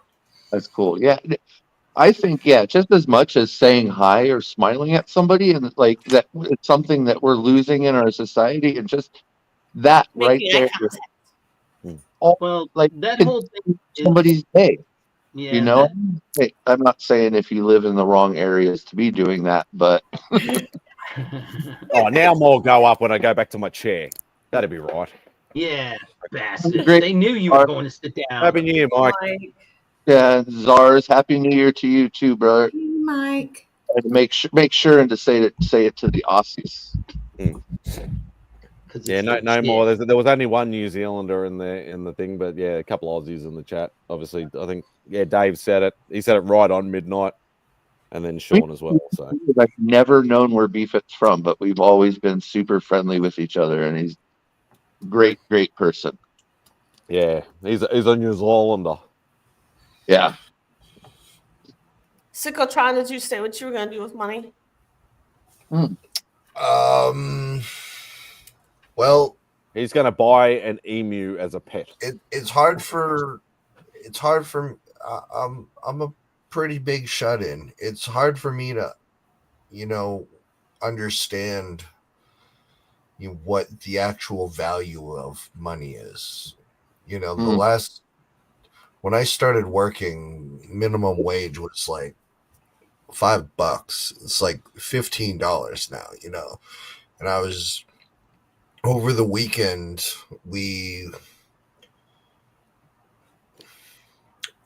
I've talked about this before, but cheese why it costs so much, Mm-hmm. what to do with it, why buy more. You know, people are like, oh, you can buy it in bulk and you can freeze it. I'm just like, yeah, but why? Like, it's like a vegetable. You're supposed to eat a certain amount a week. They're like, no, that's kind of bad for you. And I'm like, and so I sat there and I watched people buying cheese, and I was just like, they just walk up and they're just like, yeah, boom, that's what I want. I'm just like, what? So I would buy a lot of cheese, try to figure cheese out, not That's worry a solid about the answer. I have to financial applaud your amount. answer. Yeah, that's the best analogy I think I've ever heard. I no longer give a fuck how much this costs. I forgot about the fact I was going to add a moat to my property with all that lottery money, and in the moat are going to be piranhas and alligators, right? As long as some archers turrets and sniper buildings, I found one of those wheels of cheese, and I was just like, this is perfect. I'm gonna one up somebody. So I went to my wife and I was like, there. Is that what I'm supposed to do? She's like, no. And I'm like, I don't get this at all. Have you seen how they would have a big bowl of Parmesan cheese and they would just put pasta inside of it? They would scoop out the middle of the Parmesan cheese the whole thing. And then they would put like pasta Alfredo in there or whatever, and you would eat it out of this bowl. Are we gonna have a big fondue party? Really rich people. Like fountain of cheese. Melt the center of like the cheese wheel of like Parmesan, and the pasta fits in there, and it just it's just as good as you could. When they come around at the restaurant, they're like, it's not a time for weight loss at that moment. Like, you put as much of that as you want. That's a time for a heart attack, though. Like a widowmaker. Right, exactly. You eat it. Has to be like he's good. And you make peace with your God. I used to work like part-time at this Blockbuster, and these people, there was like a fondue joint 2-3 doors down. They'd come in after work, and man, they just reeked of it. I mean, it was all over their clothes. You could just smell like all this cheese and different things. I'm like, and it wasn't good. I was like, that's kind of gross. That's funny as hell. I was like, what smells? And the guy that was running the Blockbuster goes, oh, it's the fondue people. And sure enough, I'm like, where you work? And she goes, oh, the fondue place down the street. Because they always would come to me and be like, what do you got out on video? And I'm like, well, and I'm trying not to breathe too deep because they would have they smell like stinky cheese. It's gross. I'm like, I'm never going to eat there. I know that. Travis, did you mean to turn your camera on? Were you going to show us something? No, I was doing something and I accidentally exited out and my camera was on and I came back in. Okay. Glad we didn't say anything else. Right? Oh god. I imagine, Travis, you're sitting there in like a full-blown tux, right? With maybe like a cigarette extender, your hair slicked back like Bond. No, he's in an Animal Man cosplay. Legs crossed, maybe smoking a cigar. Roughly 13 minutes to go, Perry. Yep. Already there, Perry. He's Happy in another year. We got a tiny bit of fireworks from we're pretty far out from the city, but yeah, a little bit at least. So he looks so much older now. Yeah, has anybody actually got any I know I've asked this like a million times, but does anybody want to finish off with their collecting goals or even YouTube goals? If anybody, I know there's a few people on the panel that are more. Oh, actually, I want to bring up. Remember how we were talking about the bride, her first appearance? Yeah. Her first appearance, I guess, is in Frankenstein, Seven Soldiers, maybe. And Nina's first appearance is in Frankenstein and the Agents of Shade. You've already done that about 20 times, Perry. Yeah. Sorry, Trav, go on. Yeah. No, it's just on 22's last night. He came across like Frankenstein and the Seven Soldiers, Right. is the first appearance of the bride. Mm. And it's not. That's why I couldn't find, like, it only was coming up Nina for me. But the first appearance of Nina Mazur, I can't say her last name. Nina Mazursky. Is in Frankenstein and the Agents of Shade #1, and that is my goal, is to get both of those books next year. Are you gonna be making a return next I year? Or am. you still undecided? Well, I dropped a video yesterday. Mm. I will be going live at some point this month. I will say this month because we're pretty much in January now. I'll be going live because I have a package from Rob. I actually got it yesterday. It's sitting there. I got a package coming from Sector 2815, Paul. Got a package coming from John's Comics with Kids. Got a package coming from Callie, and got a package now coming from 22 Comics. So I'm just gonna open them all on one live stream. You're just being a package whore, aren't you? Right. No, but good. No, that's great, mate. That's Well, that's the issue though. It's like Canada, like they would have been here sooner, but like they haven't been able to send anything out because like the post office, United States is still not accepting packages to Canada yet. Yeah, because of the backlog. Like they've got warehouses full of Canadian mail. Wow. Crazy. What I've heard. It would be good. Like I know you've had shit going on, Trav, and so it would be good to see you back. But you just do it in your own time when you get when you feel ready. If you feel ready, if you don't, we're all still here for you regardless. So I'll still be jumping on streams like this. Yeah. Like so, I'm not going anywhere. I'm still here. Yeah, we're still stuck with you, but that's a good thing. So no, that's all right. Like, and I'm glad for that. Yeah, exactly. We're happy we're stuck with you. Yes, we love you, Trav. Yeah. Yes. Yeah, even though you're a dick to me most of the time, I still love you. That's all for show. Yeah, I know. Does anybody else want to? You haven't obviously made up your mind, Jim, whether you're going to keep going or not, or. I mean, I'm going to keep making videos. I'm just trying to decide if I'm going to be consistent or do what I have been doing. I just, for me, if I start to do a schedule, I'll stick to it. And I don't know if I want to be in that mode, like, all right, I promised I'd do one a week, no matter what, because then I don't think I'm making the video for the right reason, Yeah, and that's the And same. I do you need to enjoy yourself for sure. Yeah, so I kind of probably am just going to stick with what I do is like when I want to do a video. If I read something, like I might do a book review, like I did. I've done a few of those. If I read something or if I get a book that I really want to show off and say, hey, I got this in the mail, or I won this on so and so's channel, and I definitely want to try to do more shout outs. I don't have a lot of I don't have a lot of subs, but what I do have, I think that's interesting, is the variety, because I'll get people that are metal detecting people, and they'll look at a comic video and go, yeah, I remember when I had that as a kid, or I got to go check that channel out. Like if I shout out another channel, I might say, hey, this is why I think you should go check them out.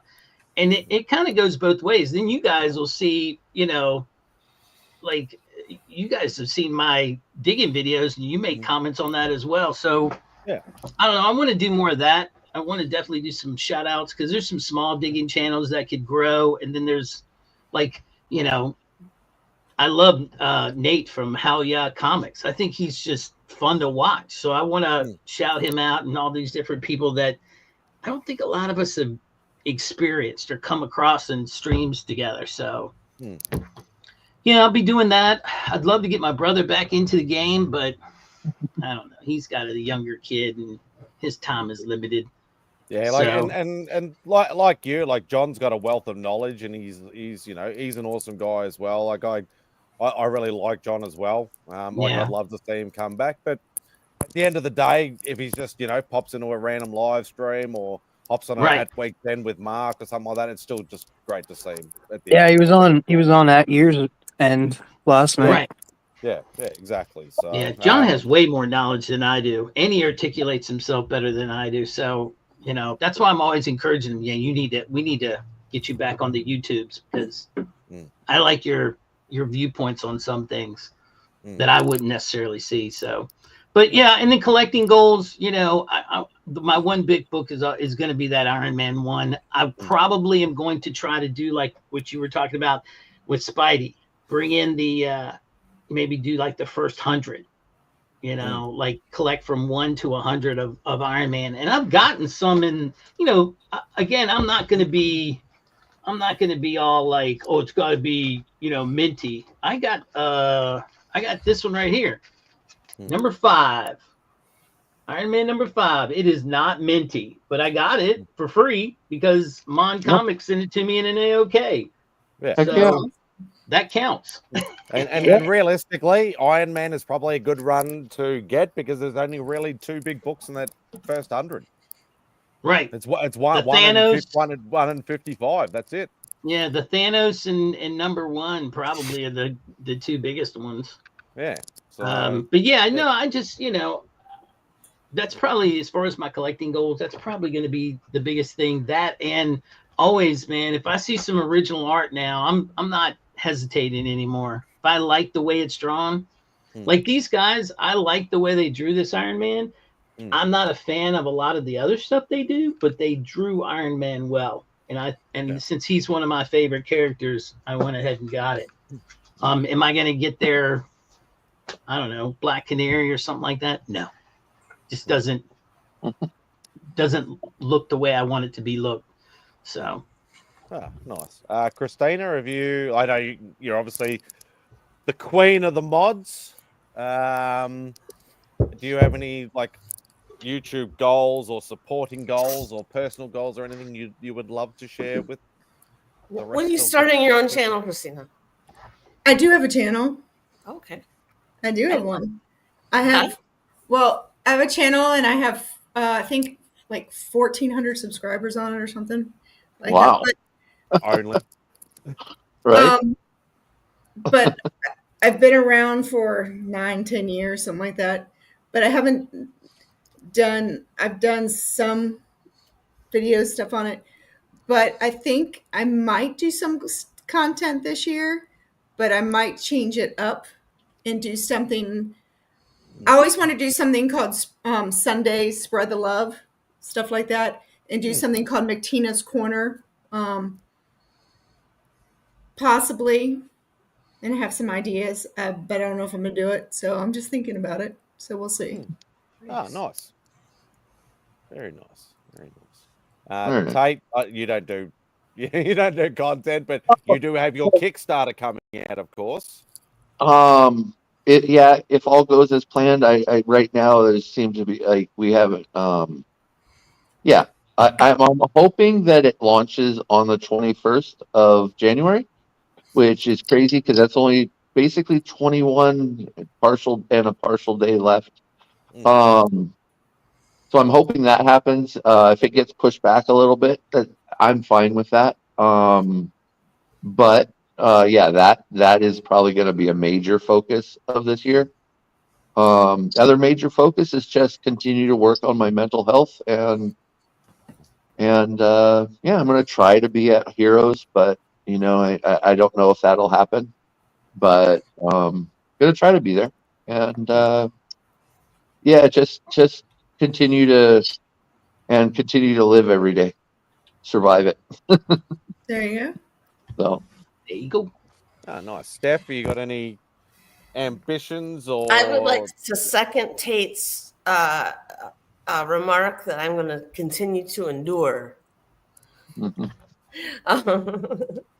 and I'm going to be on Razor's Comics on the 25th with Scotty Bond talking about stuff, and I think we're going to go over the smart stuff with Scotty, and I'm going to go over some cosplay art and stuff like that.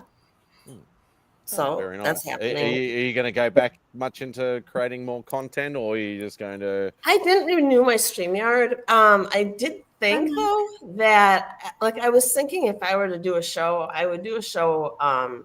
And I would get in a cosplay of, for some meaningful reason, and I would like to interview like just one person, and have like an open panel or whatever, and I would just like a serious, just get to know you interview.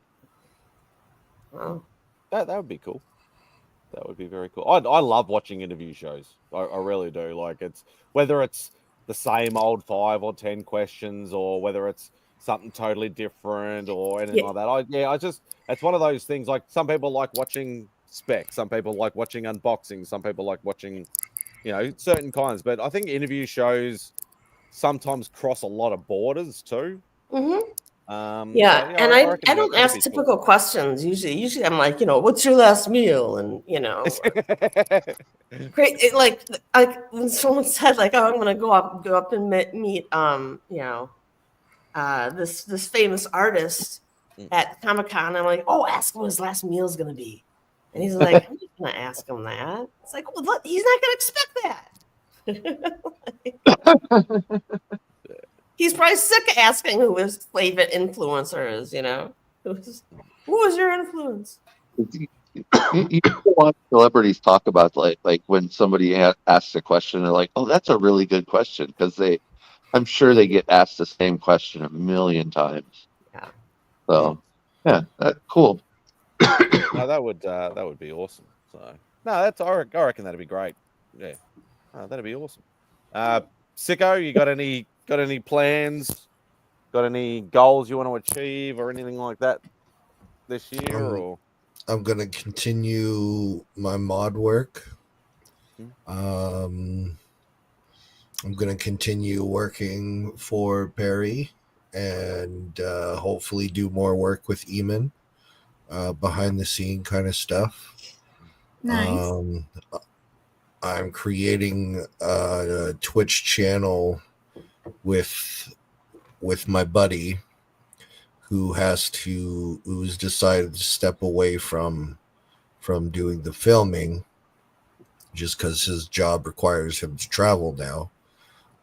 So he's asked me to do that. So in 2025, we're going to work on that. I'm going to continue working with AI models and making chatbots of my next victim's TM Nerdy, actually. If you don't want to be made into a chatbot, I suggest you tell me, because you'll do it otherwise. I'll just do it otherwise and just not tell you. I know you're not being a chatbot. No, Okay. You can totally tell Sicko that too. It's not like it's going to hurt his feelings. Or he'll make a chat bot and then tell you afterwards. He's like, "Hey, I made a chat bot of you." Oh, okay. I deleted Tate's because he didn't want to be. Tate was definitely a challenge. I used Tate as an example of to see kind of what, because he doesn't have his own channel, so I was like trying to exclude parts, and it was really laborious, and he was like, yeah, don't do that. I was like, great, that saves me a lot of work, actually. So was his name Tate Secondary, or no? I just put you in as the name. Oh, okay. I just go to a big college, just hang out with you guys all day and talk about comic books. The thing is that I truly believe Sicko is now working on the very beginnings of the downfall of the human race. Yeah, he's the new making Skynet. I'm fully on board with Skynet. I'm fully on board. Next thing you know, there's a Terminator coming back to kill him. Yeah, and a DeLorean is going to be my body. I'm going to be the real Terminator. I grew up. Yeah, that was a great documentary that I watched as a kid. So I've learned that the whole AI thing is like a razor edge. There's not a lot of maybe people are like, I'm deeply offended, or people are like, that's really cool, and I'm just like, wow, that's yeah.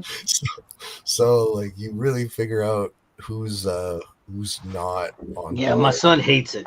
My son thinks it's gonna destroy the art community. No, it won't. It won't, It's because killing everyone. It's coming for everybody's jobs. My Sicko doesn't even need friends anymore. My friend has been playing around with AI a lot, like these last couple of weeks, and he would take some of my drawings and then he would have them colorized through AI, and it would make me look at my drawing in a different way and be like, "Huh, I kind of like the way they chose to colorize it. You know, maybe I could paint it that way." And then I'm like, "Is that stealing though? Is that like cheating?" Well, no, what I'm talking about is, and he fails to understand AI has nothing to do with it. If you post anything, like if I take and I do a drawing and I shoot a picture and I put it on Instagram, it's done. I no longer possess it. The internet possesses it. And you could go over and say, I like that drawing, and stick it right onto another tablet or whatever and meld it into your drawing. And that happens all the time. That has nothing to do with AI. I think his biggest fear is that, you know, art will get out there and then people will take from it and use it. And that's why I try to tell him, that's why you can't, if you have something that you really are proud of, you do not shoot a picture and publicize it. I mean, you that's how you protect that. Once it's out there on the internet, it's out there. He's also worried that AI is going to, you know, companies are going to say, well, I don't want this person to draw it. I'm just going to have the AI do it, and that'll make my logo, or that'll make my document that I need. So I think artists will be sought out. Artists will be sought out just because they're artists. Do you know what I mean? Like for their own style. It's originality. It's the same originality reason. And the human mind is very creative and very unique to our experiences that we've had, I think. This is one of one. You're not going to see this again. If he tries to draw it again, great. But it'll still be one of one. The claws could be shorter, could be no blood on it. I mean, maybe this guy could draw this again, but it won't be the same. It's always going to be different. So that's what makes you just showed it on the internet. So now AI is going to take it. I was shown way before me. Rob showed it many a time on C3, and he's like, nobody, or not Rob. It was DJ. And he's like, I can't believe you guys don't want to get this. And I was like, I'm getting it for that cheaper price. I'll take it. I'll send it to Madam. I always saw art as impersonation, like your impression, like it's a reflection. Right. But then comic style came along. Let's go. And specifically, I think of an artist, Ratfink. You know, really revolutionized like a culture of artists and like pinstripers and airbrushers in the automotive industry. That you're right. It's not just impersonation. There is creativity to it. You know, I was just thinking Renaissance and you know, making things photorealistic and so how well can AI replicate a cartoon style? Is the question I'm kind of leaving here to you. Not very well in my experience. It's clearly like, you ever put like Scotty Young into like an art generator and then see how close like it comes. It's not very close. It doesn't do a very good job. It doesn't have a good like counting number of fingers, counting number of feet, counting number. Yeah, that's always also the telltale sign. And another AI creator, like a programmer, they can tell immediately, you know, because they've looked at these images so many times, like all the filters and stuff. But Ratfink is fire. The question is, though, how long until AI is able to do that? That's and unknown. It's completely unknown at this point. You know, it's Depends So how many people are working on specifically on doing that. AI doesn't create itself. No, We create it. But AI after a while could create itself. Could create right. That's more another AI. or one that learns how to learn without prompts. I've So never been able to put a multiply chatbot your and a army there. chatbot with each other without somehow coming to the end of the human race within 5 minutes. I like it's a terrifying fact that I'm kind of scared of. I'm just like, why do you always come to like why? It's never the same. But then they're like, yeah, and then the human race would just cease to exist. I'm like, what? Well, it's real telling because one of the first AI bots we had, it was a female looking head. Like I can't remember the name of it, but they asked it what would your or they were asking it all sorts of questions, these questions that we've all heard and or have that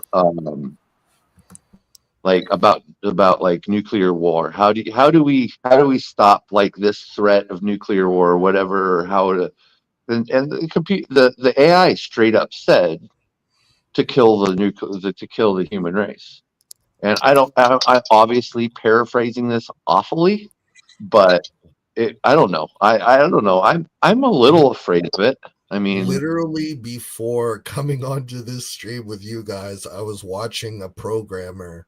He had connected the AI to like one of those you put the electrodes on your body. And he's like, okay, so the electrodes is like nuclear weapons. Okay, if you use those, you will kill me. And so don't you have access to them? Okay, use them responsibly. And immediately the AI was like, "Well, you need shock therapy." And it was like, bzz, bzz, bzz, bzz, bzz. He's just like, "No, we're not doing that." I was like, "Oh, okay." I'm gonna rein this back in a little bit. Is there anything else? We went way off on a tangent. Yeah. You asked. Can I show off something real quick, Madspidey? Yeah. Okay. I'm working on getting proposals together. Like I said, my resolution is to like be self-sufficient this year on sculpting. So I have to like apply for a bunch of proposals. So one proposal is they wanted a bison and a star, moving forward. Okay. So this is my idea for that. That's beautiful. Yeah, there we go. That is awesome. So nice. It's like cracking the star because it's so heavy coming in, and then there was a call for artists for a music building in Nebraska, and I thought, gee, wouldn't that just be so much fun to do something like that Poison Ivy statue I had done before, except have like musical keyboards, like piano keys and like sheets of music and drums and a violin down here and some musical notes and stuff, and make her like huge, like big bronze, and then that would represent art. That would represent the music, part of, I don't know. No, that is gorgeous. I love it. Yeah. Okay. Definitely. So I was working on those two things, and then I was working on a sketch. Sadly, for a guy who, my friend's dad, he's homeless, and he just chose to be homeless, and he was hit by a drunk driver or a hit and run on Christmas Eve and died. So I'm working on a sketch for him for that too. Yeah. I don't even know if I can That's follow very that. kind and that's sad and sweet. Yeah, everybody just went quiet. There's like, I don't know what to say. I know. After that, I know. And what's sad is like I've been like, there's been a lot of deaths in my friends' family. Like grandpas are dying left and right, and I always make a sketch of them and present it to them. So I, and they like that. And the girl, his wife, has said, "Can I commission you to make a sketch of this guy's dad who died?" I'm like, "Yeah." It's like, am I gonna charge her? No. That's really nice. Yeah. Exactly. Roscoe said it. That's awesome. Thank you. Exactly. Oh, what's up? Oh, I missed you. Yeah. He popped into the chat sort of thing. So, all right. Yeah, I'll just. I don't know where to follow with that one. I'm so sorry. No, it's all right. It's all right. No, really, that's my fault. No, don't worry about it. Way to bring us down, man. He's already in the new year, and you're bringing him down, madam. No. Happy New Year. All I will say is, obviously I have comic book goals. I know Christina said she's going to buy me ASM 1 and 3, so that's fantastic. Yeah.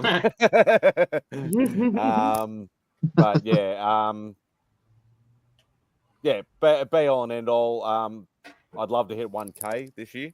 I can say that now this year. I don't think it'll happen, but I'll just say I'd love to at least make 800, and I'd be fine with that. Obviously, the monetization thing is slowly getting into gear, which it happens. It doesn't. It doesn't. Anyway. But I'm not going to contribute to that until I know that you've got that set up. Yeah. So that I know. I mean, I get it that YouTube is doing their thing and they're going to take their cut in the beginning and all that, but I need to know that you set that up, because if I come into a random stream and I'm listening and I'm, like, oh, you know what? I felt $5 in change today. Let's give it to Spidey. Yeah.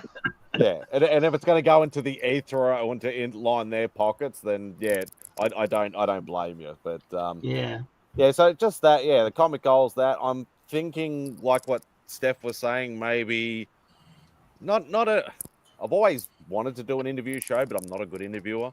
But maybe just some slightly different content. I'll still do my usual stuff, but probably just some slightly different content added to the repertoire possibly this year. I got to think of a few ideas and things like that. And obviously, if anybody's got any ideas, feel free to shoot me a DM or something like that if they think it's something that I could probably do. I could create people for you to interview. There you go. Cosplay. You can interview me in cosplay as that character. There we go. Yeah, just tell Sicko who you want to interview, and he can make it for you. You want to interview Spider-Man? Okay, I got you. Stan Lee, I got it. But we'll leave on this note that thank you, everybody. Everybody new, old, existing, coming up, subscribers, followers, friends, fans. Love all you guys. Obviously, you're coming into the new year soon as well, in the next 12 to whatever hours. I want everybody to be safe. I want everybody to be happy. Have a great 2025. And I want everybody to be healthy as well. And just make yourself some goals. Doesn't have to be stupid resolutions, or it can be resolutions if you want. But create yourself some goals. Hopefully you achieve each and every one of them. And just take care of yourselves. So what am I gonna end with? Let's go with we'll go with the Remy cut of my intro video. Thank you to everybody in the chat. Thank you very much for hanging out. Thank you to everybody on the panel. Take care. Happy New Year and peace out.